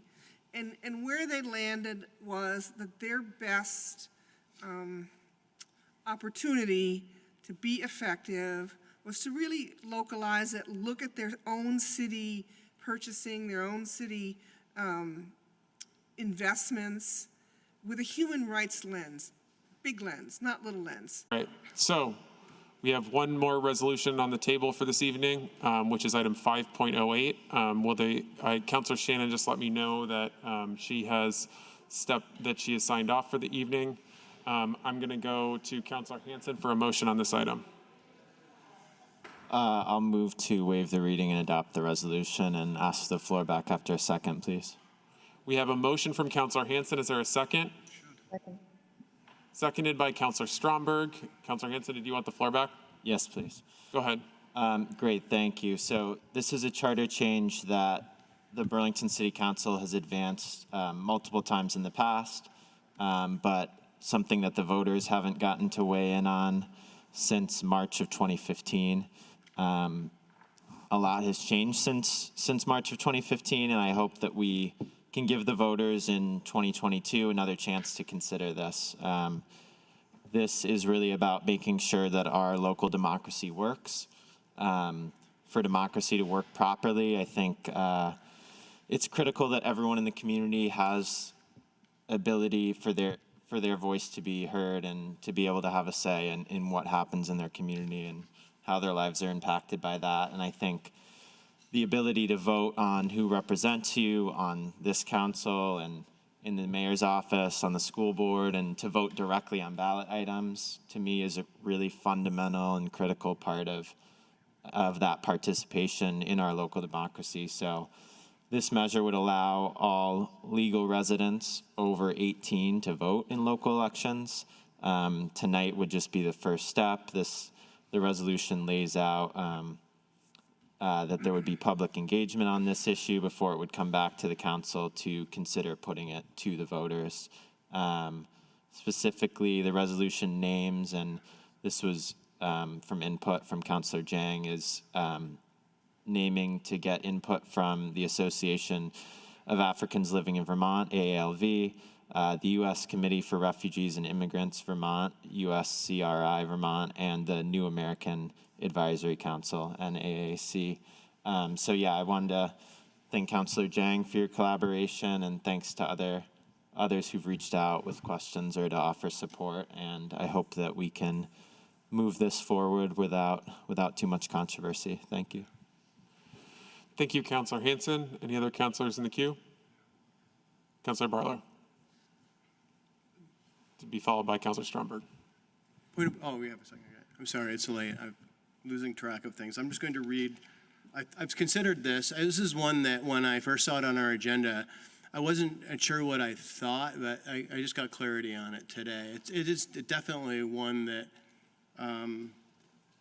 has merits, but local elections often have even greater consequences and direct impacts on residents than state and federal decisions we make at the local level. And those state and federal elections have citizenship requirements. So why would we not want to have that requirement at the local level as well? Some privileges are granted through citizenship and reserved for citizens. We should incentivize citizenship with voting rights, and we should encourage citizenship and remove obstacles to it. But I don't support having legal residents voting in local elections, so I'm not supporting this motion. Thank you, Councilor Barlow. Councilor Stromberg. Thanks, President Tracy. I'll keep it brief. I know it's late. I'm really very proud of this resolution coming forward and appreciate Councilor Hanson's work on this. I think this is a really good step for our city. You've heard me say this before, but I really honestly think that when we take really productive, good steps as a city and really do a thought out process, bringing forward things like this, it really does help lead the way in terms of opening the door for people across the country and, inspiring, again, other governments and municipalities to at least consider Burlington as an example. I really think that our country does a really good job of disenfranchising people, and this is, again, like Councilor Hanson said, like it is a step. It goes through a process, and this is just at the local level, but this is a step in the right direction. And just like Councilor Barlow said, at local politics, and the reason why I even got involved with local politics is because it's where you feel things the most. Every single thing you see is like, just look around you, go outside, look around. Politics made that guardrail exist. You are the most impacted at the local level the most often. And I think that that's all the more reason as to why people should have the ability to weigh in. And I think that, we as a city want to move in a direction where we want to get as much input as possible. And, we claim we're a sanctuary city, and we, want people to feel safe here, and we want people to relocate here and have kids here and have families and stay here. To do that, regardless if you're a legal citizen or not, I think that it's important to be able to have input on what's going to affect your kids and your school districts and your environment. And I honestly can't find a reason as to why we shouldn't vote on this, especially it being 2021, 2022. I personally think it's long overdue. I think it's good for Vermont. I think it's good for our city. I think it's good for our country. And I think this is something that is going to enhance the feedback that we get to help make good decisions moving forward, more informed decisions on things. So I'm really, really proud to support this resolution tonight. Thank you. I don't have any other councilors in the queue. Ready to vote? Okay, let's do that. Will the city clerk please call the roll? Councilor Barlow? No. Councilor Carpenter? Yes. Councilor Jang? Yes. Councilor Hanson? Yes. Councilor Hightower? Yes. Councilor Mason? Yes. Counselor Paul? Yes. Counselor McGee? Yes. Counselor Strongberg? Yes. City Council President Tracy? Yes. 9 ayes, 1 nay, 2 absent. The motion carries. Motion to adjourn is in order. So moved. Moved by Counselor Hanson. Can I get a second? Seconded by Counselor Carpenter. Any further discussion? All those in favor, please say aye. Aye. Aye. Any opposed? We are adjourned at 12:23 a.m. Good night, everyone.